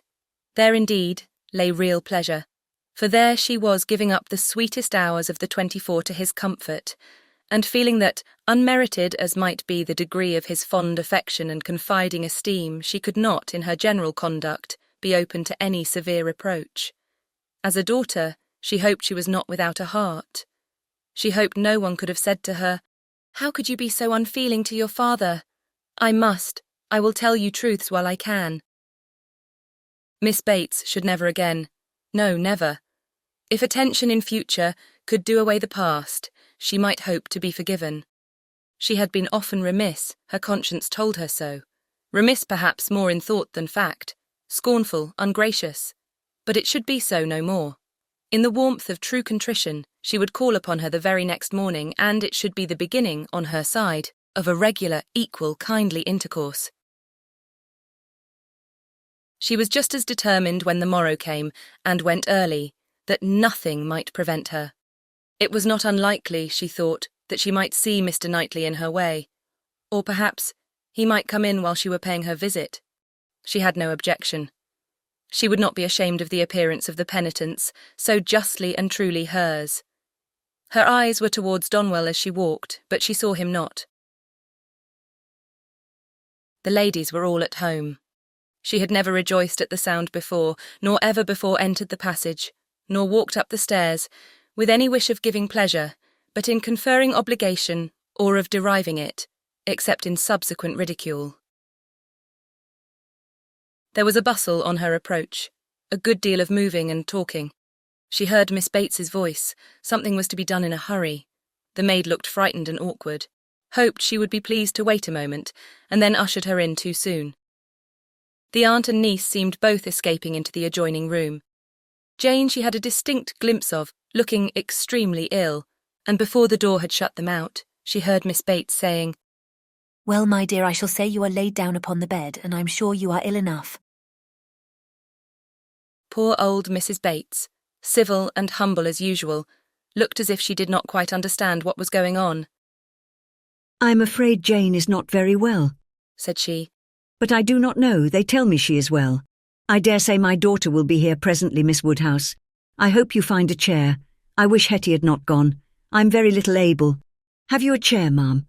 Do you sit where you like? I'm sure she will be here presently." Emma seriously hoped she would. She had a moment's fear of Miss Bates keeping away from her.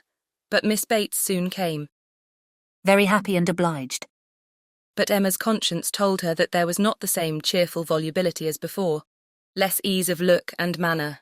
A very friendly inquiry after Miss Fairfax, she hoped, might lead the way to a return of old feelings. The touch seemed immediate. Ah, Miss Woodhouse, how kind you are. I suppose you have heard and are come to give us joy. This does not seem much like joy indeed in me. Twinkling away a tear or two. But it will be very trying for us to part with her, after having had her so long, and she has a dreadful headache just now, writing all the morning. Such long letters, you know, to be written to Colonel Campbell and Mrs. Dixon. My dear, said I, you will blind yourself, for tears were in her eyes perpetually. One cannot wonder, it is a great change. And though she is amazingly fortunate, such a situation, I suppose, as no young woman before ever met with on first going out. Do not think us ungrateful, Miss Woodhouse, for such surprising good fortune. Again dispersing her tears. But poor dear soul, if you were to see what a headache she has. When one is in great pain, you know one cannot feel any blessing quite as it may deserve. She is as low as possible. To look at her, nobody would think how delighted and happy she is to have secured such a situation. You will excuse her not coming to you. She is not able, she is gone into her own room. I want her to lie down upon the bed. My dear, said I shall say you are laid down upon the bed. But however, she is not.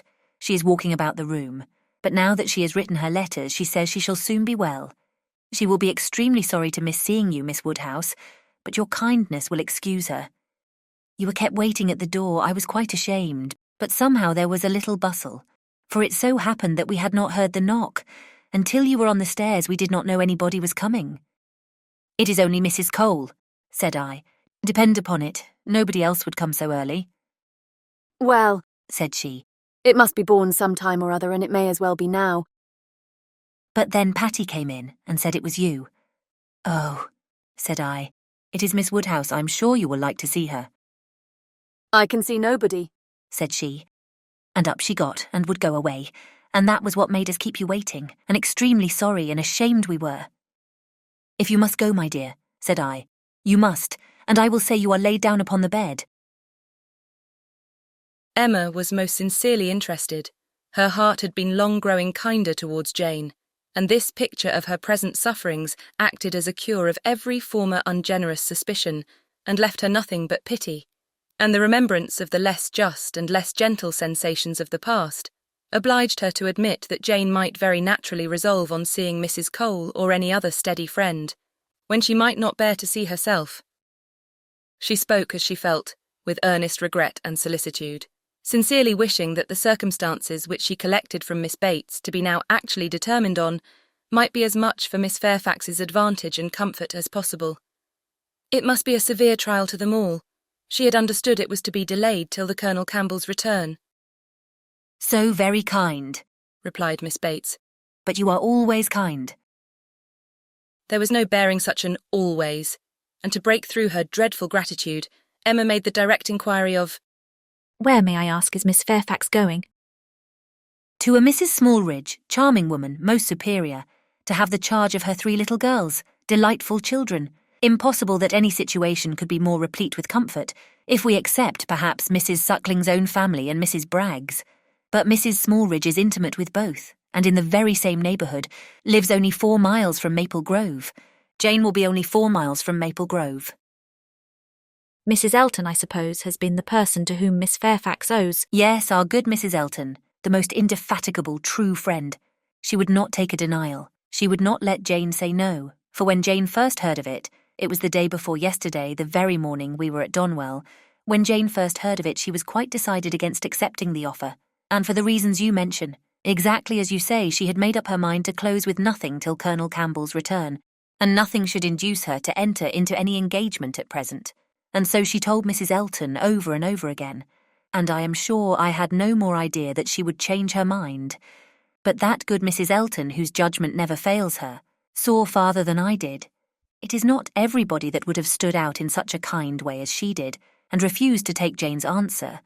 But she positively declared she would not write any such denial yesterday as Jane wished her. She would wait, and, sure enough, yesterday evening it was all settled that Jane should go. Quite a surprise to me, I'd not the least idea.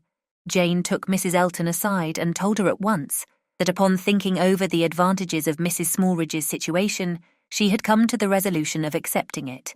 I did not know a word of it till it was all settled.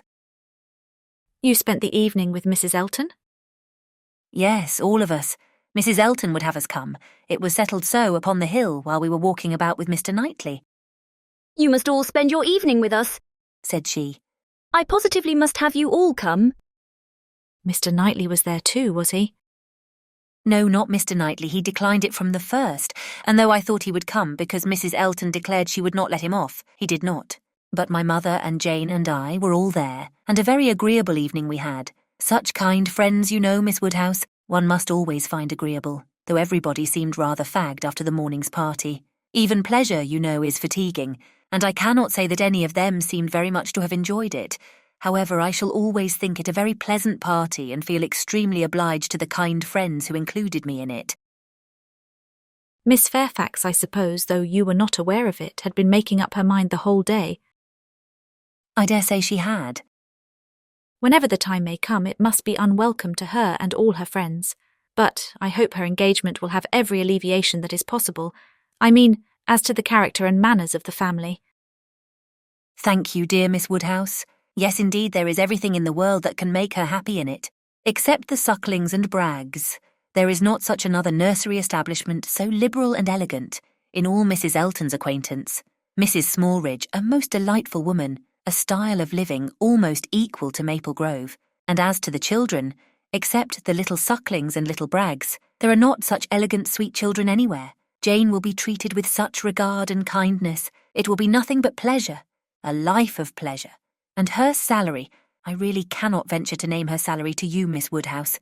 Even you, used as you are to great sums, would hardly believe that so much could be given to a young person like Jane. Ah, madam, cried Emma. If other children are at all like what I remember to have been myself, I should think 5 times the amount of what I have ever yet heard named as a salary on such occasions, dearly earned. You are so noble in your ideas. And when is Miss Fairfax to leave you? Very soon indeed, that's the worst of it, within a fortnight. Mrs. Smallridge is in a great hurry. My poor mother does not know how to bear it. So then I try to put it out of her thoughts and say, "Come, ma'am, do not let us think about it any more." Her friends must all be sorry to lose her, and will not Colonel and Mrs. Campbell be sorry to find that she has engaged herself before their return? Yes, Jane says she's sure they will, but yet this is such a situation as she cannot feel herself justified in declining. I was so astonished when she first told me what she had been saying to Mrs. Elton, and when Mrs. Elton at the same moment came congratulating me upon it. It was before tea. Stay. No, it could not be before tea because we were just going to cards. And yet it was before tea because I remember thinking, oh no, now I recollect, now I have it. Something happened before tea, but not that. Mr. Elton was called out of the room before tea. Old John Abdy's son wanted to speak with him. Poor old John, I have a great regard for him. He was clerk to my poor father 27 years. And now, poor old man, he is bedridden and very poorly with the rheumatic gout in his joints. I must go and see him today, and so will Jane, I'm sure, if she gets out at all. And poor John's son came to talk to Mr. Elton about relief from the parish. He is very well to do himself, you know, being headman at the Crown, ostler, and everything of that sort, but still he cannot keep his father without some help. And so when Mr. Elton came back, he told us what John Ostler had been telling him. And then it came out about the chaise having been sent to Randalls to take Mr. Frank Churchill to Richmond. That was what happened before tea. It was after tea that Jane spoke to Mrs. Elton. Miss Bates would hardly give Emma time to say how perfectly new this circumstance was to her, but as without supposing it possible that she could be ignorant of any of the particulars of Mr. Frank Churchill's going, she proceeded to give them all. It was of no consequence. What Mr. Elton had learned from the ostler on the subject, being the accumulation of the ostler's own knowledge, and the knowledge of the servants at Randalls, was that a messenger had come over from Richmond soon after the return of the party from Box Hill, which messenger, however, had been no more than was expected, and that Mr. Churchill had sent his nephew a few lines, containing upon the whole a tolerable account of Mrs. Churchill, and only wishing him not to delay coming back beyond the next morning early, but that Mr. Frank Churchill, having resolved to go home directly without waiting at all, and his horse seeming to have got a cold, Tom had been sent off immediately for the Crown chaise, and the ostler had stood out and seen it pass by, the boy going a good pace and driving very steady. There was nothing in all this either to astonish or interest, and it caught Emma's attention only as it united with the subject which already engaged her mind. The contrast between Mrs. Churchill's importance in the world and Jane Fairfax's struck her. One was everything, the other nothing, and she sat musing on the difference of woman's destiny, and quite unconscious on what her eyes were fixed, till roused by Miss Bates's saying, I see what you are thinking of, the pianoforte. What is to become of that? Very true, poor dear Jane was talking of it just now. You must go, said she. You and I must part. You will have no business here. Let it stay, however, said she. Give it house room till Colonel Campbell comes back. I shall talk about it to him. He will settle for me. He will help me out of all my difficulties. And to this day, I do believe she knows not whether it was his present or his daughter's. Now Emma was obliged to think of the pianoforte, and the remembrance of all her former fanciful and unfair conjectures was so little pleasing that she soon allowed herself to believe her visit had been long enough, and, with a repetition of everything that she could venture to say of the good wishes which she really felt, took leave. Chapter 9. Emma's pensive meditations, as she walked home, were not interrupted, but on entering the parlour she found those who must rouse her. Mr. Knightley and Harriet had arrived during her absence, and were sitting with her father. Mr. Knightley immediately got up, and in a manner decidedly graver than usual said, I would not go away without seeing you, but I have no time to spare, and therefore must now be gone directly. I'm going to London to spend a few days with John and Isabella. Have you anything to send or say besides the love which nobody carries? Nothing at all. But is not this a sudden scheme? Yes, rather. I have been thinking of it some little time. Emma was sure he had not forgiven her. He looked unlike himself. Time, however, she thought, would tell him that they ought to be friends again. While he stood as if meaning to go but not going, her father began his inquiries. Well, my dear, and did you get there safely? And how did you find my worthy old friend and her daughter? I dare say they must have been very much obliged to you for coming. Dear Emma has been to call on Mrs. and Miss Bates, Mr. Knightley, as I told you before. She is always so attentive to them. Emma's colour was heightened by this unjust praise, and with a smile and shake of the head, which spoke much, she looked at Mr. Knightley. It seemed as if there were an instantaneous impression in her favour, as if his eyes received the truth from hers, and all that had passed of good in her feelings were at once caught and honoured. He looked at her with a glow of regard. She was warmly gratified, and in another moment still more so by a little movement of more than common friendliness on his part. He took her hand. Whether she had not herself made the first motion she could not say. She might perhaps have rather offered it, but he took her hand, pressed it, and certainly was on the point of carrying it to his lips, when, from some fancy or other, he suddenly let it go. Why he should feel such a scruple, why he should change his mind when it was all but done, she could not perceive. He would have judged better, she thought, if he had not stopped. The intention, however, was indubitable, and whether it was that his manners had in general so little gallantry, or however else it happened, but she thought nothing became him more. It was with him, of so simple yet so dignified a nature. She could not but recall the attempt with great satisfaction. It spoke such perfect amity. He left them immediately afterwards, gone in a moment. He always moved with the alertness of a mind which could neither be undecided nor dilatory, but now he seemed more sudden than usual in his disappearance. Emma could not regret her having gone to Miss Bates, but she wished she had left her 10 minutes earlier. It would have been a great pleasure to talk over Jane Fairfax's situation with Mr. Knightley. Neither would she regret that he should be going to Brunswick Square, for she knew how much his visit would be enjoyed, but it might have happened at a better time, and to have had longer notice of it would have been pleasanter. They parted thorough friends, however. She could not be deceived as to the meaning of his countenance and his unfinished gallantry. It was all done to assure her that she had fully recovered his good opinion. He had been sitting with them half an hour, she found. It was a pity that she had not come back earlier.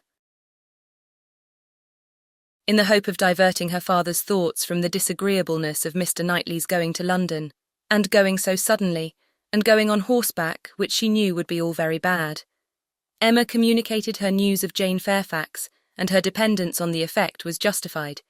It supplied a very useful check, interested without disturbing him. He had long made up his mind to Jane Fairfax's going out as governess, and could talk of it cheerfully, but Mr. Knightley's going to London had been an unexpected blow. I'm very glad indeed, my dear, to hear she is to be so comfortably settled. Mrs. Elton is very good-natured and agreeable, and I dare say her acquaintance are just what they ought to be. I hope it is a dry situation, and that her health will be taken good care of. It ought to be a first object, as I am sure poor Miss Taylor's always was with me. You know, my dear, she's going to be to this new lady what Miss Taylor was to us, and I hope she will be better off in one respect, and not be induced to go away after it has been her home so long. The following day brought news from Richmond to throw everything else into the background. An express arrived at Randalls to announce the death of Mrs. Churchill.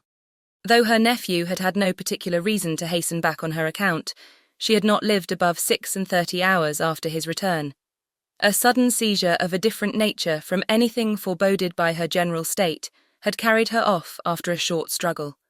The great Mrs. Churchill was no more. It was felt as such things must be felt. Every body had a degree of gravity and sorrow, tenderness towards the departed, solicitude for the surviving friends, and, in a reasonable time, curiosity to know where she would be buried. Goldsmith tells us that when lovely woman stoops to folly, she has nothing to do but to die, and when she stoops to be disagreeable, it is equally to be recommended as a clearer of ill fame. Mrs. Churchill, after being disliked at least 25 years, was now spoken of with compassionate allowances. In one point she was fully justified. She had never been admitted before to be seriously ill. The event acquitted her of all the fancifulness and all the selfishness of imaginary complaints. Poor Mrs. Churchill. No doubt she had been suffering a great deal, more than anybody had ever supposed, and continual pain would try the temper. It was a sad event, a great shock, with all her faults. What would Mr. Churchill do without her? Mr. Churchill's loss would be dreadful indeed. Mr. Churchill would never get over it. Even Mr. Weston shook his head and looked solemn. Ah, poor woman! Who would have thought it? And resolved that his mourning should be as handsome as possible, and his wife sat, sighing and moralising over her broad hems with a commiseration and good sense, true and steady. How it would affect Frank was among the earliest thoughts of both. It was also a very early speculation with Emma. The character of Mrs. Churchill, the grief of her husband. Her mind glanced over them both with awe and compassion, and then rested with lightened feelings on how Frank might be affected by the event, how benefited, how freed. She saw in a moment all the possible good. Now, an attachment to Harriet Smith would have nothing to encounter. Mr. Churchill, independent of his wife, was feared by nobody. An easy, guidable man, to be persuaded into anything by his nephew. All that remained to be wished was that the nephew should form the attachment, as with all her goodwill in the cause, Emma could feel no certainty of its being already formed. Harriet behaved extremely well on the occasion, with great self-command. Whatever she might feel of brighter hope, she betrayed nothing. Emma was gratified to observe such a proof in her of strengthened character, and refrained from any illusion that might endanger its maintenance.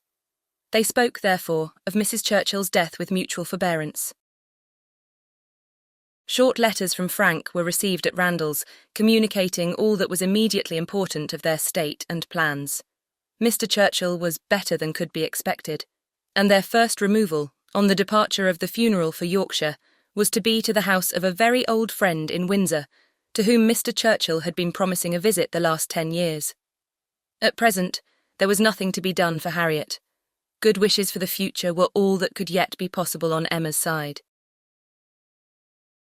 It was a more pressing concern to show attention to Jane Fairfax, whose prospects were closing, while Harriet's opened, and whose engagements now allowed of no delay in anyone at Highbury who wished to show her kindness. And with Emma it was grown into a first wish. She had scarcely a stronger regret than for her past coldness, and the person whom she had been so many months neglecting was now the very one on whom she would have lavished every distinction of regard or sympathy. She wanted to be of use to her, wanted to show a value for her society and testify respect and consideration. She resolved to prevail on her to spend a day at Hartfield. A note was written to urge it. The invitation was refused, and by a verbal message. Miss Fairfax was not well enough to write, and when Mr. Perry called at Hartfield the same morning, it appeared that she was so much indisposed as to have been visited, though against her own consent, by himself, and that she was suffering under severe headaches and a nervous fever to a degree, which made him doubt the possibility of her going to Mrs. Smallridge's at the time proposed. Her health seemed for the moment completely deranged, appetite quite gone, and though there were no absolutely alarming symptoms, nothing touching the pulmonary complaint, which was the standing apprehension of the family, Mr. Perry was uneasy about her. He thought she had undertaken more than she was equal to, and that she felt it so herself, though she would not own it. Her spirits seemed overcome. Her present home, he could not but observe, was unfavourable to a nervous disorder, confined always to one room. He could have wished it otherwise, and her good aunt, though his very old friend, he must acknowledge to be not the best companion for an invalid of that description. Her care and attention could not be questioned. They were, in fact, only too great. He very much feared that Miss Fairfax derived more evil than good from them. Emma listened with the warmest concern, grieved for her more and more, and looked around eager to discover some way of being useful. To take her, be it only an hour or two, from her aunt, to give her change of air and scene and quiet, rational conversation, even for an hour or two, might do her good. And the following morning she wrote again to say, in the most feeling language she could command, that she would call for her in the carriage at any hour that Jane would name, mentioning that she had Mr. Perry's decided opinion in favour of such exercise for his patient. The answer was only in this short note. Miss Fairfax's compliments and thanks, but is quite unequal to any exercise. Emma felt that her own note had deserved something better, but it was impossible to quarrel with words, whose tremulous inequality showed indisposition so plainly, and she thought only of how she might best counteract this unwillingness to be seen or assisted. In spite of the answer, therefore, she ordered the carriage, and drove to Mrs. Bates's, in the hope that Jane would be induced to join her, but it would not do. Miss Bates came to the carriage door all gratitude, and agreeing with her most earnestly in thinking an airing might be of the greatest service, and everything that message could do was tried, but all in vain. Miss Bates was obliged to return without success. Jane was quite unpersuadable. The mere proposal of going out seemed to make her worse. Emma wished she could have seen her, and tried her own powers, but, almost before she could hint the wish, Miss Bates made it appear that she had promised her niece on no account to let Miss Woodhouse in. Indeed, the truth was that poor dear Jane could not bear to see anybody at all. Mrs. Elton indeed could not be denied, and Mrs. Cole had made such a point, and Mrs. Perry had said so much, but, except them, Jane would really see nobody. Emma did not want to be classed with the Mrs. Eltons, the Mrs. Perrys, and the Mrs. Coles, who would force themselves anywhere. Neither could she feel any right of preference herself. She submitted, therefore, and only questioned Miss Bates farther as to her niece's appetite and diet, which she longed to be able to assist. On that subject, poor Miss Bates was very unhappy and very communicative. Jane would hardly eat anything. Mr. Perry recommended nourishing food, but everything they could command, and never had anybody such good neighbours, was distasteful. Emma, on reaching home, called the housekeeper directly to an examination of her stores, and some arrowroot of very superior quality was speedily dispatched to Miss Bates with a most friendly note. In half an hour the arrowroot was returned, with 1,000 thanks from Miss Bates, but dear Jane would not be satisfied without its being sent back. It was a thing she could not take, and moreover she insisted on her saying that she was not at all in want of anything. When Emma afterwards heard that Jane Fairfax had been seen wandering about the meadows at some distance from Highbury, on the afternoon of the very day on which she had, under the plea of being unequal to any exercise, so peremptorily refused to go out with her in the carriage, she could have no doubt, putting everything together, that Jane was resolved to receive no kindness from her. She was sorry, very sorry. Her heart was grieved for a state which seemed but the more pitiable from this sort of irritation of spirits, inconsistency of action and inequality of powers, and it mortified her that she was given so little credit for proper feeling or esteemed so little worthy as a friend. But she had the consolation of knowing that her intentions were good, and of being able to say to herself that could Mr. Knightley have been privy to all her attempts of assisting Jane Fairfax, could he even have seen into her heart, he would not on this occasion have found anything to reprove. Chapter 10.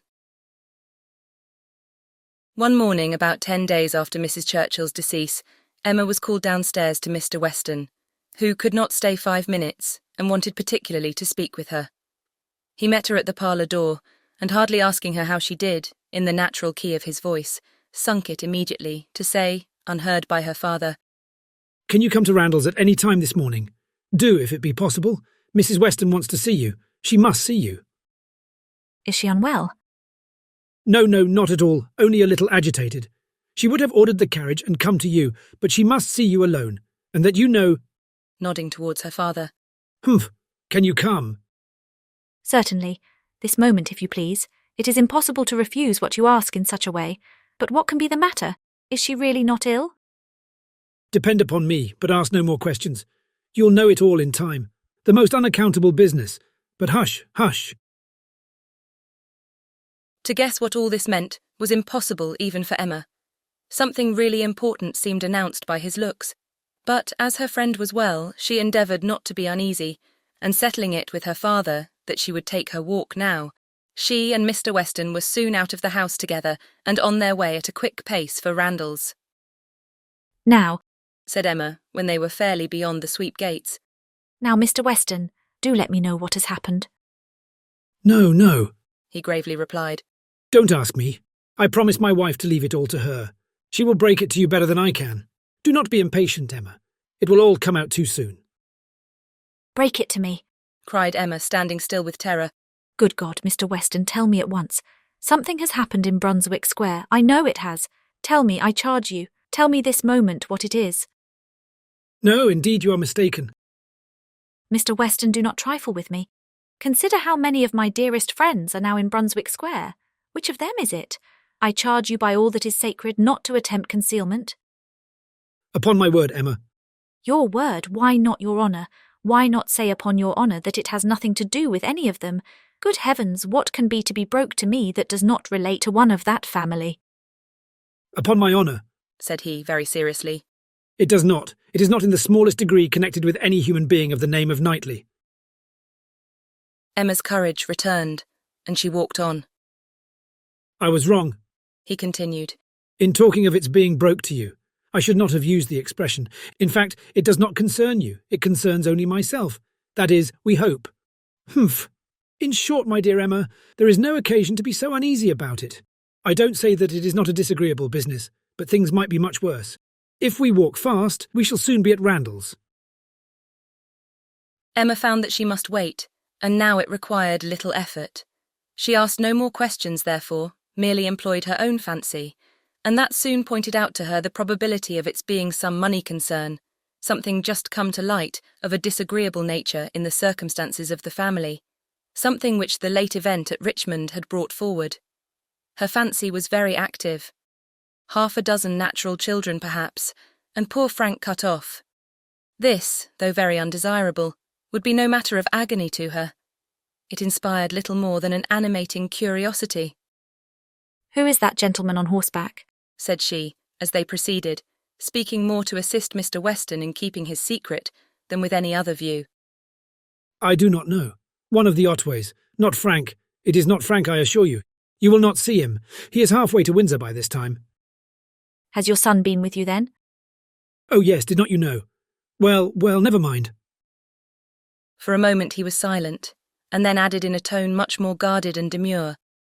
"Yes, Frank came over this morning, just to ask us how he did." They hurried on, and were speedily at Randalls. "Well, my dear," said he as they entered the room, "I have brought her, and now I hope you will soon be better. I shall leave you together. There is no use in delay. I shall not be far off if you want me." And Emma distinctly heard him add, in a lower tone, before he quitted the room, "I have been as good as my word. She has not the least idea." Mrs. Weston was looking so ill and had an air of so much perturbation that Emma's uneasiness increased, and the moment they were alone, she eagerly said, "What is it, my dear friend? Something of a very unpleasant nature, I find, has occurred. Do let me know directly what it is.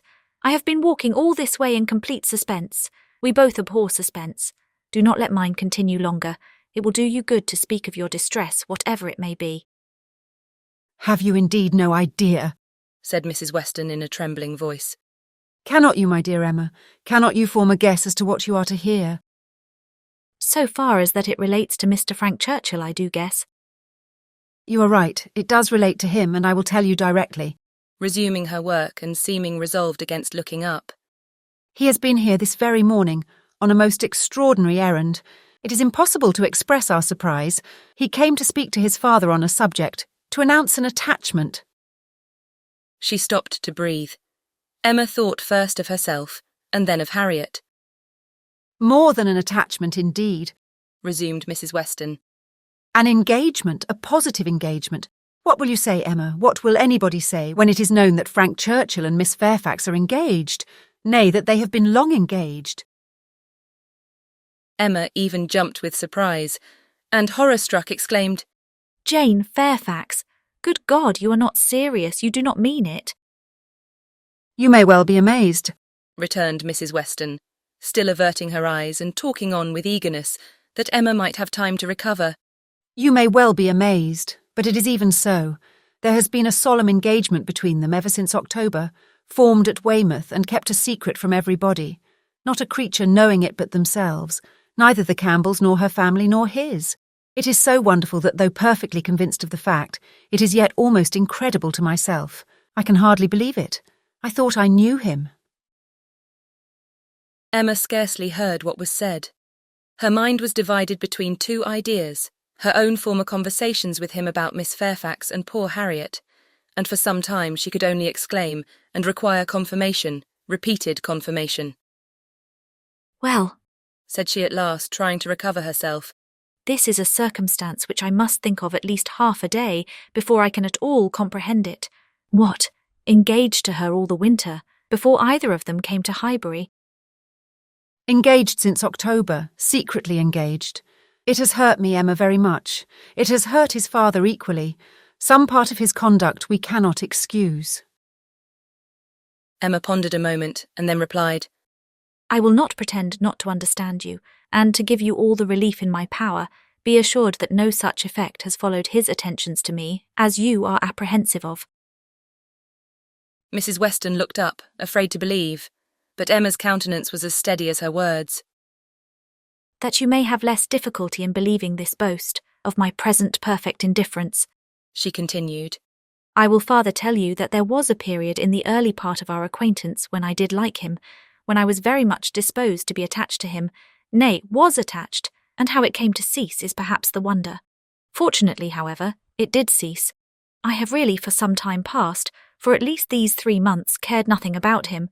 You may believe me, Mrs. Weston, this is the simple truth." Mrs. Weston kissed her with tears of joy, and when she could find utterance, assured her that this protestation had done her more good than anything else in the world could do. "Mr. Weston will be almost as much relieved as myself," said she. "On this point we have been wretched. It was our darling wish that you might be attached to each other, and we were persuaded that it was so. Imagine what we have been feeling on your account." "I have escaped, and that I should escape may be a matter of grateful wonder to you and myself, but this does not acquit him, Mrs. Weston, and I must say that I think him greatly to blame. What right had he to come among us with affection and faith engaged, and with manners so very disengaged? What right had he to endeavour to please, as he certainly did, to distinguish any one young woman with persevering attention, as he certainly did while he really belonged to another? How could he tell what mischief he might be doing? How could he tell that he might not be making me in love with him? Very wrong indeed." "From something that he said, my dear Emma, I rather imagine—" "And how could she bear such behaviour? Composure with a witness, to look on while repeated attentions were offering to another woman before her face and not resent it? That is a degree of placidity which I can neither comprehend nor respect." There were misunderstandings between them, Emma. He said so expressly. He had not time to enter into much explanation. He was here only a quarter of an hour, and in a state of agitation which did not allow the full use even of the time he could stay. But that there had been misunderstandings he decidedly said. The present crisis, indeed, seemed to be brought on by them, and those misunderstandings might very possibly arise from the impropriety of his conduct. Impropriety? Oh, Mrs. Weston, it is too calm a censure, much, much beyond impropriety. It has sunk him. I cannot say how it has sunk him, in my opinion. So unlike what a man should be. None of that upright integrity, that strict adherence to truth and principle, that disdain of trick and littleness, which a man should display in every transaction of his life. Nay, dear Emma, now I must take his part, for though he has been wrong in this instance, I have known him long enough to answer for his having many, very many good qualities, and— Good God! cried Emma, not attending to her. Mrs. Smallridge, too. Jane actually on the point of going as governess. What could he mean by such horrible indelicacy? To suffer her to engage herself, to suffer her even to think of such a measure. He knew nothing about it, Emma. On this article I can fully acquit him. It was a private resolution of hers not communicated to him, or at least not communicated in a way to carry conviction. Till yesterday I know he said he was in the dark as to her plans. They burst on him, I do not know how, but by some letter or message, and it was the discovery of what she was doing, of this very project of hers, which determined him to come forward at once, own it all to his uncle, throw himself on his kindness, and in short, put an end to the miserable state of concealment that had been carrying on so long. Emma began to listen better. I am to hear from him soon, continued Mrs. Weston. He told me at parting that he should soon write, and he spoke in a manner which seemed to promise me many particulars that could not be given now. Let us wait, therefore, for this letter. It may bring many extenuations. It may make many things intelligible and excusable which now are not to be understood. Don't let us be severe. Don't let us be in a hurry to condemn him. Let us have patience. I must love him. And now that I am satisfied on one point, the one material point, I am sincerely anxious for its all turning out well, and ready to hope that it may. They must both have suffered a great deal under such a system of secrecy and concealment. His sufferings, replied Emma dryly, do not appear to have done him much harm. Well, and how did Mr. Churchill take it? Most favourably for his nephew, gave his consent with scarcely a difficulty. Conceive what the events of a week have done in that family. While poor Mrs. Churchill lived, I suppose there could not have been a hope, a chance, a possibility. But scarcely are her remains at rest in the family vault than her husband is persuaded to act exactly opposite to what she would have required. What a blessing it is when undue influence does not survive the grave. He gave his consent with very little persuasion. Ah, thought Emma, he would have done as much for Harriet. This was settled last night, and Frank was off with the light this morning. He stopped at Highbury at the Bateses, I fancy, some time, and then came on hither, but was in such a hurry to get back to his uncle, to whom he is just now more necessary than ever, that, as I tell you, he could stay with us but a quarter of an hour. He was very much agitated, very much indeed, to a degree that made him appear quite a different creature from anything I had ever seen him before. In addition to all the rest, there had been the shock of finding her so very unwell, which he had had no previous suspicion of, and there was every appearance of his having been feeling a great deal. And do you really believe the affair to have been carrying on with such perfect secrecy? The Campbells, the Dixons, did none of them know of the engagement? Emma could not speak the name of Dixon without a little blush. None, not one. He positively said that it had been known to no being in the world but their two selves. Well, said Emma, I suppose we shall gradually grow reconciled to the idea, and I wish them very happy, but I shall always think it a very abominable sort of proceeding. What has it been but a system of hypocrisy and deceit, espionage and treachery, to come among us with professions of openness and simplicity, and such a league in secret to judge us all? Here have we been the whole winter and spring, completely duped, fancying ourselves all on an equal footing of truth and honour, with two people in the midst of us who may have been carrying round, comparing and sitting in judgment on sentiments and words that were never meant for both to hear. They must take the consequence if they have heard each other spoken of in a way not perfectly agreeable. I'm quite easy on that head, replied Mrs. Weston. I am very sure that I never said anything of either to the other, which both might not have heard. You are in luck. Your only blunder was confined to my ear when you imagined a certain friend of ours in love with the lady.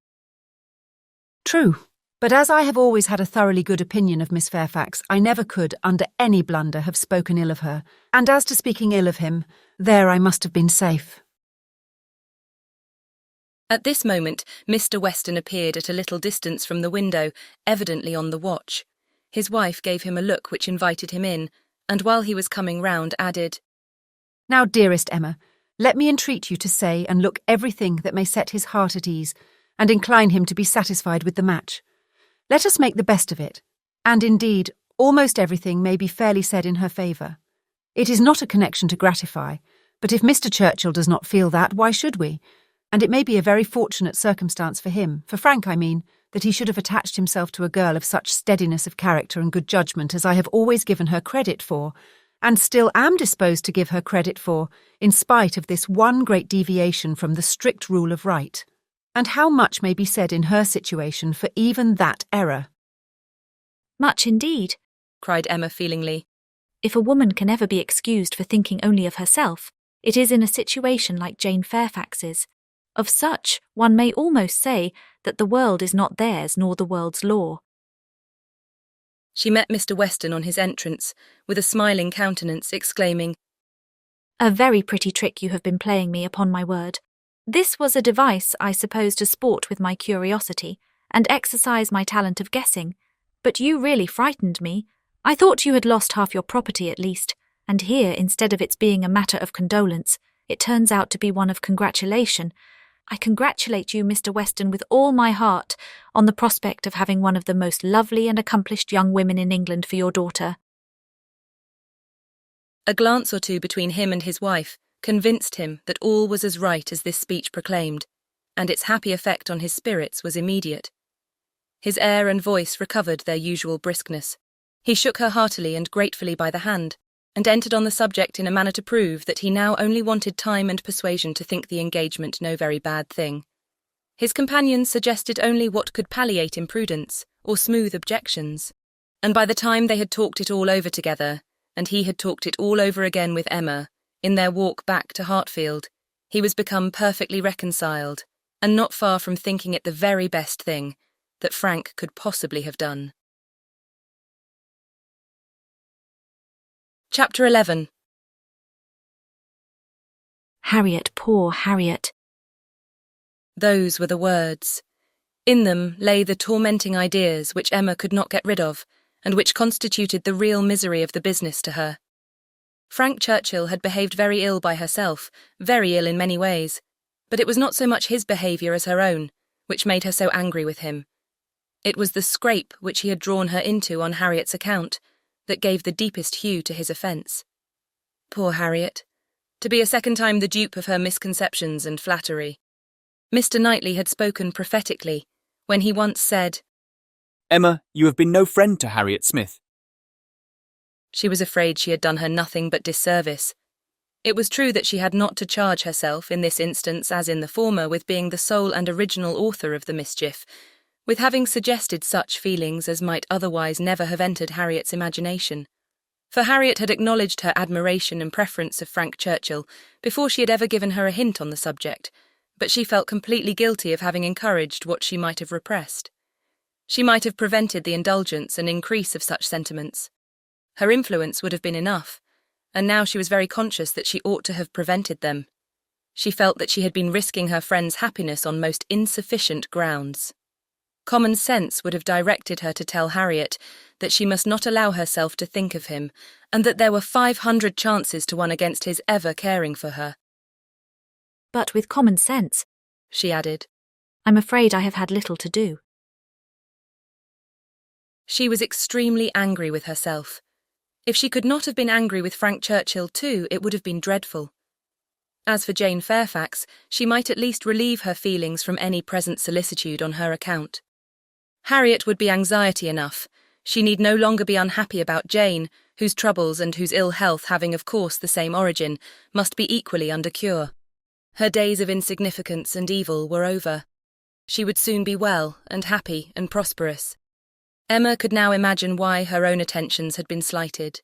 This discovery laid many smaller matters open. No doubt it had been from jealousy. In Jane's eyes, she had been a rival, and well might anything she could offer of assistance or regard be repulsed. An airing in the Hartfield carriage would have been the rack, and arrowroot from the Hartfield storeroom must have been poison. She understood it all, and as far as her mind could disengage itself from the injustice and selfishness of angry feelings, she acknowledged that Jane Fairfax would have neither elevation nor happiness beyond her desert. But poor Harriet was such an engrossing charge. There was little sympathy to be spared for anybody else. Emma was sadly fearful that this second disappointment would be more severe than the first. Considering the very superior claims of the object, it ought, and judging by its apparently stronger effect on Harriet's mind, producing reserve and self-command, it would. She must communicate the painful truth, however, and as soon as possible. An injunction of secrecy had been among Mr. Weston's parting words. For the present, the whole affair was to be completely a secret. Mr. Churchill had made a point of it, as a token of respect to the wife he had so very recently lost, and everybody admitted it to be no more than due decorum. Emma had promised, but still Harriet must be accepted. It was her superior duty. In spite of her vexation, she could not help feeling it almost ridiculous that she should have the very same distressing and delicate office to perform by Harriet, which Mrs. Weston had just gone through by herself. The intelligence, which had been so anxiously announced to her, she was now to be anxiously announcing to another. Her heart beat quick on hearing Harriet's footstep and voice. So, she supposed, had poor Mrs. Weston felt when she was approaching Randalls. Could the event of the disclosure bear an equal resemblance? But of that, unfortunately, there could be no chance. "Well, Miss Woodhouse," cried Harriet, coming eagerly into the room. "Is not this the oddest news that ever was?" "What news do you mean?" replied Emma, unable to guess by look or voice whether Harriet could indeed have received any hint. "About Jane Fairfax. Did you ever hear anything so strange? Oh, you need not be afraid of owning it to me, for Mr. Weston has told me himself. I met him just now. He told me it was to be a great secret, and therefore I should not think of mentioning it to anybody but you, but he said you knew it." "What did Mr. Weston tell you?" said Emma, still perplexed. "Oh, he told me all about it, that Jane Fairfax and Mr. Frank Churchill are to be married, and that they have been privately engaged to one another this long while. How very odd!" It was indeed so odd.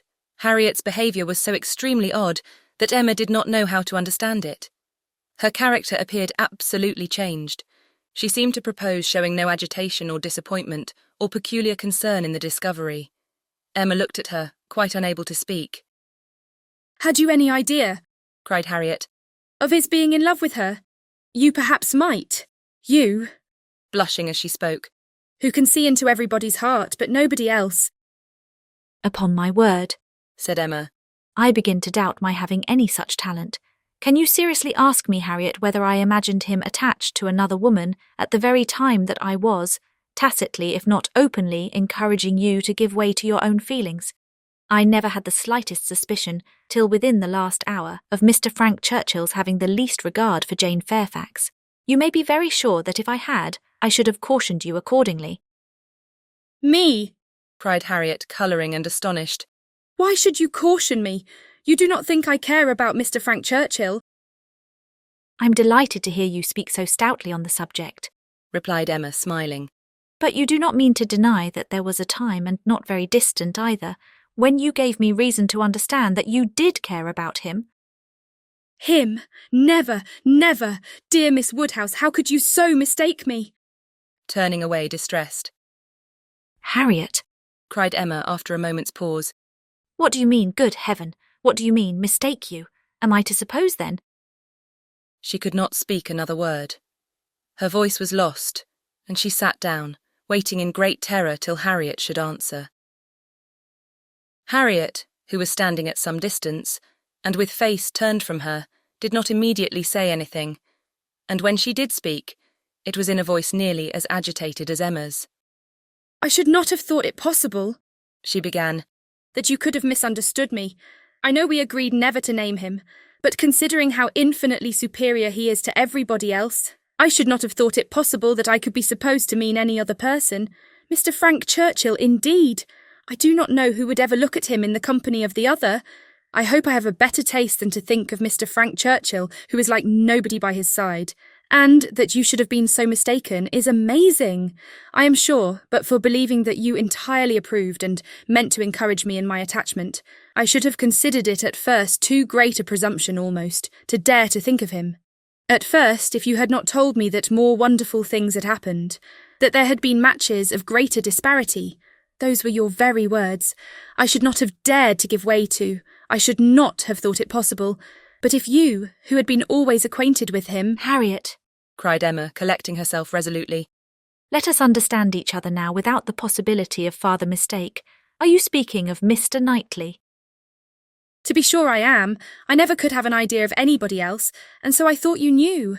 When we talked about him, it was as clear as possible. Not quite, returned Emma with forced calmness. For all that you then said appeared to me to relate to a different person. I could almost assert that you had named Mr. Frank Churchill. I am sure the service Mr. Frank Churchill had rendered you in protecting you from the gypsies was spoken of. Oh, Miss Woodhouse, how you do forget. My dear Harriet, I perfectly remember the substance of what I said on the occasion. I told you that I did not wonder at your attachment, that considering the service he had rendered you, it was extremely natural, and you agreed to it, expressing yourself very warmly as to your sense of that service, and mentioning even what your sensations had been in seeing him come forward to your rescue. The impression of it is strong on my memory. Oh dear, cried Harriet. Now I recollect what you mean, but I was thinking of something very different at the time. It was not the gypsies. It was not Mr. Frank Churchill that I meant. No, with some elevation. I was thinking of a much more precious circumstance, of Mr. Knightley's coming and asking me to dance, when Mr. Elton would not stand up with me, and when there was no other partner in the room. That was the kind action, that was the noble benevolence and generosity, that was the service which made me begin to feel how superior he was to every other being upon earth. Good God, cried Emma. This has been a most unfortunate, most deplorable mistake. What is to be done?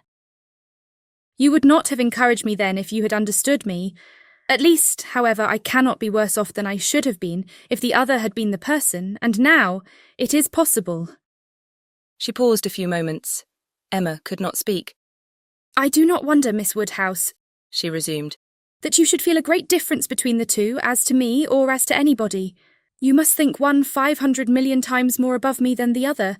But I hope, Miss Woodhouse, that supposing that if, strange as it may appear, but you know they were your own words, that more wonderful things had happened, matches of greater disparity had taken place than between Mr. Frank Churchill and me, and therefore it seems as if such a thing even as this may have occurred before, and if I should be so fortunate beyond expression as to, if Mr. Knightley should really, if he does not mind the disparity, I hope, dear Miss Woodhouse, you will not set yourself against it, and try to put difficulties in the way.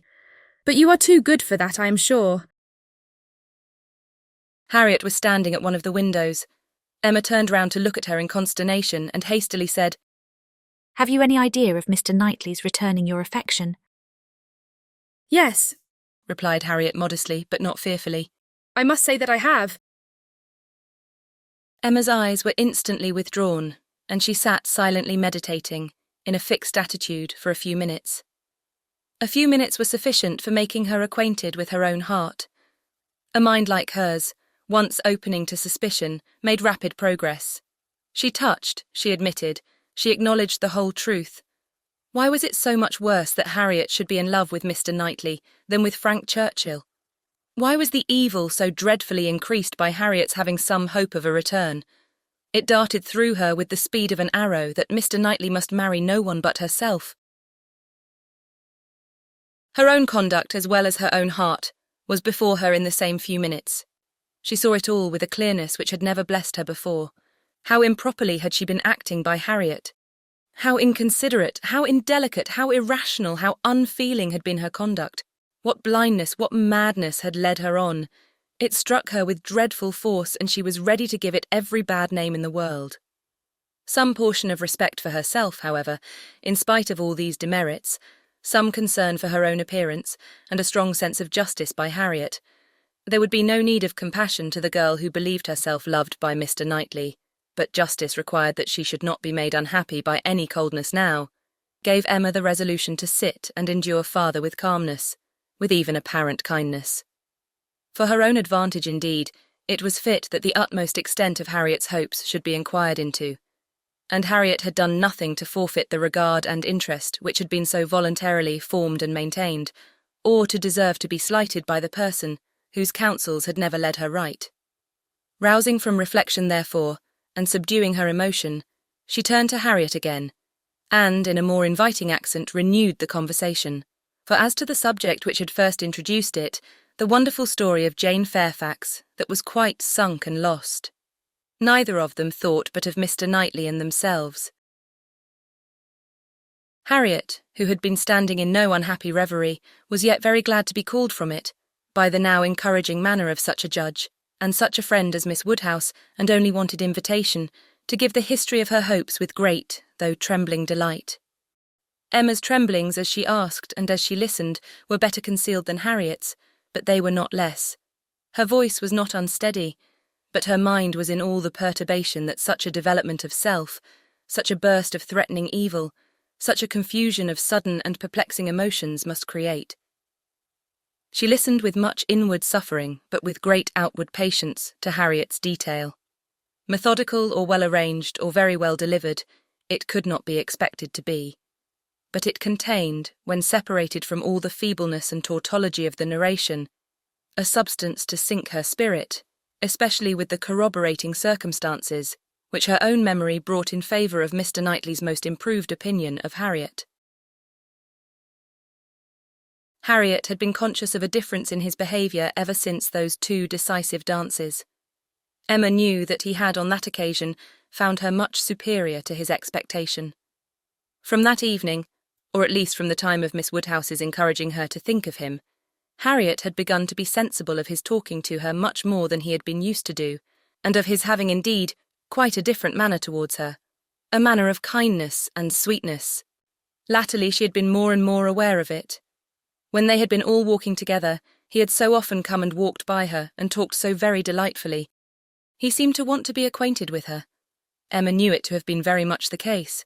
She had often observed the change, to almost the same extent.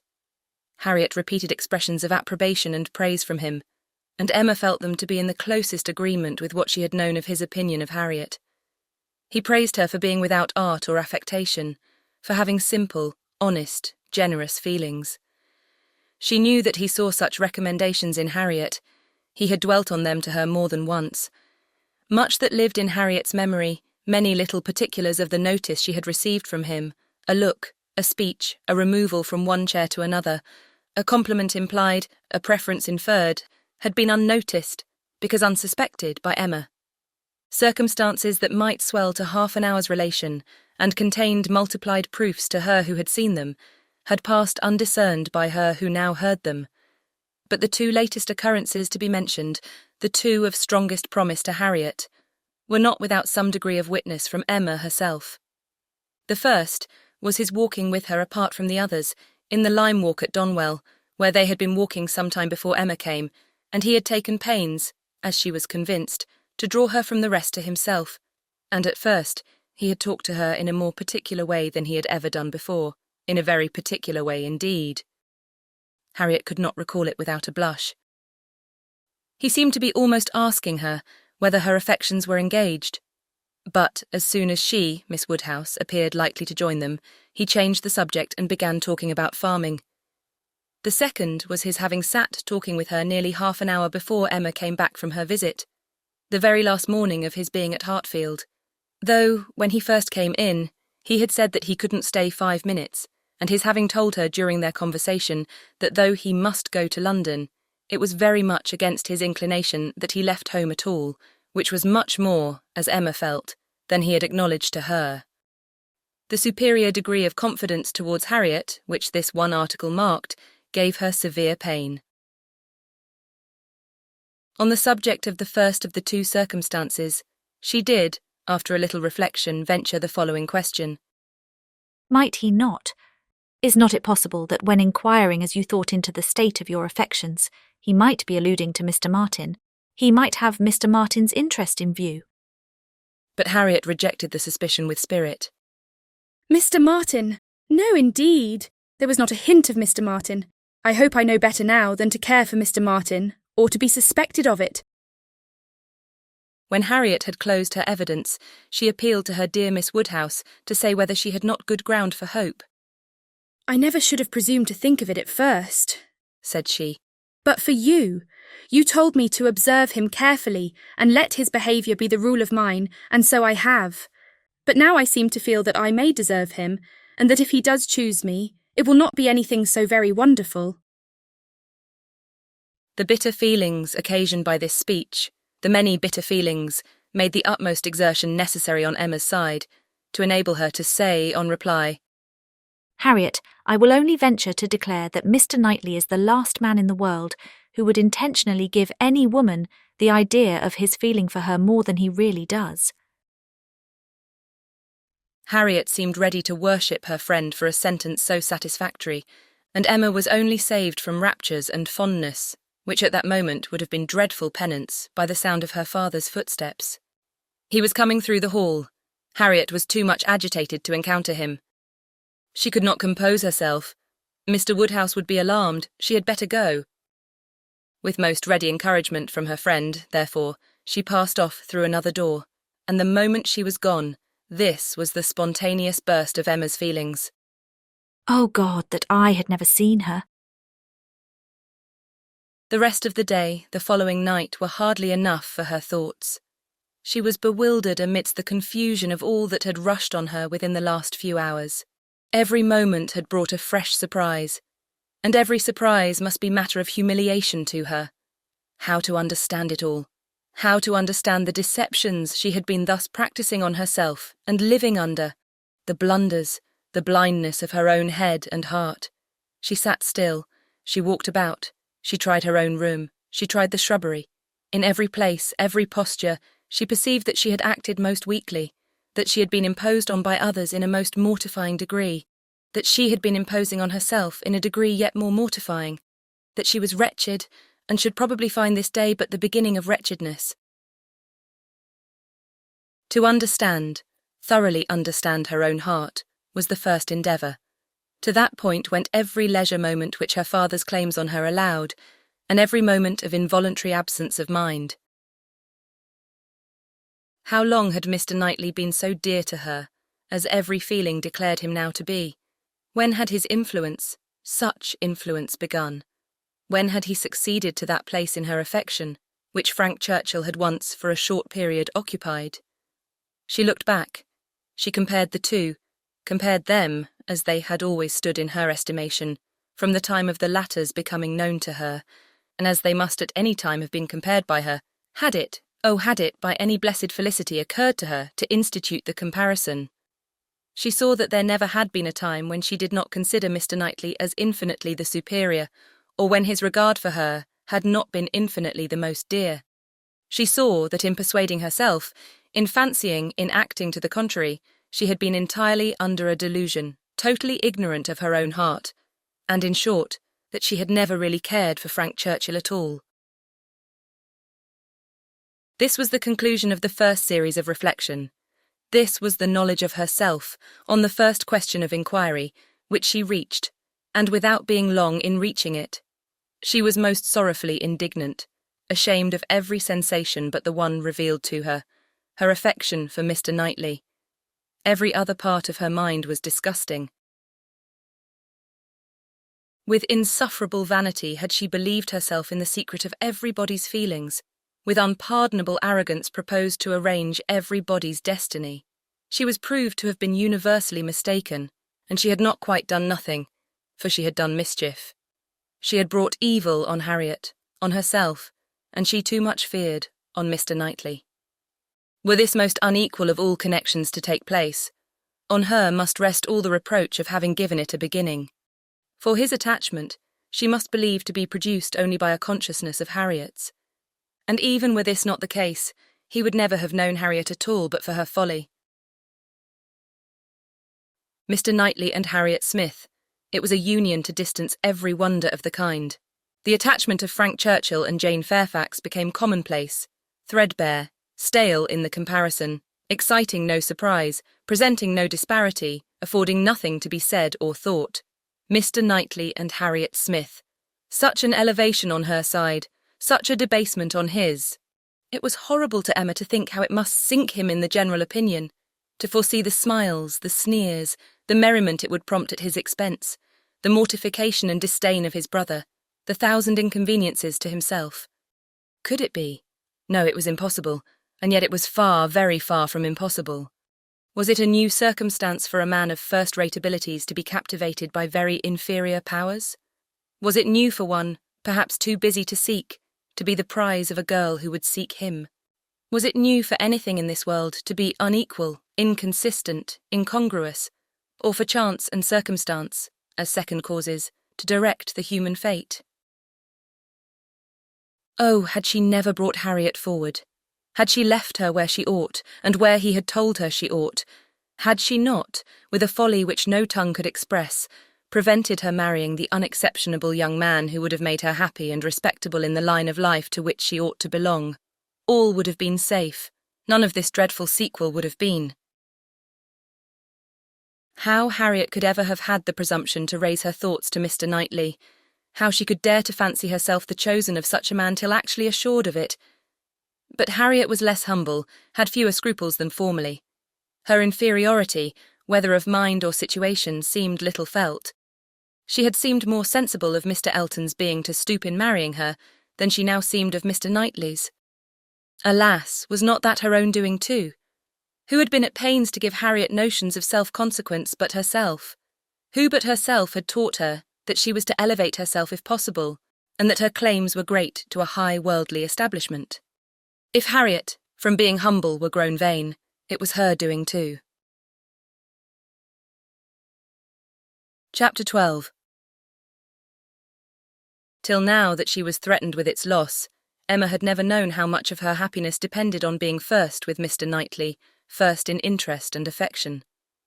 Satisfied that it was so, and feeling it her due, she had enjoyed it without reflection, and only in the dread of being supplanted, found how inexpressibly important it had been. Long, very long, she felt she had been first, for having no female connections of his own, there had been only Isabella, whose claims could be compared with hers, and she had always known exactly how far he loved and esteemed Isabella. She had herself been first with him for many years past. She had not deserved it. She had often been negligent or perverse, slighting his advice or even wilfully opposing him, insensible of half his merits, and quarrelling with him because he would not acknowledge her false and insolent estimate of her own. But still, from family attachment and habit, and thorough excellence of mind, he had loved her, and watched over her from a girl, with an endeavour to improve her, and an anxiety for her doing right, which no other creature had at all shared. In spite of all her faults, she knew she was dear to him, might she not say very dear? When the suggestions of hope, however, which must follow here, presented themselves, she could not presume to indulge them. Harriet Smith might think herself not unworthy of being peculiarly, exclusively, passionately loved by Mr. Knightley. She could not. She could not flatter herself with any idea of blindness in his attachment to her. She had received a very recent proof of its impartiality. How shocked had he been by her behaviour to Miss Bates? How directly, how strongly had he expressed himself to her on the subject? Not too strongly for the offence, but far, far too strongly to issue from any feeling softer than upright justice and clear-sighted goodwill. She had no hope, nothing to deserve the name of hope, that he could have that sort of affection for herself which was now in question. But there was a hope, at times a slight one, at times much stronger, that Harriet might have deceived herself and be overrating his regard for her. Wish it, she must, for his sake, be the consequence nothing to herself, but his remaining single all his life. Could she be secure of that indeed, of his never marrying at all, she believed she should be perfectly satisfied. Let him but continue the same Mr. Knightley to her and her father, the same Mr. Knightley to all the world. Let Donwell and Hartfield lose none of their precious intercourse of friendship and confidence, and her peace would be fully secured. Marriage, in fact, would not do for her. It would be incompatible with what she owed to her father, and with what she felt for him. Nothing should separate her from her father. She would not marry, even if she were asked by Mr. Knightley. It must be her ardent wish that Harriet might be disappointed, and she hoped that when able to see them together again, she might at least be able to ascertain what the chances for it were. She should see them henceforward with the closest observance, and wretchedly as she had hitherto misunderstood even though she was watching, she did not know how to admit that she could be blinded here. He was expected back every day. The power of observation would be soon given. Frightfully soon it appeared when her thoughts were in one course. In the meanwhile, she resolved against seeing Harriet. It would do neither of them good. It would do the subject no good, to be talking of it farther. She was resolved not to be convinced, as long as she could doubt, and yet had no authority for opposing Harriet's confidence. To talk would be only to irritate. She wrote to her, therefore, kindly but decisively, to beg that she would not, at present, come to Hartfield, acknowledging it to be her conviction that all farther confidential discussion of one topic had better be avoided, and hoping that if a few days were allowed to pass before they met again, except in the company of others, she objected only to a tête-à-tête, they might be able to act as if they had forgotten the conversation of yesterday. Harriet submitted, and approved, and was grateful. This point was just arranged, when a visitor arrived to tear Emma's thoughts a little from the one subject which had engrossed them, sleeping or waking, the last 24 hours.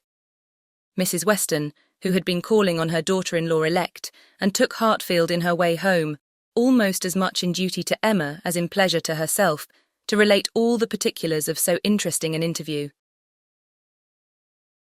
Mr. Weston had accompanied her to Mrs. Bates, and gone through his share of this essential attention most handsomely. But she, having then induced Miss Fairfax to join her in an airing, was now returned with much more to say, and much more to say with satisfaction, than a quarter of an hour spent in Mrs. Bates's parlour, with all the encumbrance of awkward feelings, could have afforded. A little curiosity Emma had, and she made the most of it while her friend related. Mrs. Weston had set off to pay the visit in a good deal of agitation herself, and in the first place had wished not to go at all at present, to be allowed merely to write to Miss Fairfax instead, and to defer this ceremonious call till a little time had passed, and Mr. Churchill could be reconciled to the engagements becoming known, as, considering everything, she thought such a visit could not be paid without leading to reports. But Mr. Weston had thought differently. He was extremely anxious to show his approbation to Miss Fairfax and her family, and did not conceive that any suspicion could be excited by it, or if it were, that it would be of any consequence, for "Such things," he observed, "always got about." Emma smiled, and felt that Mr. Weston had very good reason for saying so. They had gone, in short, and very great had been the evident distress and confusion of the lady. She had hardly been able to speak a word, and every look and action had shown how deeply she was suffering from consciousness. The quiet, heartfelt satisfaction of the old lady, and the rapturous delight of her daughter, who proved even too joyous to talk as usual, had been a gratifying, yet almost an affecting scene. They were both so truly respectable in their happiness, so disinterested in every sensation, thought so much of Jane, so much of everybody, and so little of themselves, that every kindly feeling was at work for them. Miss Fairfax's recent illness had offered a fair plea for Mrs. Weston to invite her to an airing. She had drawn back and declined at first, but on being pressed had yielded. And in the course of their drive, Mrs. Weston had, by gentle encouragement, overcome so much of her embarrassment as to bring her to converse on the important subject. Apologies for her seemingly ungracious silence in their first reception, and the warmest expressions of the gratitude she was always feeling towards herself and Mr. Weston, must necessarily open the cause. But when these effusions were put by, they had talked a good deal of the present and of the future state of the engagement. Mrs. Weston was convinced that such conversation must be the greatest relief to her companion, pent up within her own mind as everything had so long been, and was very much pleased with all that she had said on the subject. On the misery of what she had suffered during the concealment of so many months, continued Mrs. Weston. She was energetic. This was one of her expressions. I will not say that since I entered into the engagement I have not had some happy moments, but I can say that I have never known the blessing of one tranquil hour. And the quivering lip, Emma, which uttered it, was an attestation that I felt at my heart. Poor girl, said Emma. She thinks herself wrong then for having consented to a private engagement. Wrong. No one, I believe, can blame her more than she is disposed to blame herself. The consequence, said she, has been a state of perpetual suffering to me, and so it ought. But after all the punishment that misconduct can bring, it is still not less misconduct. Pain is no expiation. I never can be blameless. I've been acting contrary to all my sense of right, and the fortunate turn that everything has taken and the kindness I'm now receiving is what my conscience tells me ought not to be. Do not imagine, madam, she continued, that I was taught wrong. Do not let any reflection fall on the principles or the care of the friends who brought me up. The error has been all my own, and I do assure you that, with all the excuse that present circumstances may appear to give, I shall yet dread making the story known to Colonel Campbell. Poor girl, said Emma again. She loves him then excessively, I suppose. It must have been from attachment only that she could be led to form the engagement. Her affection must have overpowered her judgment. Yes, I have no doubt of her being extremely attached to him. I am afraid, returned Emma, sighing, that I must often have contributed to make her unhappy. On your side, my love, it was very innocently done, but she probably had something of that in her thoughts when alluding to the misunderstandings which he had given us hints of before. One natural consequence of the evil she had involved herself in, she said, was that of making her unreasonable. The consciousness of having done amiss had exposed her to 1,000 inquietudes and made her captious and irritable to a degree that had been hard for him to bear. I did not make the allowances, said she, which I ought to have done for his temper and spirits, his delightful spirits and that gaiety, that playfulness of disposition, which under any other circumstances would, I am sure, have been as constantly bewitching to me as they were at first. She then began to speak of you and of the great kindness you had shown her during her illness, and with a blush which showed me how it was all connected, desired me, whenever I had an opportunity, to thank you. I could not thank you too much, for every wish and every endeavour to do her good. She was sensible that you had never received any proper acknowledgement from herself. If I did not know her to be happy now, said Emma seriously, which in spite of every little drawback from her scrupulous conscience she must be, I could not bear these thanks. For, oh, Mrs. Weston, if there were an account drawn up of the evil and the good I have done, Miss Fairfax. Well, checking herself and trying to be more lively, this is all to be forgotten. You are very kind to bring me these interesting particulars. They show her to the greatest advantage. I am sure she is very good. I hope she will be very happy. It is fit that the fortune should be on his side, for I think the merit will be all on hers. Such a conclusion could not pass unanswered by Mrs. Weston. She thought well of Frank in almost every respect, and what was more, she loved him very much, and her defence was therefore earnest. She talked with a great deal of reason and at least equal affection, but she had too much to urge for Emma's attention. It was soon gone to Brunswick Square or to Donwell. She forgot to attempt to listen, and when Mrs. Weston ended with, "We have not yet had the letter we are so anxious for, you know, but I hope it will soon come," she was obliged to pause before she answered, and at last obliged to answer at random, before she could at all recollect what letter it was which they were so anxious for. "Are you well, my Emma?" was Mrs. Weston's parting question. "Oh, perfectly. I'm always well, you know. Be sure to give me intelligence of the letter as soon as possible." Mrs. Weston's communications furnished Emma with more food for unpleasant reflection, by increasing her esteem and compassion, and her sense of past injustice towards Miss Fairfax. She bitterly regretted not having sought a closer acquaintance with her, and blushed for the envious feelings which had certainly been, in some measure, the cause.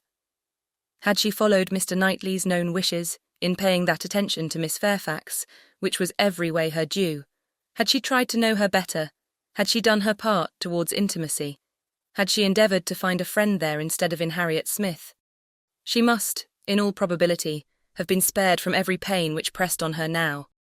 Birth, abilities, and education had been equally marking one as an associate for her, to be received with gratitude, And the other, what was she?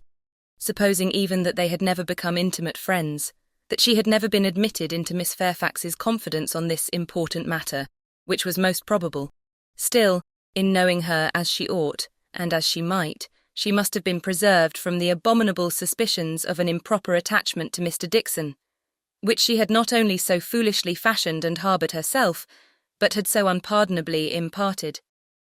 An idea which she greatly feared had been made a subject of material distress to the delicacy of Jane's feelings by the levity or carelessness of Frank Churchill's.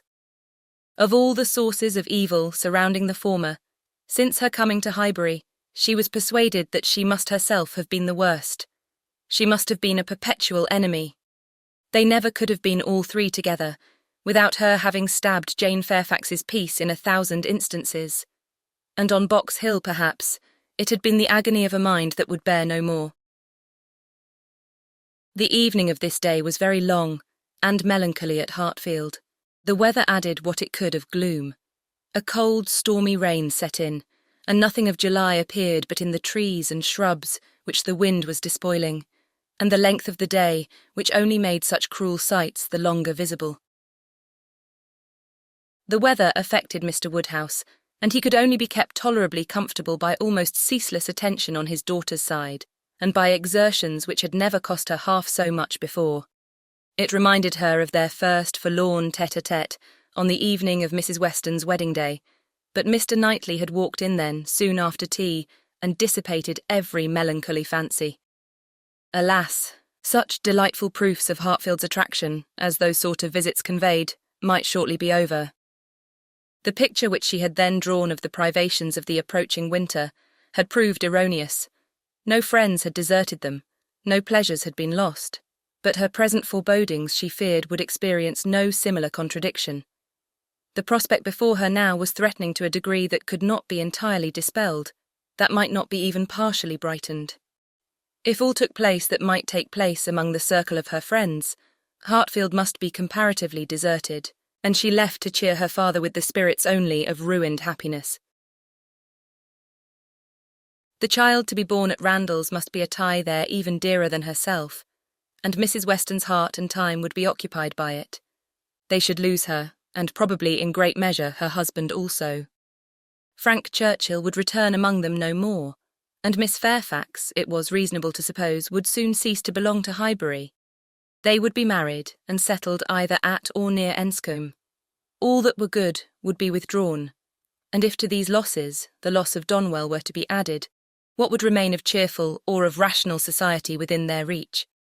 Mr. Knightley to be no longer coming there for his evening comfort, no longer walking in at all hours as if ever willing to change his own home for theirs. How was it to be endured? And if he were to be lost to them for Harriet's sake, if he were to be thought of hereafter as finding in Harriet's society all that he wanted, if Harriet were to be the chosen, the first, the dearest, the friend, the wife to whom he looked for all the best blessings of existence, what could be increasing Emma's wretchedness but the reflection never far distant from her mind that it had been all her own work? When it came to such a pitch as this, she was not able to refrain from a start, or a heavy sigh, or even from walking about the room for a few seconds, and the only source whence anything like consolation or composure could be drawn was in the resolution of her own better conduct, and the hope that, however inferior in spirit and gaiety might be the following and every future winter of her life to the past, it would yet find her more rational, more acquainted with herself, and leave her less to regret when it were gone. Chapter 13. The weather continued much the same all the following morning, and the same loneliness and the same melancholy seemed to reign at Hartfield. But in the afternoon it cleared. The wind changed into a softer quarter, the clouds were carried off, the sun appeared. It was summer again. With all the eagerness which such a transition gives, Emma resolved to be out of doors as soon as possible. Never had the exquisite sight, smell, sensation of nature, tranquil, warm and brilliant after a storm, been more attractive to her. She longed for the serenity they might gradually introduce, and on Mr. Perry's coming in soon after dinner, with a disengaged hour to give her father, she lost no time in hurrying into the shrubbery. There, with spirits freshened and thoughts a little relieved, she had taken a few turns, when she saw Mr. Knightley passing through the garden door and coming towards her. It was the first intimation of his being returned from London. She had been thinking of him the moment before, as unquestionably 16 miles distant. There was time only for the quickest arrangement of mind. She must be collected and calm. In half a minute they were together. The how-do-you-dos were quiet and constrained on each side. She asked after their mutual friends. They were all well. When had he left them? Only that morning. He must have had a wet ride. Yes, he meant to walk with her, she found. He had just looked into the dining room, and as he was not wanted there, preferred being out of doors. She thought he neither looked nor spoke cheerfully, and the first possible cause for it, suggested by her fears, was that he had perhaps been communicating his plans to his brother, and was pained by the manner in which they had been received. They walked together. He was silent. She thought he was often looking at her, and trying for a fuller view of her face than it suited her to give, and this belief produced another dread. Perhaps he wanted to speak to her of his attachment to Harriet. He might be watching for encouragement to begin. She did not, could not, feel equal to lead the way to any such subject. He must do it all himself. Yet she could not bear this silence. With him it was most unnatural. She considered, resolved, and, trying to smile, began, "You have some news to hear now you're come back that will rather surprise you." Have I? Said he quietly, and looking at her. Of what nature? Oh, the best nature in the world, a wedding. After waiting a moment, as if to be sure she intended to say no more, he replied, If you mean Miss Fairfax and Frank Churchill, I have heard that already. How is it possible? Cried Emma, turning her glowing cheeks towards him. For while she spoke, it occurred to her that he might have called at Mrs. Goddard's in his way. I had a few lines on parish business from Mr. Weston this morning, and at the end of them he gave me a brief account of what had happened. Emma was quite relieved, and could presently say with a little more composure, You probably have been less surprised than any of us, for you have had your suspicions. I have not forgotten that you once tried to give me a caution. I wish I had attended to it, but— with a sinking voice and a heavy sigh, I seem to have been doomed to blindness. For a moment or two nothing was said, and she was unsuspicious of having excited any particular interest, till she found her arm drawn within his and pressed against his heart, and heard him thus saying, in a tone of great sensibility, speaking low, Time, my dearest Emma, time will heal the wound. Your own excellent sense, your exertions for your father's sake, I know you will not allow yourself. Her arm was pressed again, as he added in a more broken and subdued accent, The feelings of the warmest friendship, indignation, abominable scoundrel. And in a louder, steadier tone he concluded with, He will soon be gone. They will soon be in Yorkshire. I am sorry for her. She deserves a better fate. Emma understood him, and as soon as she could recover from the flutter of pleasure, excited by such tender consideration, replied, You are very kind, but you are mistaken, and I must set you right. I am not in want of that sort of compassion. My blindness to what was going on led me to act by them in a way that I must always be ashamed of, and I was very foolishly tempted to say and do many things which may well lay me open to unpleasant conjectures, but I have no other reason to regret that I was not in the secret earlier. Emma, cried he, looking eagerly at her, are you indeed? But checking himself, No, I understand you. Forgive me. I am pleased that you can say even so much. He is no object of regret indeed, and it will not be very long, I hope, before that becomes the acknowledgement of more than your reason. Fortunate that your affections were not farther entangled. I could never, I confess from your manners, assure myself as to the degree of what you felt. I could only be certain that there was a preference, and a preference which I never believed him to deserve. He is a disgrace to the name of man, and is he to be rewarded with that sweet young woman? Jane, you will be a miserable creature. Mr. Knightley, said Emma, trying to be lively but really confused. I am in a very extraordinary situation. I cannot let you continue in your error, and yet perhaps, since my manners gave such an impression, I have as much reason to be ashamed of confessing that I never have been at all attached to the person we are speaking of, as it might be natural for a woman to feel in confessing exactly the reverse. But I never have. He listened in perfect silence. She wished him to speak, but he would not. She supposed she must say more before she were entitled to his clemency, but it was a hard case to be obliged still to lower herself in his opinion. She went on, however. I have very little to say for my own conduct. I was tempted by his attentions and allowed myself to appear pleased. An old story, probably, a common case, and no more than has happened to hundreds of my sex before, and yet it may not be the more excusable in one who sets up as I do for understanding. Many circumstances assisted the temptation. He was the son of Mr. Weston. He was continually here. I always found him very pleasant, and in short, with a sigh, let me swell out the causes ever so ingeniously, they all centre in this at last. My vanity was flattered, and I allowed his attentions. Latterly, however, for some time indeed, I have had no idea of their meaning anything. I thought them a habit, a trick, nothing that called for seriousness on my side. He has imposed on me, but he has not injured me. I have never been attached to him, and now I can tolerably comprehend his behaviour. He never wished to attach me. It was merely a blind to conceal his real situation with another. It was his object to blind all about him, and no one, I'm sure, could be more effectually blinded than myself, except that I was not blinded, that it was my good fortune, that, in short, I was somehow or other safe from him. She had hoped for an answer here, for a few words to say that her conduct was at least intelligible, but he was silent, and as far as she could judge, deep in thought. At last, and tolerably in his usual tone, he said, I have never had a high opinion of Frank Churchill. I can suppose, however, that I may have underrated him. My acquaintance with him has been but trifling, and even if I have not underrated him hitherto, he may yet turn out well. With such a woman he has a chance. I have no motive for wishing him ill, and for her sake, whose happiness will be involved in his good character and conduct, I shall certainly wish him well.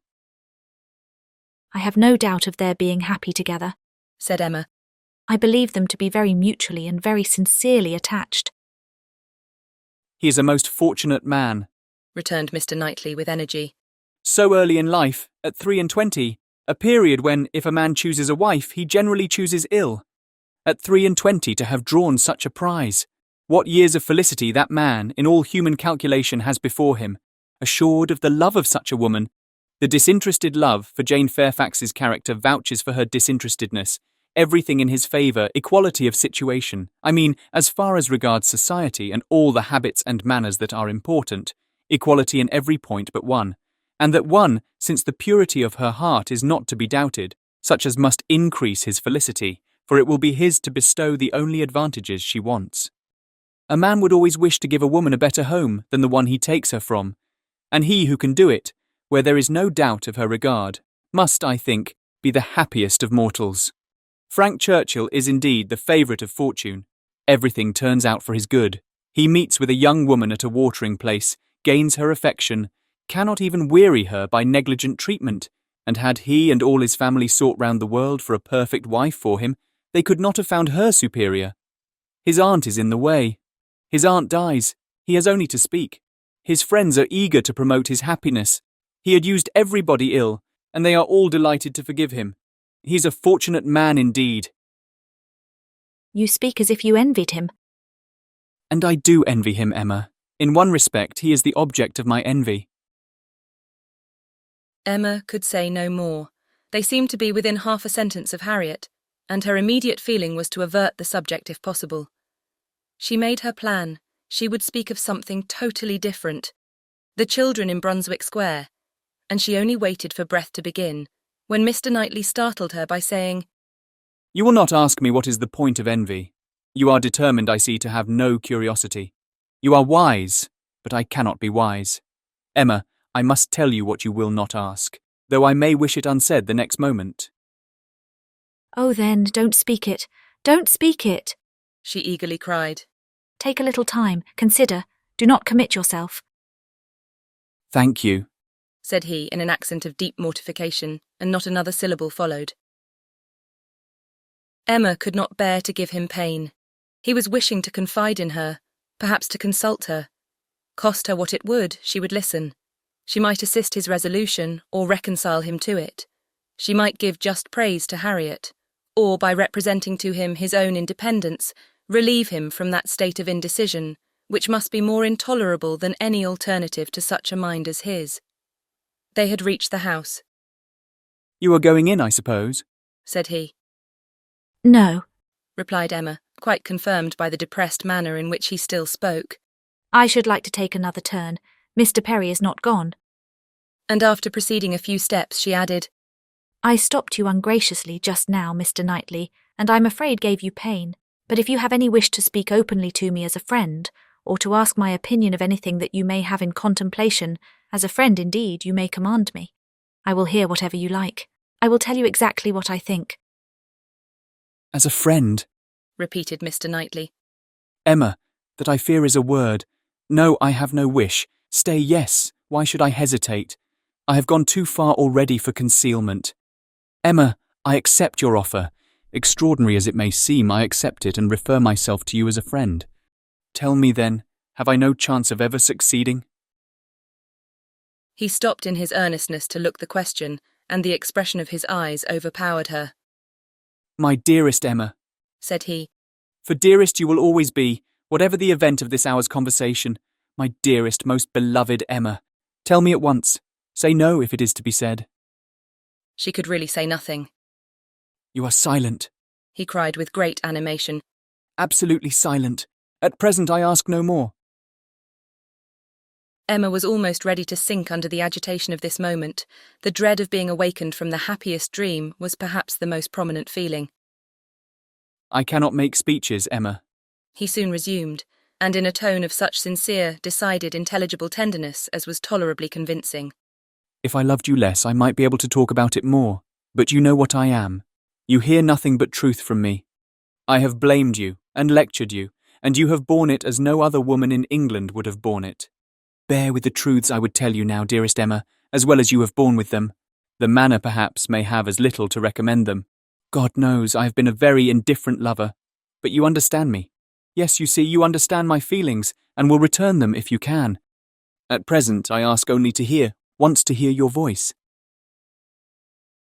While he spoke, Emma's mind was most busy, and with all the wonderful velocity of thought, had been able, and yet without losing a word, to catch and comprehend the exact truth of the whole, to see that Harriet's hopes had been entirely groundless, a mistake, a delusion, as complete a delusion as any of her own, that Harriet was nothing, that she was everything herself, that what she had been saying relative to Harriet had been all taken as the language of her own feelings, and that her agitation, her doubts, her reluctance, her discouragement had been all received as discouragement from herself. And not only was there time for these convictions, with all their glow of attendant happiness, there was time also to rejoice that Harriet's secret had not escaped her, and to resolve that it need not, and should not.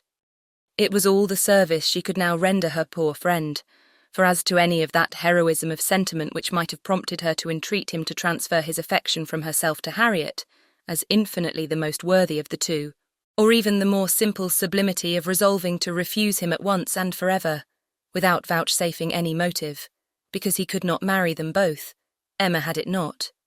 She felt for Harriet with pain and with contrition, but no flight of generosity run mad, opposing all that could be probable or reasonable, entered her brain.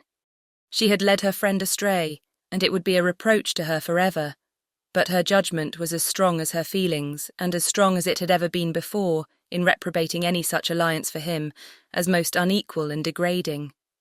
Her way was clear, though not quite smooth. She spoke then, on being so entreated. What did she say? Just what she ought, of course.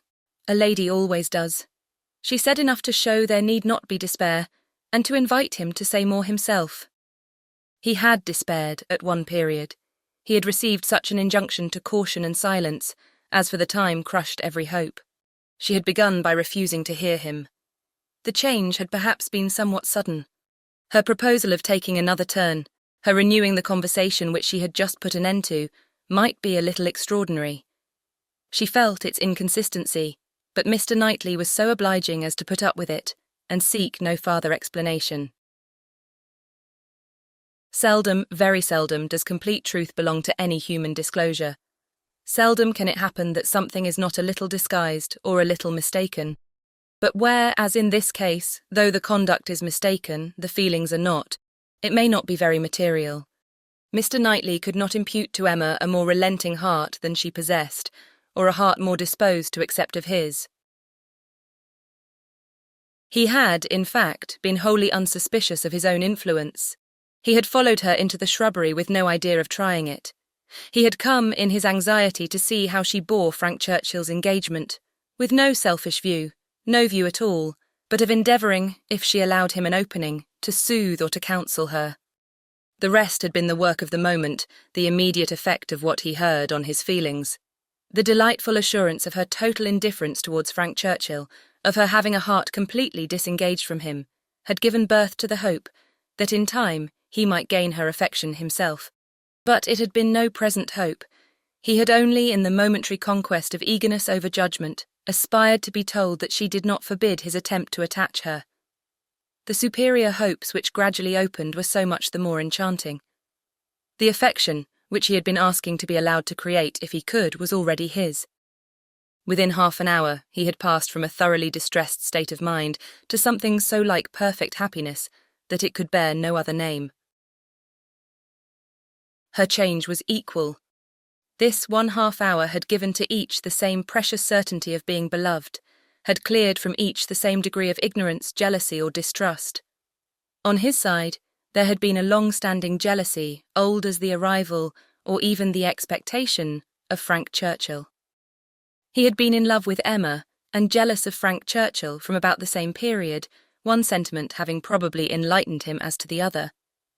It was his jealousy of Frank Churchill that had taken him from the country. The Box Hill party had decided him on going away. He would save himself from witnessing again such permitted, encouraged attentions. He had gone to learn to be indifferent, but he had gone to a wrong place. There was too much domestic happiness in his brother's house.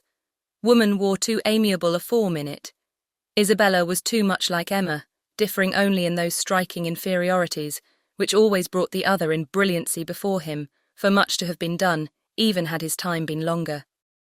He had stayed on, however, vigorously day after day, till this very morning's post had conveyed the history of Jane Fairfax. Then, with the gladness which must be felt, nay, which he did not scruple to feel, having never believed Frank Churchill to be at all deserving Emma, was there so much fond solicitude, so much keen anxiety for her, that he could stay no longer. He had ridden home through the rain, and had walked up directly after dinner to see how this sweetest and best of all creatures, faultless in spite of all her faults, bore the discovery. He had found her agitated and low. Frank Churchill was a villain. He heard her declare that she had never loved him.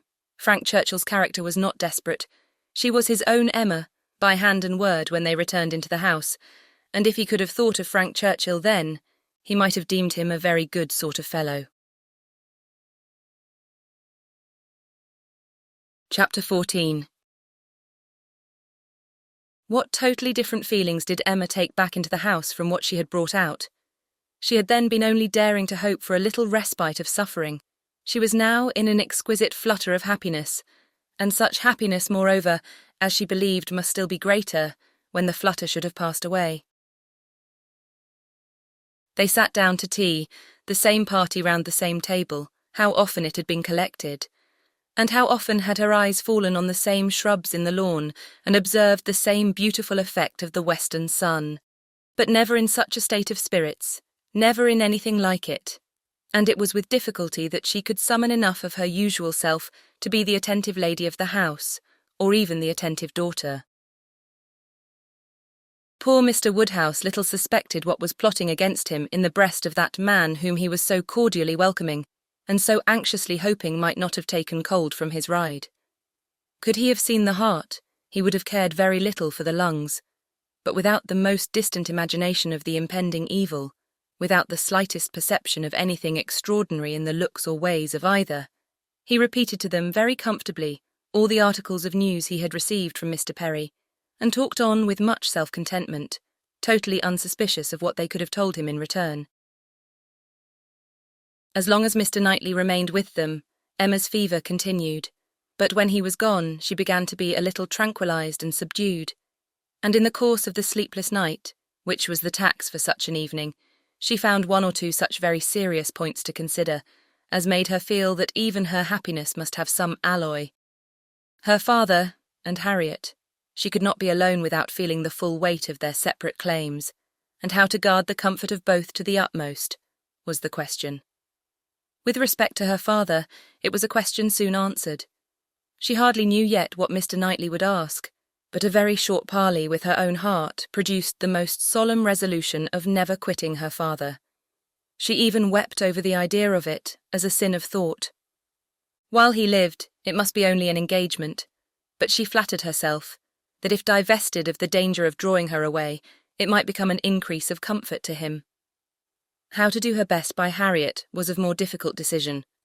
How to spare her from any unnecessary pain, how to make her any possible atonement, how to appear least her enemy. On these subjects her perplexity and distress were very great, and her mind had to pass again and again through every bitter reproach and sorrowful regret that had ever surrounded it. She could only resolve at last that she would still avoid a meeting with her, and communicate all that need be told by letter, that it would be inexpressibly desirable to have her removed just now for a time from Highbury, and, indulging in one scheme more, nearly resolve that it might be practicable to get an invitation for her to Brunswick Square. Isabella had been pleased with Harriet, and a few weeks spent in London must give her some amusement. She did not think it in Harriet's nature to escape being benefited by novelty and variety, by the streets, the shops, and the children. At any rate, it would be a proof of attention and kindness in herself, from whom everything was due, a separation for the present, an averting of the evil day, when they must all be together again. She rose early and wrote her letter to Harriet, an employment which left her so very serious, so nearly sad, that Mr. Knightley, in walking up to Hartfield to breakfast, did not arrive at all too soon, and half an hour stolen afterwards to go over the same ground again with him, literally and figuratively, was quite necessary to reinstate her in a proper share of the happiness of the evening before. He had not left her long, by no means long enough for her to have the slightest inclination for thinking of anybody else, when a letter was brought her from Randalls. A very thick letter. She guessed what it must contain, and deprecated the necessity of reading it. She was now in perfect charity with Frank Churchill. She wanted no explanations, she wanted only to have her thoughts to herself, and as for understanding anything he wrote, she was sure she was incapable of it. It must be waded through, however. She opened the packet. It was too surely so.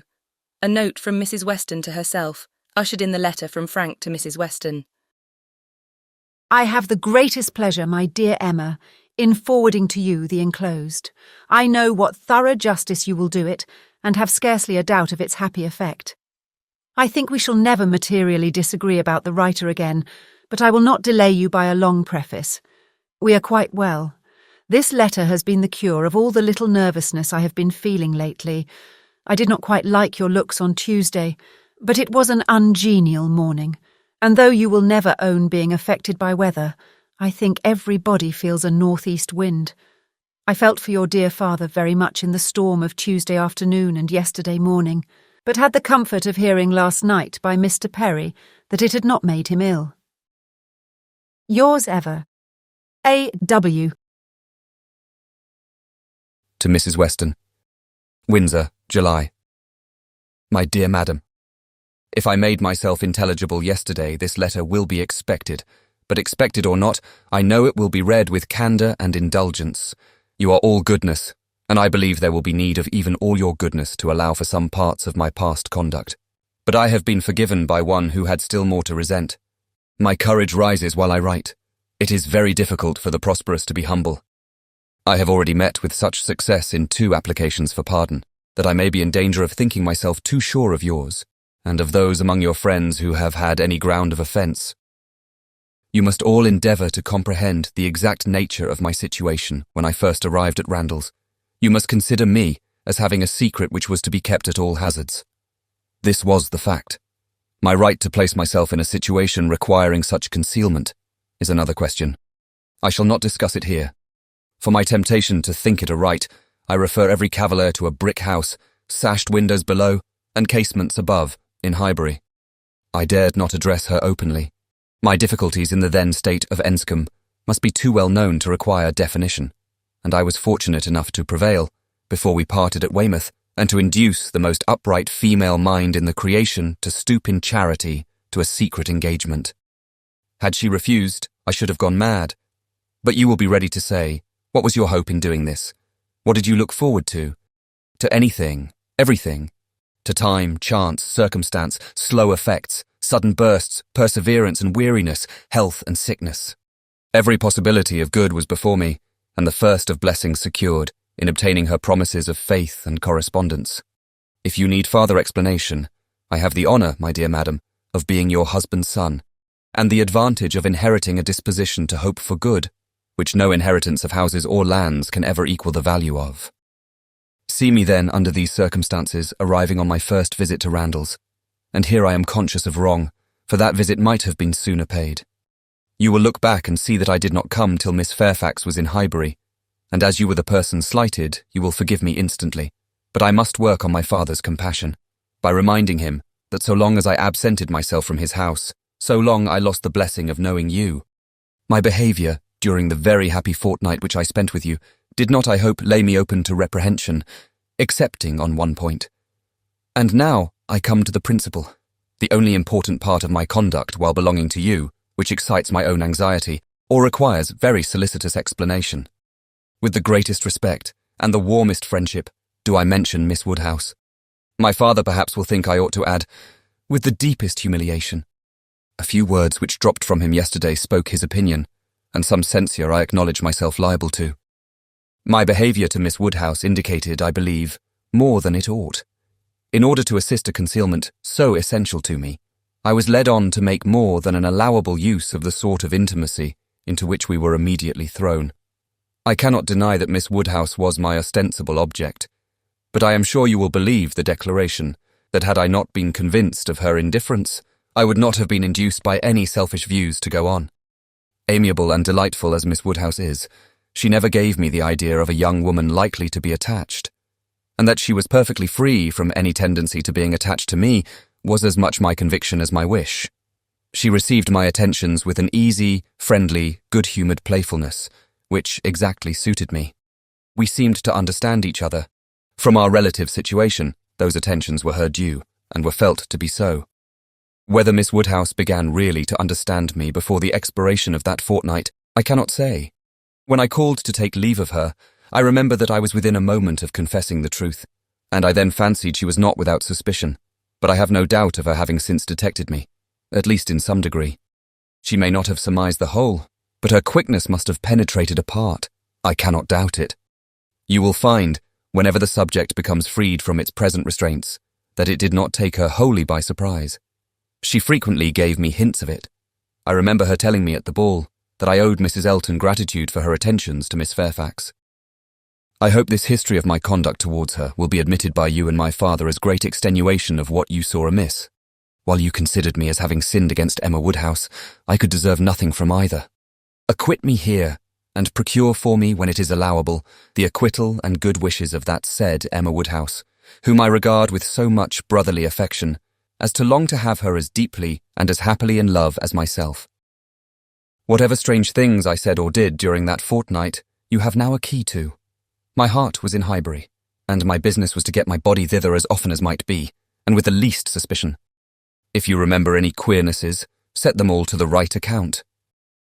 Of the pianoforte so much talked of, I feel it only necessary to say that its being ordered was absolutely unknown to Miss F., who would never have allowed me to send it had any choice been given her. The delicacy of her mind throughout the whole engagement, my dear madam, is much beyond my power of doing justice to. You will soon, I earnestly hope, know her thoroughly yourself. No description can describe her. She must tell you herself what she is, yet not by word, for never was there a human creature who would so designedly suppress her own merit. Since I began this letter, which will be longer than I foresaw, I have heard from her. She gives a good account of her own health, but as she never complains, I dare not depend. I want to have your opinion of her looks. I know you will soon call on her. She is living in dread of the visit. Perhaps it is paid already. Let me hear from you without delay. I am impatient for 1,000 particulars. Remember how few minutes I was at Randall's and in how bewildered, how mad a state, and I am not much better yet, still insane either from happiness or misery. When I think of the kindness and favour I have met with, of her excellence and patience and my uncle's generosity, I am mad with joy.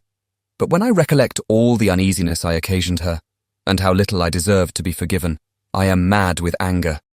If I could but see her again, but I must not propose it yet. My uncle has been too good for me to encroach. I must still add to this long letter. You have not heard all that you ought to hear. I could not give any connected detail yesterday. But the suddenness, and in one light the unseasonableness with which the affair burst out, needs explanation. For though the event of the 26th ult, as you will conclude, immediately opened to me the happiest prospects, I should not have presumed on such early measures, but from the very particular circumstances, which left me not an hour to lose. I should myself have shrunk from anything so hasty, and she would have felt every scruple of mine with multiplied strength and refinement. But I had no choice. The hasty engagement she had entered into with that woman, here, my dear madam, I was obliged to leave off abruptly, to recollect and compose myself. I have been walking over the country, and am now, I hope, rational enough to make the rest of my letter what it ought to be. It is, in fact, a most mortifying retrospect for me. I behaved shamefully, and here I can admit that my manners to Miss W, in being unpleasant to Miss F, were highly blamable. She disapproved them, which ought to have been enough.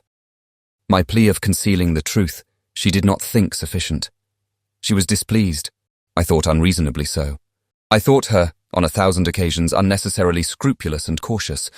I thought her even cold, but she was always right. If I had followed her judgment and subdued my spirits to the level of what she deemed proper, I should have escaped the greatest unhappiness I have ever known. We quarrelled. Do you remember the morning spent at Donwell? There, every little dissatisfaction that had occurred before came to a crisis. I met her walking home by herself and wanted to walk with her, but she would not suffer it.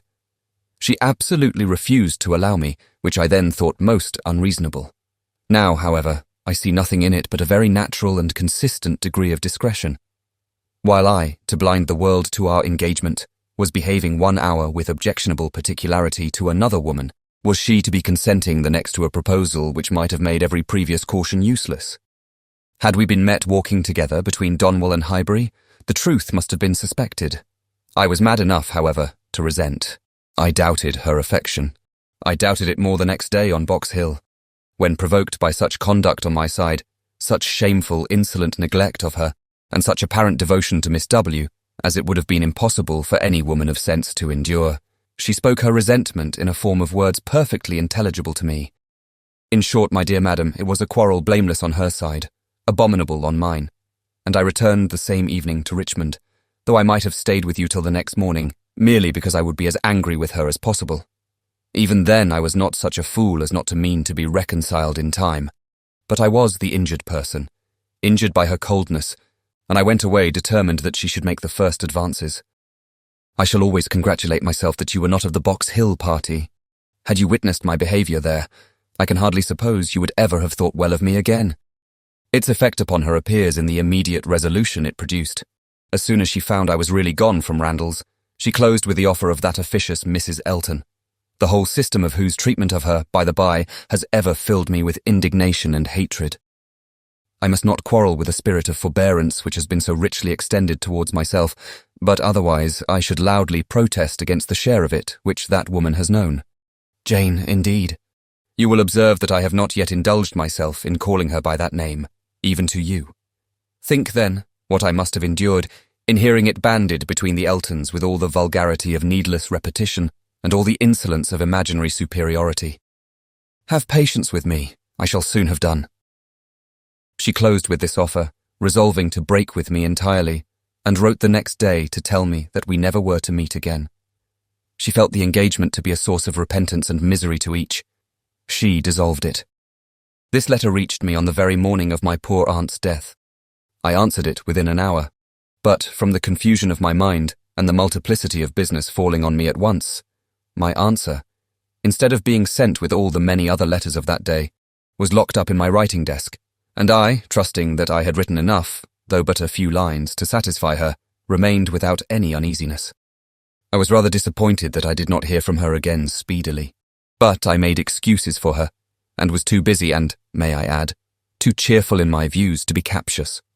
We removed to Windsor, and 2 days afterwards I received a parcel from her, my own letters all returned, and a few lines at the same time by the post, stating her extreme surprise at not having had the smallest reply to her last, and adding that as silence on such a point could not be misconstrued, and as it must be equally desirable to both to have every subordinate arrangement concluded as soon as possible, she now sent me by a safe conveyance all my letters, and requested that if I could not directly command hers so as to send them to Highbury within a week, I would forward them after that period to her at...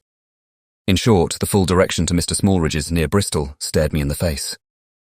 I knew the name, the place, I knew all about it, and instantly saw what she had been doing.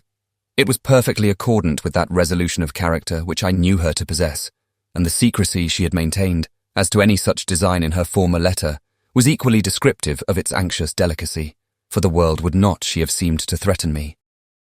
Imagine the shock. Imagine how, till I had actually detected my own blunder, I raved at the blunders of the post. What was to be done? One thing only. I must speak to my uncle. Without his sanction I could not hope to be listened to again. I spoke. Circumstances were in my favour. The late event had softened away his pride, and he was, earlier than I could have anticipated, wholly reconciled and complying, and could say at last, poor man, with a deep sigh, that he wished I might find as much happiness in the marriage state as he had done. I felt that it would be of a different sort. Are you disposed to pity me for what I must have suffered in opening the cause to him, for my suspense while all was at stake? No, do not pity me till I reached Highbury, and saw how ill I had made her. Do not pity me till I saw her wan, sick looks. I reached Highbury at the time of day when, from my knowledge of their late breakfast hour, I was certain of a good chance of finding her alone. I was not disappointed, and at last I was not disappointed either in the object of my journey. A great deal of very reasonable, very just displeasure I had to persuade away. But it is done. We are reconciled. Dearer, much dearer than ever, and no moment's uneasiness can ever occur between us again. Now, my dear madam, I will release you, but I could not conclude before. 1,000 thanks for all the kindness you have ever shown me, and 10,000 for the attentions your heart will dictate towards her. If you think me in a way to be happier than I deserve, I am quite of your opinion. Miss W. calls me the child of good fortune. I hope she is right. In one respect, my good fortune is undoubted, that of being able to subscribe myself. Your obliged and affectionate son, F.C. Weston Churchill. Chapter 15. This letter must make its way to Emma's feelings. She was obliged, in spite of her previous determination to the contrary, to do it all the justice that Mrs. Weston foretold. As soon as she came to her own name, it was irresistible. Every line relating to herself was interesting, and almost every line agreeable, and when this charm ceased, the subject could still maintain itself by the natural return of her former regard for the writer, and the very strong attraction which any picture of love must have for her at that moment. She never stopped till she had gone through the whole, and though it was impossible not to feel that he had been wrong, yet he had been less wrong than she had supposed, and he had suffered and was very sorry, and he was so grateful to Mrs. Weston, and so much in love with Miss Fairfax, and she was so happy herself that there was no being severe. And could he have entered the room, she must have shaken hands with him as heartily as ever. She thought so well of the letter that when Mr. Knightley came again, she desired him to read it. She was sure of Mrs. Weston's wishing it to be communicated, especially to one who, like Mr. Knightley, had seen so much to blame in his conduct. I shall be very glad to look it over, said he. But it seems long. I will take it home with me at night. But that would not do. Mr. Weston was to call in the evening, and she must return it by him. I would rather be talking to you, he replied. But as it seems a matter of justice, it shall be done. He began, stopping, however, almost directly to say, Had I been offered the sight of one of this gentleman's letters to his mother-in-law a few months ago, Emma, it would not have been taken with such indifference. He proceeded a little farther, reading to himself, and then, with a smile, observed, Humph, a fine complimentary opening, but it is his way. One man's style must not be the rule of another's. We will not be severe. It will be natural for me, he added shortly afterwards, to speak my opinion aloud as I read. By doing it, I shall feel that I am near you. It will not be so great a loss of time, but if you dislike it— Not at all, I should wish it. Mr. Knightley returned to his reading with greater alacrity. He trifles here, said he. As to the temptation, he knows he is wrong and has nothing rational to urge. Bad. He ought not to have formed the engagement. His father's disposition. He is unjust, however, to his father. Mr. Weston's sanguine temper was a blessing on all his upright and honourable exertions, but Mr. Weston earned every present comfort before he endeavoured to gain it. Very true. He did not come till Miss Fairfax was here. And I have not forgotten, said Emma, how sure you were that he might have come sooner if he would. You passed it over very handsomely, but you were perfectly right. I was not quite impartial in my judgment, Emma, but yet, I think, had you not been in the case, I should still have distrusted him.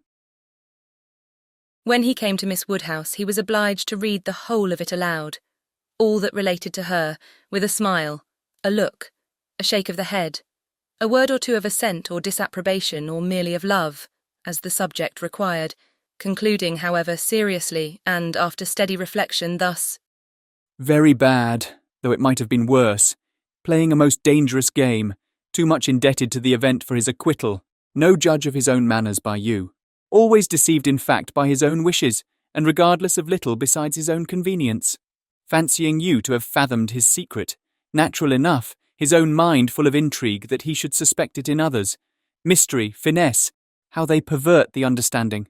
My Emma, does not everything serve to prove more and more the beauty of truth and sincerity in all our dealings with each other? Emma agreed to it, and with a blush of sensibility on Harriet's account, which she could not give any sincere explanation of. You had better go on, said she. He did so, but very soon stopped again to say, The pianoforte. Ah, that was the act of a very, very young man, one too young to consider whether the inconvenience of it might not very much exceed the pleasure. A boyish scheme indeed. I cannot comprehend a man's wishing to give a woman any proof of affection which he knows she would rather dispense with, and he did know that she would have prevented the instrument's coming if she could. After this he made some progress without any pause. Frank Churchill's confession of having behaved shamefully was the first thing to call for more than a word in passing. I perfectly agree with you, sir, was then his remark. You did behave very shamefully. You never wrote a truer line. And having gone through what immediately followed of the basis of their disagreement, and his persisting to act in direct opposition to Jane Fairfax's sense of right, he made a fuller pause to say, This is very bad. He had induced her to place herself, for his sake, in a situation of extreme difficulty and uneasiness, and it should have been his first object to prevent her from suffering unnecessarily. She must have had much more to contend with in carrying on the correspondence than he could. He should have respected even unreasonable scruples, had there been such, but hers were all reasonable. We must look to her one fault, and remember that she had done a wrong thing in consenting to the engagement, to bear that she should have been in such a state of punishment. Emma knew that he was now getting to the Box Hill party and grew uncomfortable. Her own behaviour had been so very improper. She was deeply ashamed, and a little afraid of his next look. It was all read, however, steadily, attentively, and without the smallest remark, and excepting one momentary glance at her, instantly withdrawn, in the fear of giving pain. No remembrance of Box Hill seemed to exist. There is no saying much for the delicacy of our good friends the Eltons, was his next observation. His feelings are natural. What, actually resolved to break with him entirely? She felt the engagement to be a source of repentance and misery to each. She dissolved it. What a view this gives of her sense of his behaviour. Well, he must be a most extraordinary— Nay, nay, read on. You will find how very much he suffers. I hope he does, replied Mr. Knightley coolly and resuming the letter. Smallridge, what does this mean? What is all this? She had engaged to go as governess to Mrs. Smallridge's children, a dear friend of Mrs. Elton's, a neighbour of Maple Grove. And, by the by, I wonder how Mrs. Elton bears the disappointment. Say nothing, my dear Emma, while you oblige me to read, not even of Mrs. Elton. Only one page more. I shall soon have done. What a letter the man writes. I wish you would read it with a kinder spirit towards him. Well, there is feeling here. He does seem to have suffered in finding her ill. Certainly I can have no doubt of his being fond of her. Dearer, much dearer than ever. I hope he may long continue to feel all the value of such a reconciliation. He is a very liberal thanker with his thousands and tens of thousands. Happier than I deserve. Come, he knows himself there. Miss Woodhouse calls me the child of good fortune. Those were Miss Woodhouse's words, were they? And a fine ending, and there is the letter, the child of good fortune. That was your name for him, was it? You do not appear so well satisfied with his letter as I am, but still you must, at least I hope you must, think the better of him for it. I hope it does him some service with you.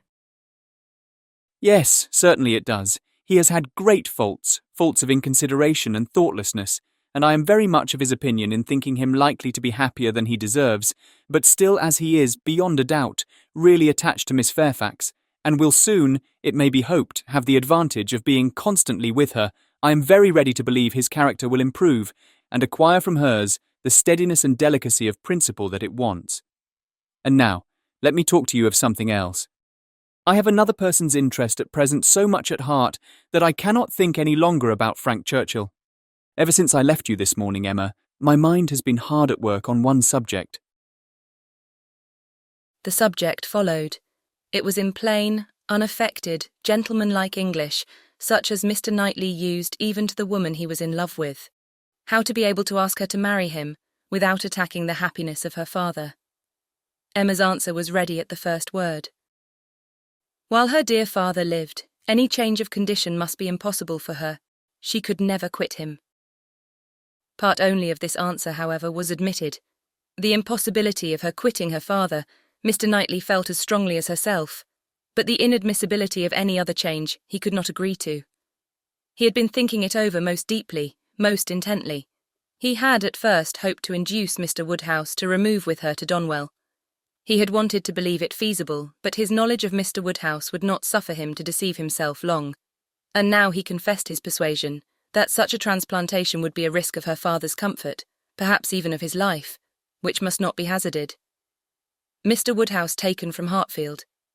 No, he felt that it ought not to be attempted. But the plan which had arisen on the sacrifice of this, he trusted his dearest Emma would not find in any respect objectionable. It was that he should be received at Hartfield, that so long as her father's happiness, in other words, his life, required Hartfield to continue her home, it should be his likewise. Of their all removing to Donwell, Emma had already had her own passing thoughts. Like him, she had tried the scheme and rejected it, but such an alternative as this had not occurred to her. She was sensible of all the affection it evinced. She felt that, in quitting Donwell, he must be sacrificing a great deal of independence of hours and habits, that in living constantly with her father and in no house of his own, there would be much, very much, to be borne with. She promised to think of it, and advised him to think of it more, but he was fully convinced that no reflection could alter his wishes or his opinion on the subject. He had given it, he could assure her, very long and calm consideration. He had been walking away from William Larkins the whole morning, to have his thoughts to himself. Ah, there is one difficulty unprovided for, cried Emma. I am sure William Larkins will not like it. You must get his consent before you ask mine. She promised, however, to think of it, and pretty nearly promised, moreover, to think of it, with the intention of finding it a very good scheme. It is remarkable that Emma, in the many, very many points of view in which she was now beginning to consider Donwell Abbey, was never struck with any sense of injury to her nephew Henry, whose rights as heir expectant had formerly been so tenaciously regarded. Think she must of the possible difference to the poor little boy, and yet she only gave herself a saucy conscious smile about it, and found amusement in detecting the real cause of that violent dislike of Mr. Knightley's marrying Jane Fairfax, or anybody else, which at the time she had wholly imputed to the amiable solicitude of the sister and the aunt. This proposal of his, this plan of marrying and continuing at Hartfield, the more she contemplated it, the more pleasing it became. His evils seemed to lessen, her own advantages to increase, their mutual good to outweigh every drawback. Such a companion for herself in the periods of anxiety and cheerlessness before her. Such a partner in all those duties and cares to which time must be giving increase of melancholy. She would have been too happy but for poor Harriet, but every blessing of her own seemed to involve and advance the sufferings of her friend, who must now be even excluded from Hartfield. The delightful family party which Emma was securing for herself, poor Harriet must, in mere charitable caution, be kept at a distance from. She would be a loser in every way. Emma could not deplore her future absence as any deduction from her own enjoyment. In such a party, Harriet would be rather a dead weight than otherwise. But for the poor girl herself, it seemed a peculiarly cruel necessity that was to be placing her in such a state of unmerited punishment. In time, of course, Mr. Knightley would be forgotten, that is, supplanted. But this could not be expected to happen very early. Mr. Knightley himself would be doing nothing to assist the cure, not like Mr. Elton. Mr. Knightley, always so kind, so feeling, so truly considerate for everybody, would never deserve to be less worshipped than now. And it really was too much to hope even of Harriet, that she could be in love with more than 3 men in 1 year. Chapter 16. It was a very great relief to Emma to find Harriet as desirous as herself to avoid a meeting. Their intercourse was painful enough by letter. How much worse had they been obliged to meet? Harriet expressed herself very much as might be supposed, without reproaches or apparent sense of ill usage, and yet Emma fancied there was a something of resentment, a something bordering on it in her style, which increased the desirableness of their being separate. It might be only her own consciousness, but it seemed as if an angel only could have been quite without resentment under such a stroke.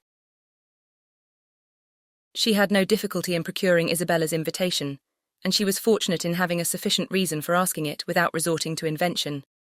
There was a tooth amiss. Harriet really wished, and had wished some time, to consult a dentist. Mrs. John Knightley was delighted to be of use. Anything of ill health was a recommendation to her, and though not so fond of a dentist as of a Mr. Wingfield, she was quite eager to have Harriet under her care. When it was thus settled on her sister's side, Emma proposed it to her friend, and found her very persuadable. Harriet was to go. She was invited for at least a fortnight. She was to be conveyed in Mr. Woodhouse's carriage. It was all arranged, it was all completed, and Harriet was safe in Brunswick Square. Now Emma could indeed enjoy Mr. Knightley's visits. Now she could talk, and she could listen with true happiness, unchecked by that sense of injustice, of guilt, of something most painful, which had haunted her when remembering how disappointed a heart was near her. How much might at that moment, and at a little distance, be enduring by the feelings which she had led astray herself.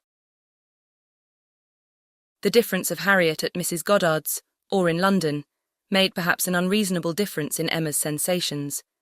But she could not think of her in London without objects of curiosity and employment, which must be averting the past and carrying her out of herself.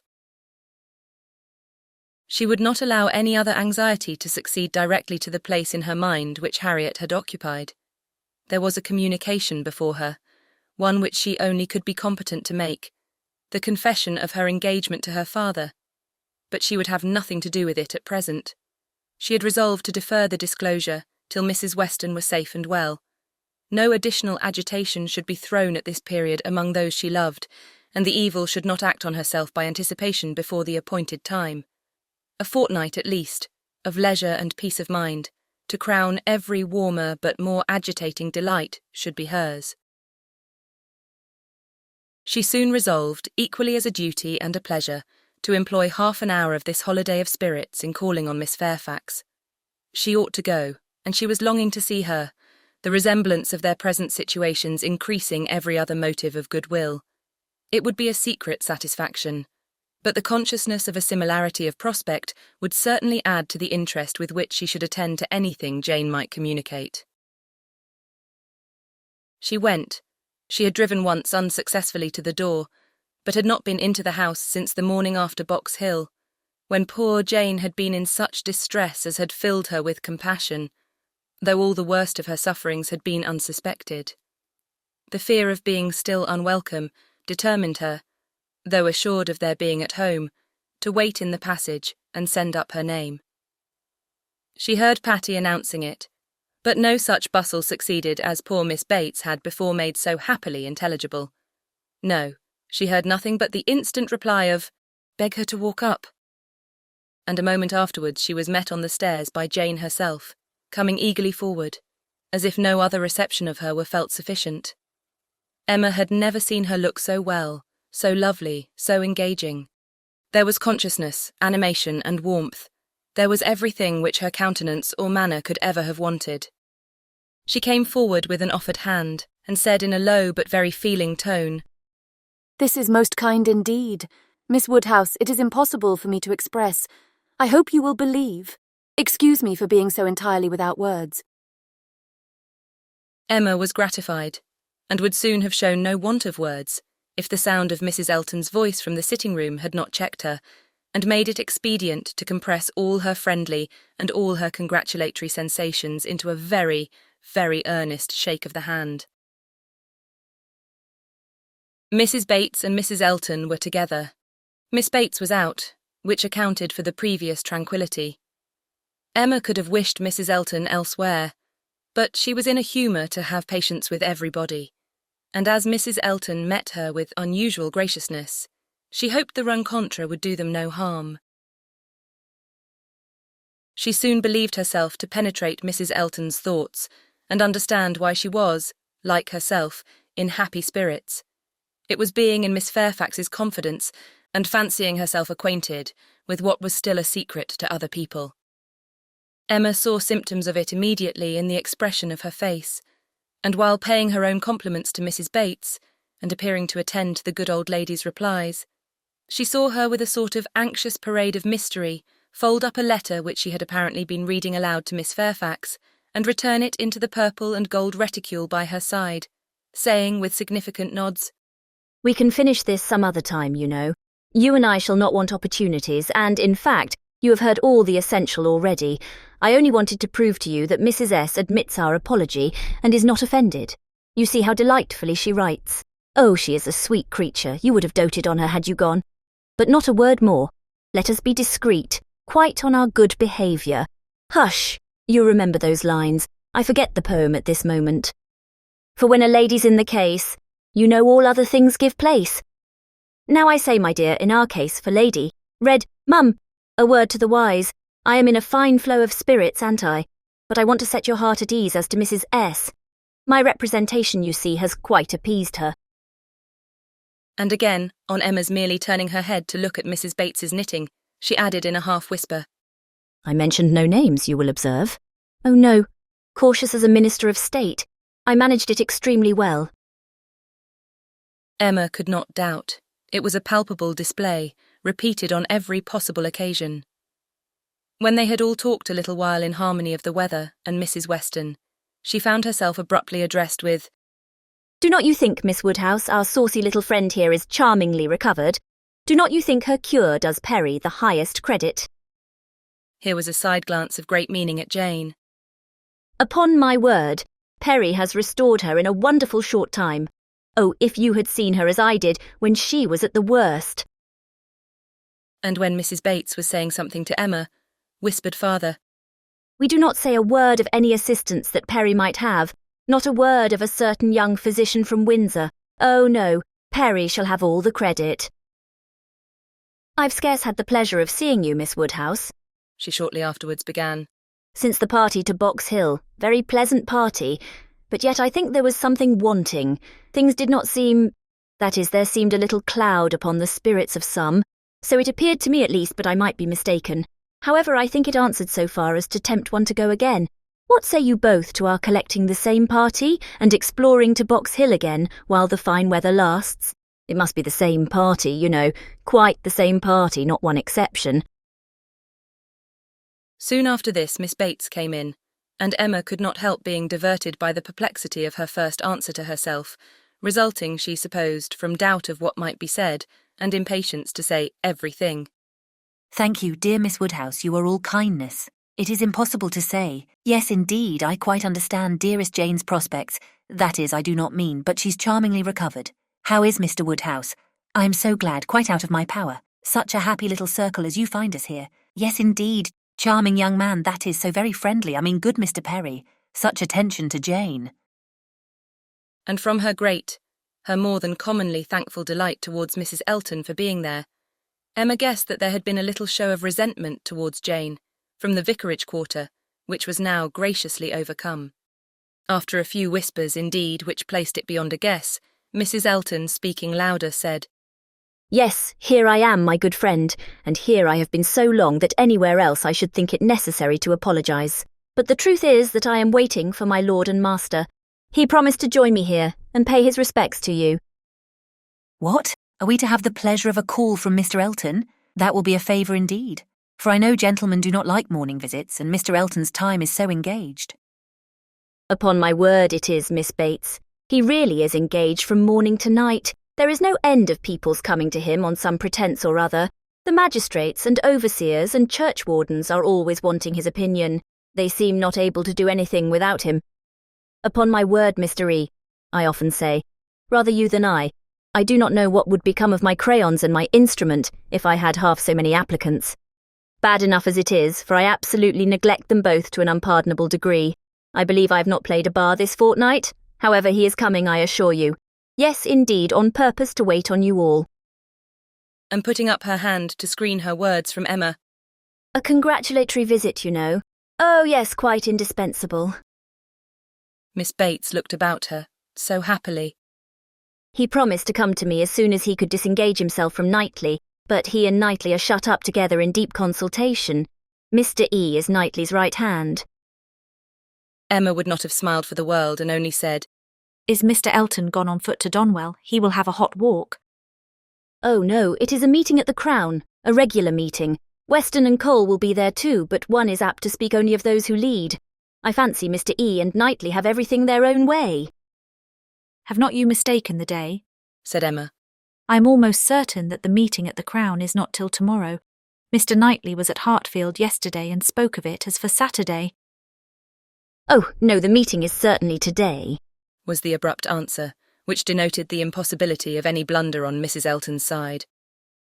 I do believe, she continued, this is the most troublesome parish that ever was. We never heard of such things at Maple Grove. Your parish there was small, said Jane. Upon my word, my dear, I do not know, for I never heard the subject talked of. But it is proved by the smallness of the school which I have heard you speak of, as under the patronage of your sister and Mrs. Bragg, the only school and not more than 25 children. Ah, you clever creature, that's very true. What a thinking brain you have. I say, Jane, what a perfect character you and I should make if we could be shaken together. My liveliness and your solidity would produce perfection. Not that I presume to insinuate, however, that some people may not think you perfection already. But hush, not a word if you please. It seemed an unnecessary caution. Jane was wanting to give her words not to Mrs. Elton, but to Miss Woodhouse, as the latter plainly saw. The wish of distinguishing her as far as civility permitted was very evident, though it could not often proceed beyond a look. Mr. Elton made his appearance. His lady greeted him with some of her sparkling vivacity. Very pretty, sir, upon my word, to send me on here to be an encumbrance to my friends, so long before you vouchsafed to come. But you knew what a dutiful creature you had to deal with. You knew I should not stir till my lord and master appeared. Here have I been sitting this hour, giving these young ladies a sample of true conjugal obedience, for who can say, you know, how soon it may be wanted? Mr. Elton was so hot and tired that all this wit seemed thrown away.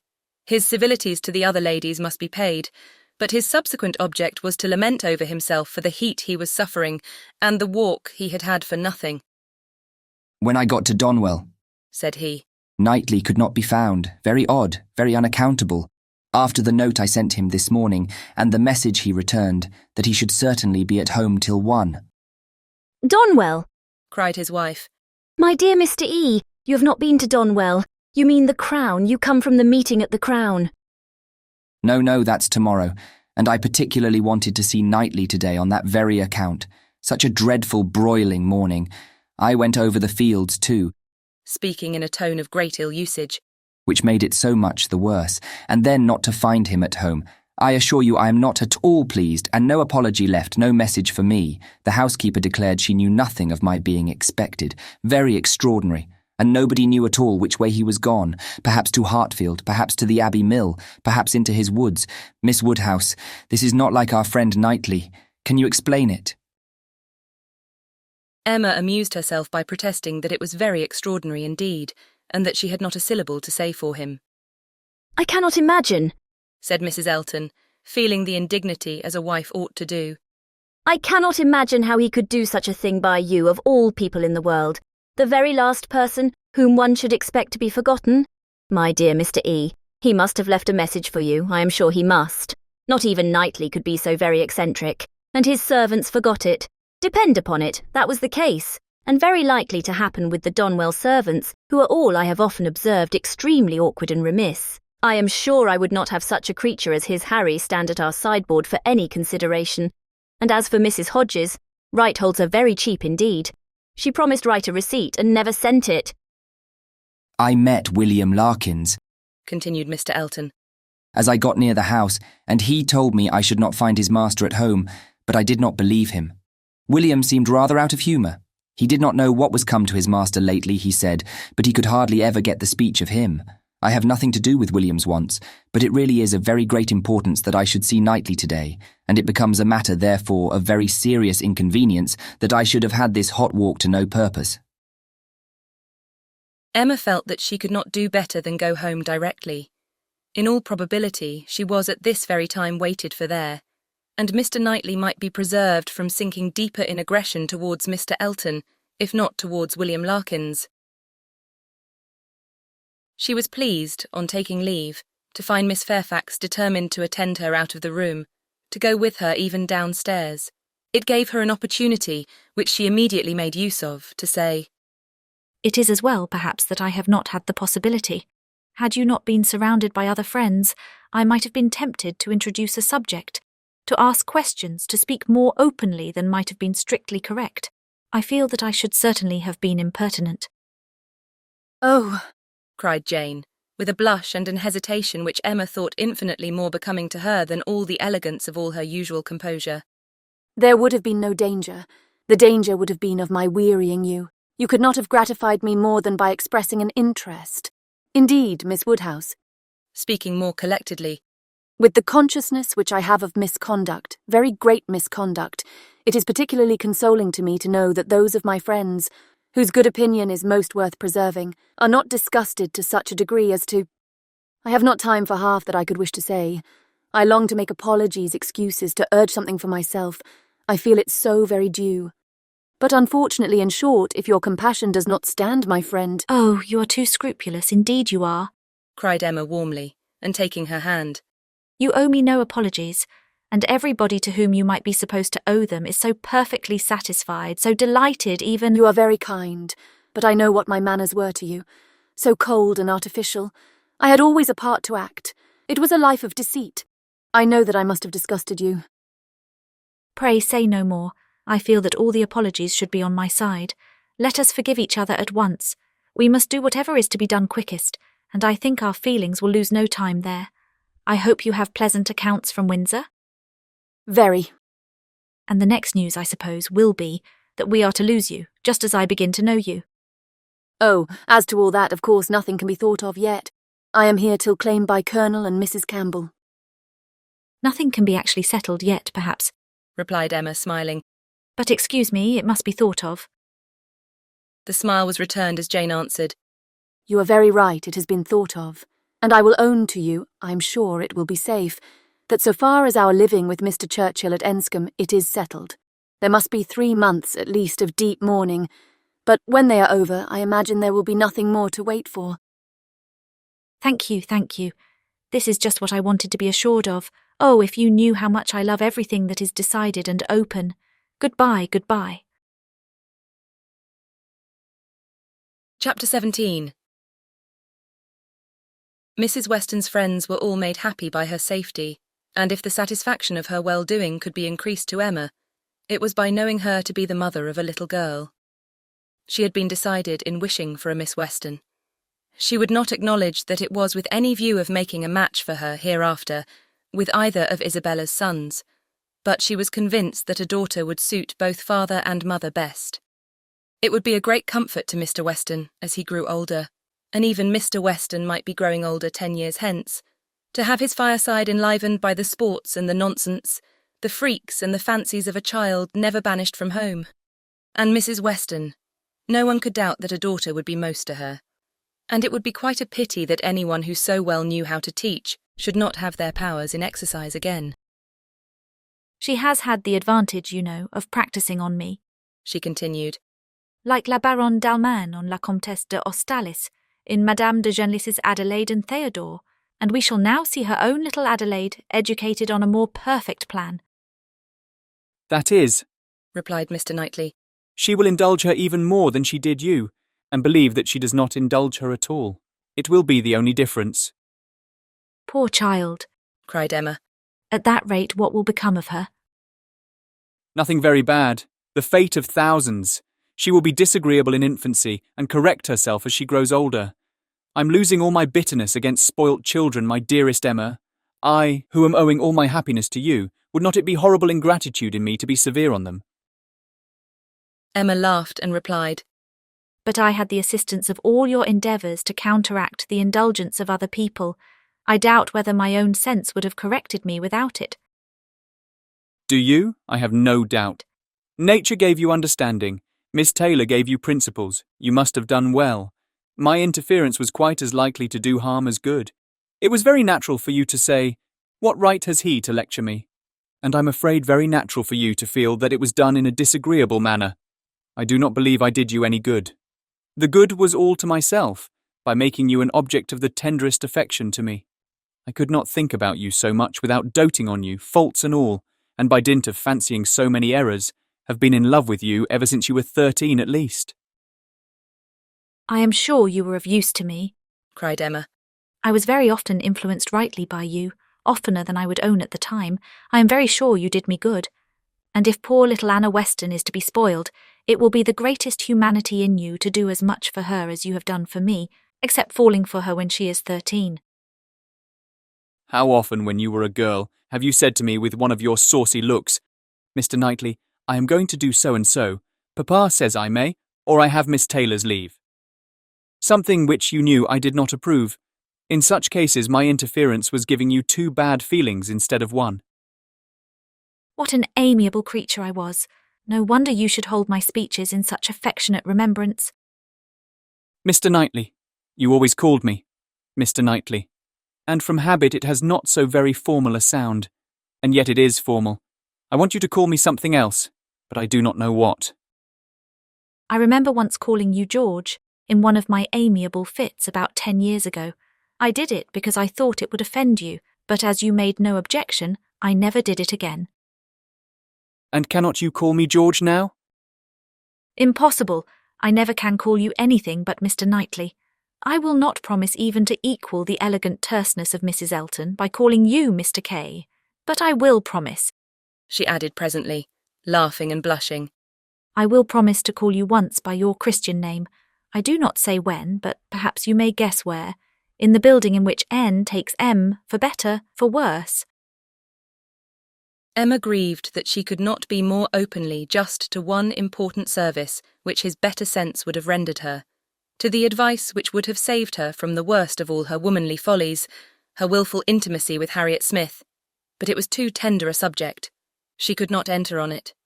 Harriet was very seldom mentioned between them.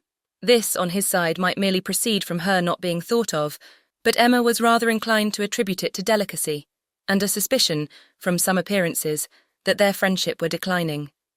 She was aware herself that, parting under any other circumstances, they certainly should have corresponded more, and that her intelligence would not have rested, as it now almost wholly did, on Isabella's letters. He might observe that it was so. The pain of being obliged to practice concealment towards him was very little inferior to the pain of having made Harriet unhappy. Isabella sent quite as good an account of her visitor as could be expected. On her first arrival, she had thought her out of spirits, which appeared perfectly natural, as there was a dentist to be consulted. But since that business had been over, she did not appear to find Harriet different from what she had known her before. Isabella, to be sure, was no very quick observer, yet if Harriet had not been equal to playing with the children, it would not have escaped her. Emma's comforts and hopes were most agreeably carried on by Harriet's being to stay longer. Her fortnight was likely to be a month at least. Mr. and Mrs. John Knightley were to come down in August, and she was invited to remain till they could bring her back. John does not even mention your friend, said Mr. Knightley. Here is his answer, if you like to see it. It was the answer to the communication of his intended marriage.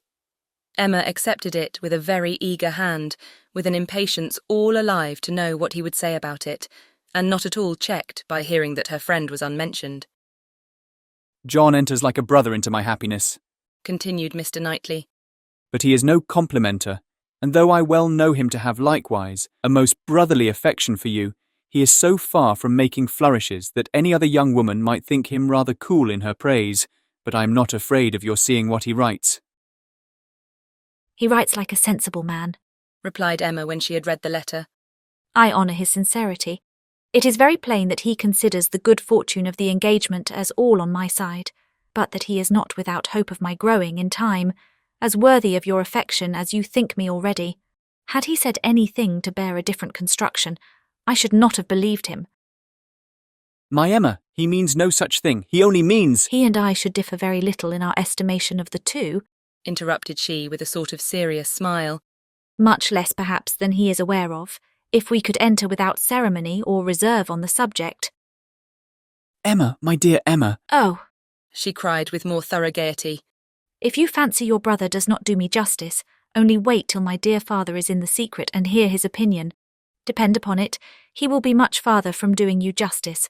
He will think all the happiness, all the advantage on your side of the question, all the merit on mine. I wish I may not sink into poor Emma with him at once.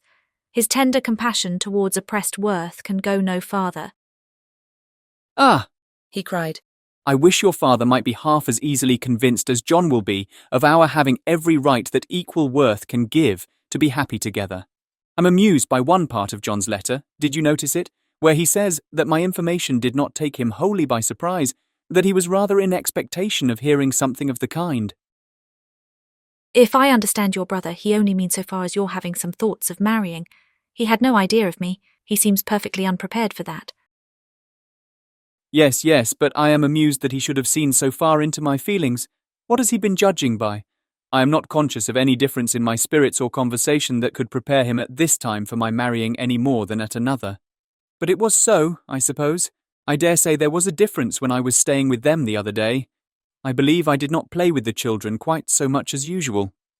I remember one evening the poor boy saying, Uncle seems always tired now. The time was coming when the news must spread farther, and other persons' reception of it tried.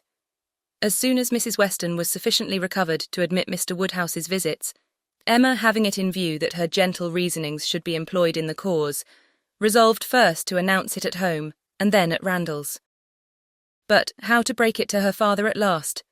She had bound herself to do it, in such an hour of Mr. Knightley's absence, or when it came to the point her heart would have failed her, and she must have put it off. But Mr. Knightley was to come at such a time, and follow up the beginning she was to make. She was forced to speak, and to speak cheerfully too. She must not make it a more decided subject of misery to him by a melancholy tone herself. She must not appear to think it a misfortune. With all the spirits she could command, she prepared him first for something strange, and then, in a few words, said that if his consent and approbation could be obtained, which she trusted would be attended with no difficulty, since it was a plan to promote the happiness of all, she and Mr. Knightley meant to marry, by which means Hartfield would receive the constant addition of that person's company whom she knew he loved, next to his daughters and Mrs. Weston, best in the world. Poor man, it was at first a considerable shock to him, and he tried earnestly to dissuade her from it. She was reminded, more than once, of having always said she would never marry, and assured that it would be a great deal better for her to remain single, and told of poor Isabella and poor Miss Taylor, but it would not do. Emma hung about him affectionately and smiled and said it must be so, and that he must not class her with Isabella and Mrs. Weston, whose marriages taking them from Hartfield had indeed made a melancholy change. But she was not going from Hartfield. She should be always there. She was introducing no change in their numbers or their comforts, but for the better. And she was very sure that he would be a great deal of the happier for having Mr. Knightley always at hand, when he were once got used to the idea. Did he not love Mr. Knightley very much? He would not deny that he did, she was sure. Whom did he ever want to consult on business but Mr. Knightley? Who was so useful to him? Who so ready to write his letters? Who so glad to assist him? Who so cheerful, so attentive, so attached to him? Would not he like to have him always on the spot? Yes, that was all very true. Mr. Knightley could not be there too often. He should be glad to see him every day. But they did see him every day as it was. Why could not they go on as they had done? Mr. Woodhouse could not be soon reconciled, but the worst was overcome. The idea was given. Time and continual repetition must do the rest. To Emma's entreaties and assurances succeeded Mr. Knightley's, whose fond praise of her gave the subject even a kind of welcome, and he was soon used to be talked to by each, on every fair occasion.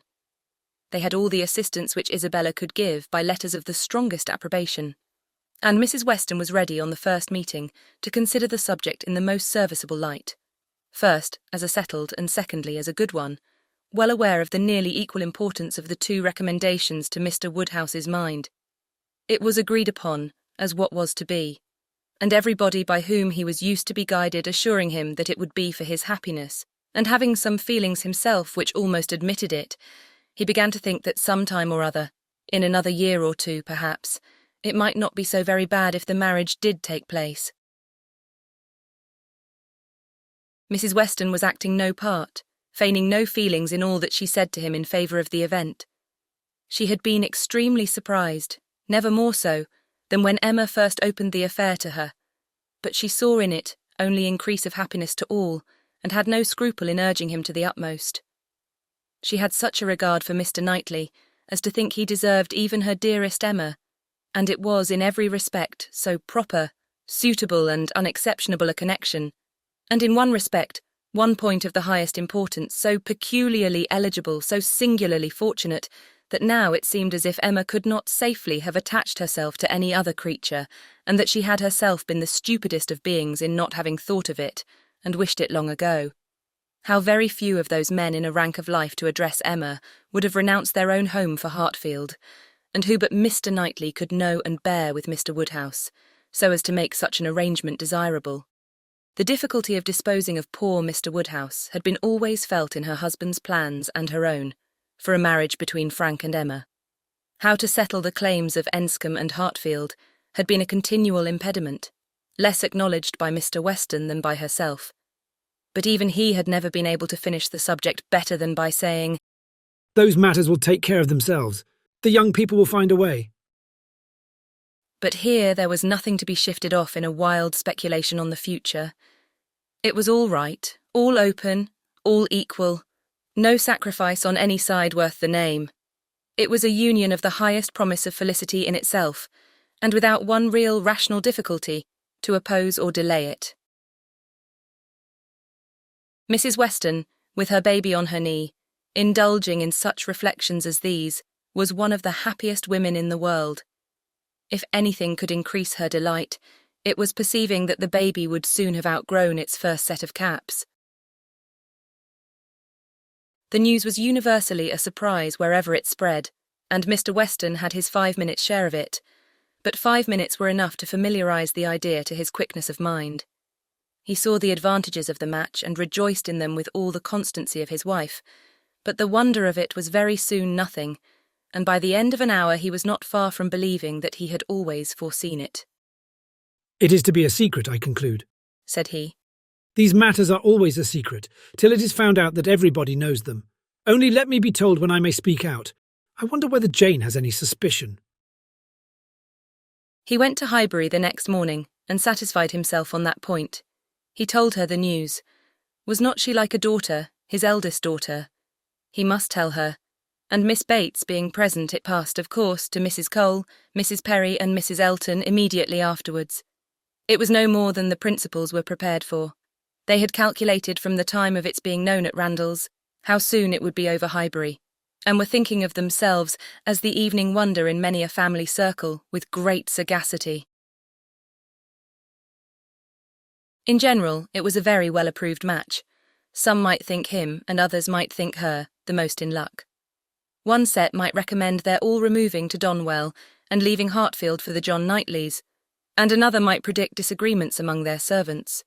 But yet upon the whole there was no serious objection raised, except in one habitation, the vicarage. There the surprise was not softened by any satisfaction. Mr. Elton cared little about it, compared with his wife. He only hoped the young lady's pride would now be contented, and supposed she had always meant to catch Knightley if she could, and on the point of living at Hartfield, could daringly exclaim, "Rather he than I." But Mrs. Elton was very much discomposed indeed.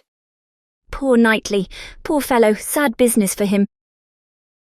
She was extremely concerned, for, though very eccentric, he had 1,000 good qualities. How could he be so taken in? Did not think him at all in love, not in the least. Poor Knightley, there would be an end of all pleasant intercourse with him. How happy he had been to come and dine with them whenever they asked him. But that would be all over now. Poor fellow, no more exploring parties to Donwell made for her. Oh no, there would be a Mrs. Knightley to throw cold water on everything. Extremely disagreeable. But she was not at all sorry that she had abused the housekeeper the other day. Shocking plan living together, it would never do. She knew a family near Maple Grove who had tried it, and been obliged to separate before the end of the first quarter. Chapter 18. Time passed on. A few more tomorrows, and the party from London would be arriving. It was an alarming change, and Emma was thinking of it one morning as what must bring a great deal to agitate and grieve her, when Mr. Knightley came in, and distressing thoughts were put by. After the first chat of pleasure he was silent, and then, in a graver tone, began with, "I have something to tell you, Emma. Some news." Good or bad? said she quickly, looking up in his face. "I do not know which it ought to be called." Oh, good, I am sure. I see it in your countenance. You're trying not to smile. "I am afraid," said he, composing his features. "I am very much afraid, my dear Emma, that you will not smile when you hear it." Indeed, but why so? I can hardly imagine that anything which pleases or amuses you should not please and amuse me too. "There is one subject," he replied. "I hope but one, on which we do not think alike." He paused a moment, again smiling with his eyes fixed on her face. "Does nothing occur to you? Do not you recollect? Harriet Smith?" Her cheeks flushed at the name, and she felt afraid of something, though she knew not what. "Have you heard from her yourself this morning?" cried he. "You have, I believe, and know the whole." No, I have not. I know nothing. Pray tell me. "You are prepared for the worst, I see, and very bad it is. Harriet Smith marries Robert Martin." Emma gave a start, which did not seem like being prepared, and her eyes in eager gaze said, No, this is impossible. But her lips were closed. "It is so indeed," continued Mr. Knightley. "I have it from Robert Martin himself. He left me not half an hour ago." She was still looking at him with the most speaking amazement. "You like it, my Emma, as little as I feared. I wish our opinions were the same, but in time they will. Time, you may be sure, will make one or the other of us think differently, and in the meanwhile, we need not talk much on the subject." You mistake me, you quite mistake me, she replied, exerting herself. It is not that such a circumstance would now make me unhappy, but I cannot believe it. It seems an impossibility.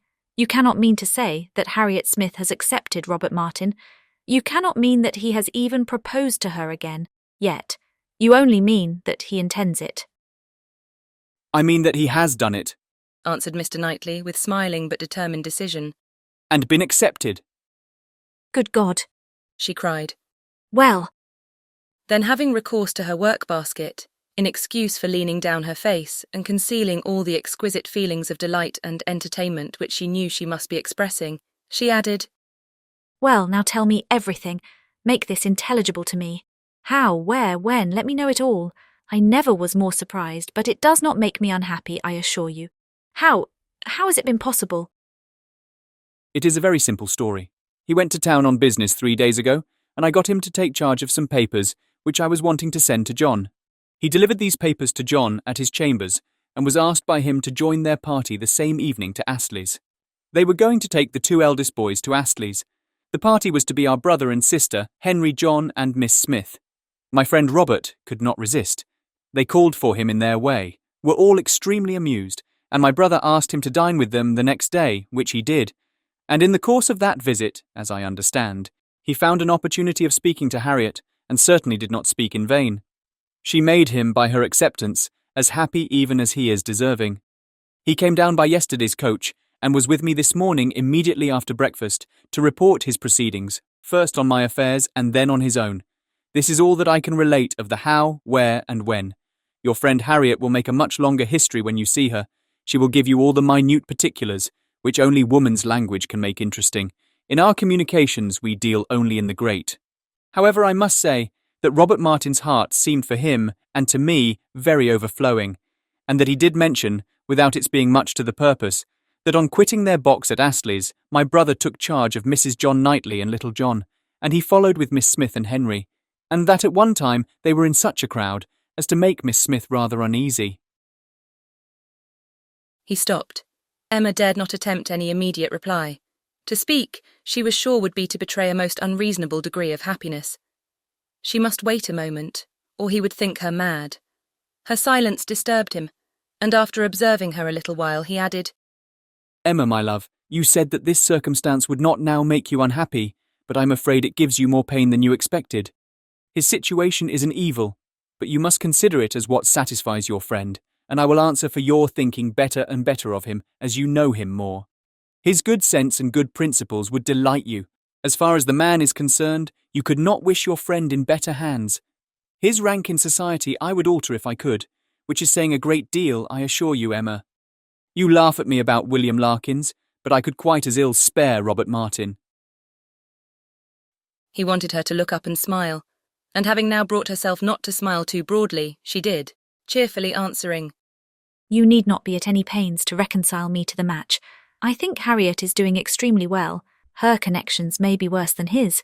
In respectability of character, there can be no doubt that they are. I have been silent from surprise, merely excessive surprise. You cannot imagine how suddenly it has come on me, how peculiarly unprepared I was, for I had reason to believe her very lately more determined against him, much more than she was before. You ought to know your friend best, replied Mr. Knightley. But I should say she was a good-tempered, soft-hearted girl, not likely to be very, very determined against any young man who told her he loved her. Emma could not help laughing as she answered, Upon my word, I believe you know her quite as well as I do. But, Mr. Knightley, are you perfectly sure that she has absolutely and downright accepted him? I could suppose she might in time, but can she already? Did not you misunderstand him? You were both talking of other things, of business, shows of cattle, or new drills, and might not you, in the confusion of so many subjects, mistake him? It was not Harriet's hand that he was certain of, it was the dimensions of some famous ox. The contrast between the countenance and air of Mr. Knightley and Robert Martin was, at this moment, so strong to Emma's feelings, and so strong was the recollection of all that had so recently passed on Harriet's side, so fresh the sound of those words, spoken with such emphasis. No, I hope I know better than to think of Robert Martin. That she was really expecting the intelligence to prove, in some measure, premature. It could not be otherwise. Do you dare say this? Cried Mr. Knightley. Do you dare to suppose me so great a blockhead as not to know what a man is talking of? What do you deserve? Oh, I always deserve the best treatment, because I never put up with any other, and therefore you must give me a plain, direct answer. Are you quite sure that you understand the terms on which Mr. Martin and Harriet now are? I am quite sure, he replied, speaking very distinctly. And that there was no obscurity, nothing doubtful in the words he used, and I think I can give you a proof that it must be so. He asked my opinion as to what he was now to do. He knew of no one but Mrs. Goddard, to whom he could apply for information of her relations or friends. Could I mention anything more fit to be done than to go to Mrs. Goddard? I assured him that I could not. Then, he said, He would endeavour to see her in the course of this day. I am perfectly satisfied, replied Emma with the brightest smiles, and most sincerely wish them happy. You are materially changed since we talked on this subject before. I hope so, for at that time I was a fool. And I am changed also, for I am now very willing to grant you all Harriet's good qualities. I have taken some pains for your sake, and for Robert Martin's sake, whom I have always had reason to believe as much in love with her as ever, to get acquainted with her. I have often talked to her a good deal. You must have seen that I did. Sometimes, indeed, I have thought you were half suspecting me of pleading poor Martin's cause, which was never the case. But from all my observations, I am convinced of her being an artless, amiable girl, with very good notions, very seriously good principles, and placing her happiness in the affections and utility of domestic life. Much of this, I have no doubt, she may thank you for. Me? cried Emma, shaking her head. Ah, poor Harriet. She checked herself, however, and submitted quietly to a little more praise than she deserved. Their conversation was soon afterwards closed by the entrance of her father. She was not sorry. She wanted to be alone. Her mind was in a state of flutter and wonder, which made it impossible for her to be collected. She was in dancing, singing, exclaiming spirits. Until she had moved about and talked to herself and laughed and reflected, she could be fit for nothing rational. Her father's business was to announce James's being gone out to put the horses to, preparatory to their now daily drive to Randalls, and she had therefore an immediate excuse for disappearing. The joy, the gratitude, the exquisite delight of her sensations may be imagined. The sole grievance and alloy thus removed in the prospect of Harriet's welfare, she was really in danger of becoming too happy for security. What had she to wish for? Nothing, but to grow more worthy of him, whose intentions and judgment had been ever so superior to her own. Nothing, but that the lessons of her past folly might teach her humility and circumspection in future. Serious she was, very serious in her thankfulness and in her resolutions, and yet there was no preventing a laugh, sometimes in the very midst of them. She must laugh at such a close, such an end of the doleful disappointment of 5 weeks back. Such a heart, such a Harriet. Now there would be pleasure in her returning. Everything would be a pleasure. It would be a great pleasure to know Robert Martin. High in the rank of her most serious and heartfelt felicities was the reflection that all necessity of concealment from Mr. Knightley would soon be over. The disguise, equivocation, mystery, so hateful to her to practice, might soon be over. She could now look forward to giving him that full and perfect confidence which her disposition was most ready to welcome as a duty. In the gayest and happiest spirits she set forward with her father, not always listening, but always agreeing to what he said, and whether in speech or silence, conniving at the comfortable persuasion of his being obliged to go to Randalls every day, or poor Mrs. Weston would be disappointed. They arrived. Mrs. Weston was alone in the drawing-room, but hardly had they been told of the baby, and Mr. Woodhouse received the thanks for coming, which he asked for, when a glimpse was caught through the blind of 2 figures passing near the window. "It is Frank and Miss Fairfax," said Mrs. Weston. "I was just going to tell you of our agreeable surprise in seeing him arrive this morning. He stays till tomorrow, and Miss Fairfax has been persuaded to spend the day with us. They are coming in, I hope." In half a minute they were in the room. Emma was extremely glad to see him, but there was a degree of confusion, a number of embarrassing recollections on each side. They met readily and smiling, but with a consciousness which at first allowed little to be said. And having all sat down again, there was for some time such a blank in the circle, that Emma began to doubt whether the wish now indulged, which she had long felt of seeing Frank Churchill once more, and of seeing him with Jane, would yield its proportion of pleasure. When Mr. Weston joined the party, however, and when the baby was fetched, there was no longer a want of subject or animation, or of courage and opportunity for Frank Churchill to draw near her and say, "I have to thank you, Miss Woodhouse, for a very kind, forgiving message in one of Mrs. Weston's letters. I hope time has not made you less willing to pardon. I hope you do not retract what you then said." "No, indeed," cried Emma, most happy to begin. "Not in the least. I'm particularly glad to see and shake hands with you, and to give you joy in person." He thanked her with all his heart, and continued some time to speak with serious feeling of his gratitude and happiness. "Is not she looking well?" said he, turning his eyes towards Jane. "Better than she ever used to do. You see how my father and Mrs. Weston dote upon her." But his spirits were soon rising again, and with laughing eyes, after mentioning the expected return of the Campbells, he named the name of Dixon. Emma blushed, and forbade its being pronounced in her hearing. "I can never think of it," she cried, "without extreme shame." "The shame," he answered, "is all mine, or ought to be. But is it possible that you had no suspicion? I mean of late. Early I know you had none." "I never had the smallest, I assure you." "That appears quite wonderful. I was once very near, and I wish I had. It would have been better. But though I was always doing wrong things, they were very bad wrong things, and such as did me no service. It would have been a much better transgression had I broken the bond of secrecy and told you everything." "It is not now worth a regret," said Emma. "I have some hope," resumed he, "of my uncle's being persuaded to pay a visit at Randall's. He wants to be introduced to her.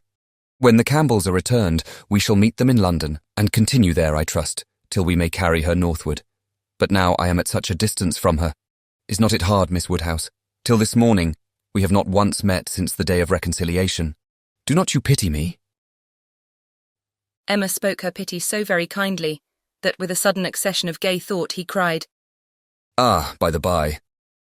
Then sinking his voice and looking demure for the moment, "I hope Mr. Knightley is well." He paused. She coloured and laughed. "I know you saw my letter, and think you may remember my wish in your favour. Let me return your congratulations. I assure you that I have heard the news with the warmest interest and satisfaction. He is a man whom I cannot presume to praise." Emma was delighted, and only wanted him to go on in the same style, but his mind was the next moment in his own concerns and with his own Jane, and his next words were, "Did you ever see such a skin, such smoothness, such delicacy? And yet without being actually fair. One cannot call her fair. It is a most uncommon complexion with her dark eyelashes and hair, a most distinguishing complexion, so peculiarly the lady in it. Just colour enough for beauty." "I've always admired her complexion," replied Emma archly. "But do not I remember the time when you found fault with her for being so pale, when we first began to talk of her? Have you quite forgotten?"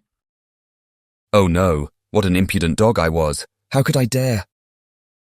But he laughed so heartily at the recollection that Emma could not help saying, "I do suspect that in the midst of your perplexities at that time, you had very great amusement in tricking us all. I am sure you had. I am sure it was a consolation to you." "Oh no, no, no, how can you suspect me of such a thing? I was the most miserable wretch." "Not quite so miserable as to be insensible to mirth. I am sure it was a source of high entertainment to you, to feel that you were taking us all in. Perhaps I am the readier to suspect, because to tell you the truth, I think it might have been some amusement to myself in the same situation. I think there is a little likeness between us." He bowed. "If not in our dispositions," she presently added with a look of true sensibility, "there is a likeness in our destiny, the destiny which bids fair to connect us with two characters so much superior to our own." "True, true," he answered warmly. "No, not true on your side. You can have no superior, but most true on mine. She is a complete angel. Look at her. Is not she an angel in every gesture? Observe the turn of her throat. Observe her eyes as she is looking up at my father.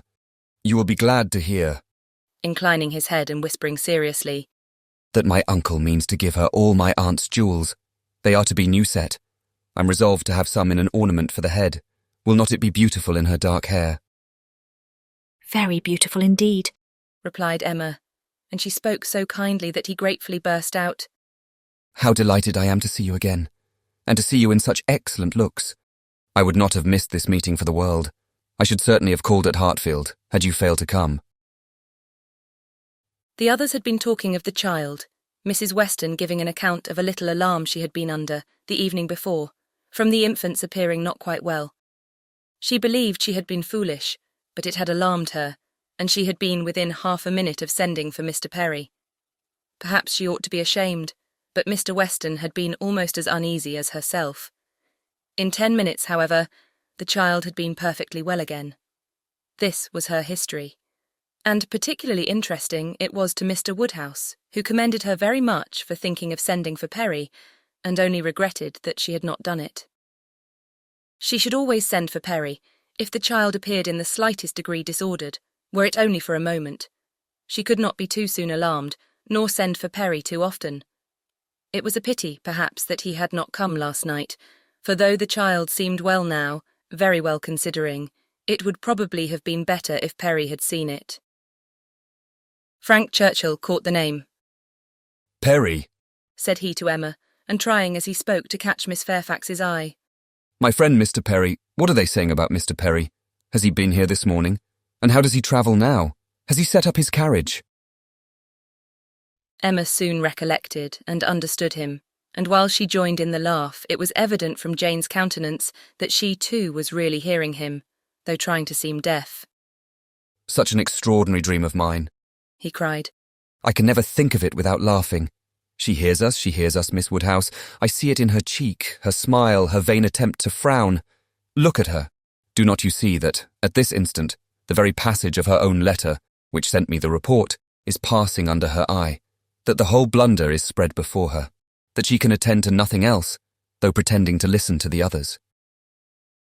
Jane was forced to smile completely for a moment, and the smile partly remained as she turned towards him, and said in a conscious, low, yet steady voice, How you can bear such recollections is astonishing to me. They will sometimes obtrude, but how you can court them. He had a great deal to say in return, and very entertainingly, but Emma's feelings were chiefly with Jane in the argument, and on leaving Randalls, and falling naturally into a comparison of the two men, she felt that pleased as she had been to see Frank Churchill, and really regarding him as she did with friendship, she had never been more sensible of Mr. Knightley's high superiority of character. The happiness of this most happy day received its completion in the animated contemplation of his worth, which this comparison produced. Chapter 19. If Emma had still, at intervals, an anxious feeling for Harriet, a momentary doubt of its being possible for her to be really cured of her attachment to Mr. Knightley, and really able to accept another man from unbiased inclination, it was not long that she had to suffer from the recurrence of any such uncertainty. A very few days brought the party from London, and she had no sooner an opportunity of being 1 hour alone with Harriet than she became perfectly satisfied, unaccountable as it was, that Robert Martin had thoroughly supplanted Mr. Knightley, and was now forming all her views of happiness. Harriet was a little distressed, did look a little foolish at first, but having once owned that she had been presumptuous and silly and self-deceived before, her pain and confusion seemed to die away with the words, and leave her without a care for the past, and with the fullest exultation in the present and future. For as to her friend's approbation, Emma had instantly removed every fear of that nature, by meeting her with the most unqualified congratulations. Harriet was most happy to give every particular of the evening at Astley's and the dinner the next day. She could dwell on it all with the utmost delight. But what did such particulars explain? The fact was, as Emma could now acknowledge, that Harriet had always liked Robert Martin, and that his continuing to love her had been irresistible. Beyond this it must ever be unintelligible to Emma. The event, however, was most joyful, and every day was giving her fresh reason for thinking so. Harriet's parentage became known. She proved to be the daughter of a tradesman, rich enough to afford her the comfortable maintenance which had ever been hers, and decent enough to have always wished for concealment. Such was the blood of gentility which Emma had formerly been so ready to vouch for. It was likely to be as untainted, perhaps, as the blood of many a gentleman. But what a connection had she been preparing for Mr. Knightley, or for the Churchills, or even for Mr. Elton? The stain of illegitimacy, unbleached by nobility or wealth, would have been a stain indeed. No objection was raised on the father's side. The young man was treated liberally. It was all as it should be. And as Emma became acquainted with Robert Martin, who was now introduced at Hartfield, she fully acknowledged in him all the appearance of sense and worth which could bid fairest for her little friend. She had no doubt of Harriet's happiness with any good-tempered man, but with him, and in the home he offered, there would be the hope of more, of security, stability, and improvement. She would be placed in the midst of those who loved her, and who had better sense than herself, retired enough for safety, and occupied enough for cheerfulness. She would be never led into temptation, nor left for it to find her out. She would be respectable and happy, and Emma admitted her to be the luckiest creature in the world, to have created so steady and persevering an affection in such a man, or, if not quite the luckiest, to yield only to herself. Harriet, necessarily drawn away by her engagements with the Martins, was less and less at Hartfield, which was not to be regretted. The intimacy between her and Emma must sink. Their friendship must change into a calmer sort of goodwill. And, fortunately, what ought to be and must be seemed already beginning, and in the most gradual, natural manner. Before the end of September, Emma attended Harriet to church, and saw her hand bestowed on Robert Martin with so complete a satisfaction, as no remembrances, even connected with Mr. Elton as he stood before them, could impair. Perhaps indeed, at that time, she scarcely saw Mr. Elton, but as the clergyman whose blessing at the altar might next fall on herself. Robert Martin and Harriet Smith, the latest couple engaged of the three, were the first to be married. Jane Fairfax had already quitted Highbury, and was restored to the comforts of her beloved home with the Campbells. The Mr. Churchills were also in town, and they were only waiting for November. The intermediate month was the one fixed on, as far as they dared, by Emma and Mr. Knightley. They had determined that their marriage ought to be concluded while John and Isabella were still at Hartfield, to allow them the fortnight's absence in a tour to the seaside, which was the plan.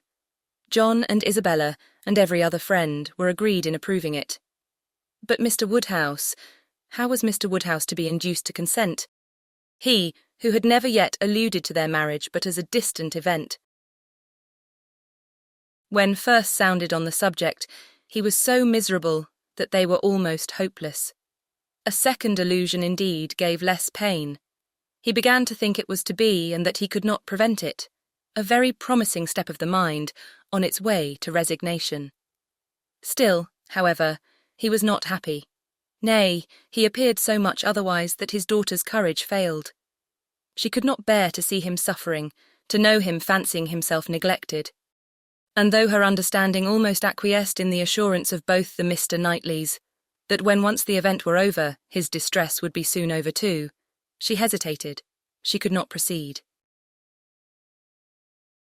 In this state of suspense they were befriended, not by any sudden illumination of Mr. Woodhouse's mind, or any wonderful change of his nervous system, but by the operation of the same system in another way. Mrs. Weston's poultry house was robbed one night of all her turkeys, evidently by the ingenuity of man. Other poultry yards in the neighbourhood also suffered. Pilfering was housebreaking to Mr. Woodhouse's fears. He was very uneasy, and but for the sense of his son-in-law's protection, would have been under wretched alarm every night of his life. The strength, resolution and presence of mind of the Mr. Knightleys commanded his fullest dependence. While either of them protected him and his, Hartfield was safe. But Mr. John Knightley must be in London again by the end of the first week in November. The result of this distress was that, with a much more voluntary, cheerful consent than his daughter had ever presumed to hope for at the moment, she was able to fix her wedding day, and Mr. Elton was called on, within a month from the marriage of Mr. and Mrs. Robert Martin, to join the hands of Mr. Knightley and Miss Woodhouse. The wedding was very much like other weddings, where the parties have no taste for finery or parade, and Mrs. Elton, from the particulars detailed by her husband, thought it all extremely shabby and very inferior to her own. Very little white satin, very few lace veils, a most pitiful business. Selina would stare when she heard of it. But, in spite of these deficiencies, the wishes, the hopes, the confidence, the predictions of the small band of true friends who witnessed the ceremony were fully answered in the perfect happiness of the union. The end. This concludes this reading of Emma by Jane Austen. If you enjoyed it, please like and subscribe. To request our next book or shop our store, visit aireadtome.com. Thanks for listening.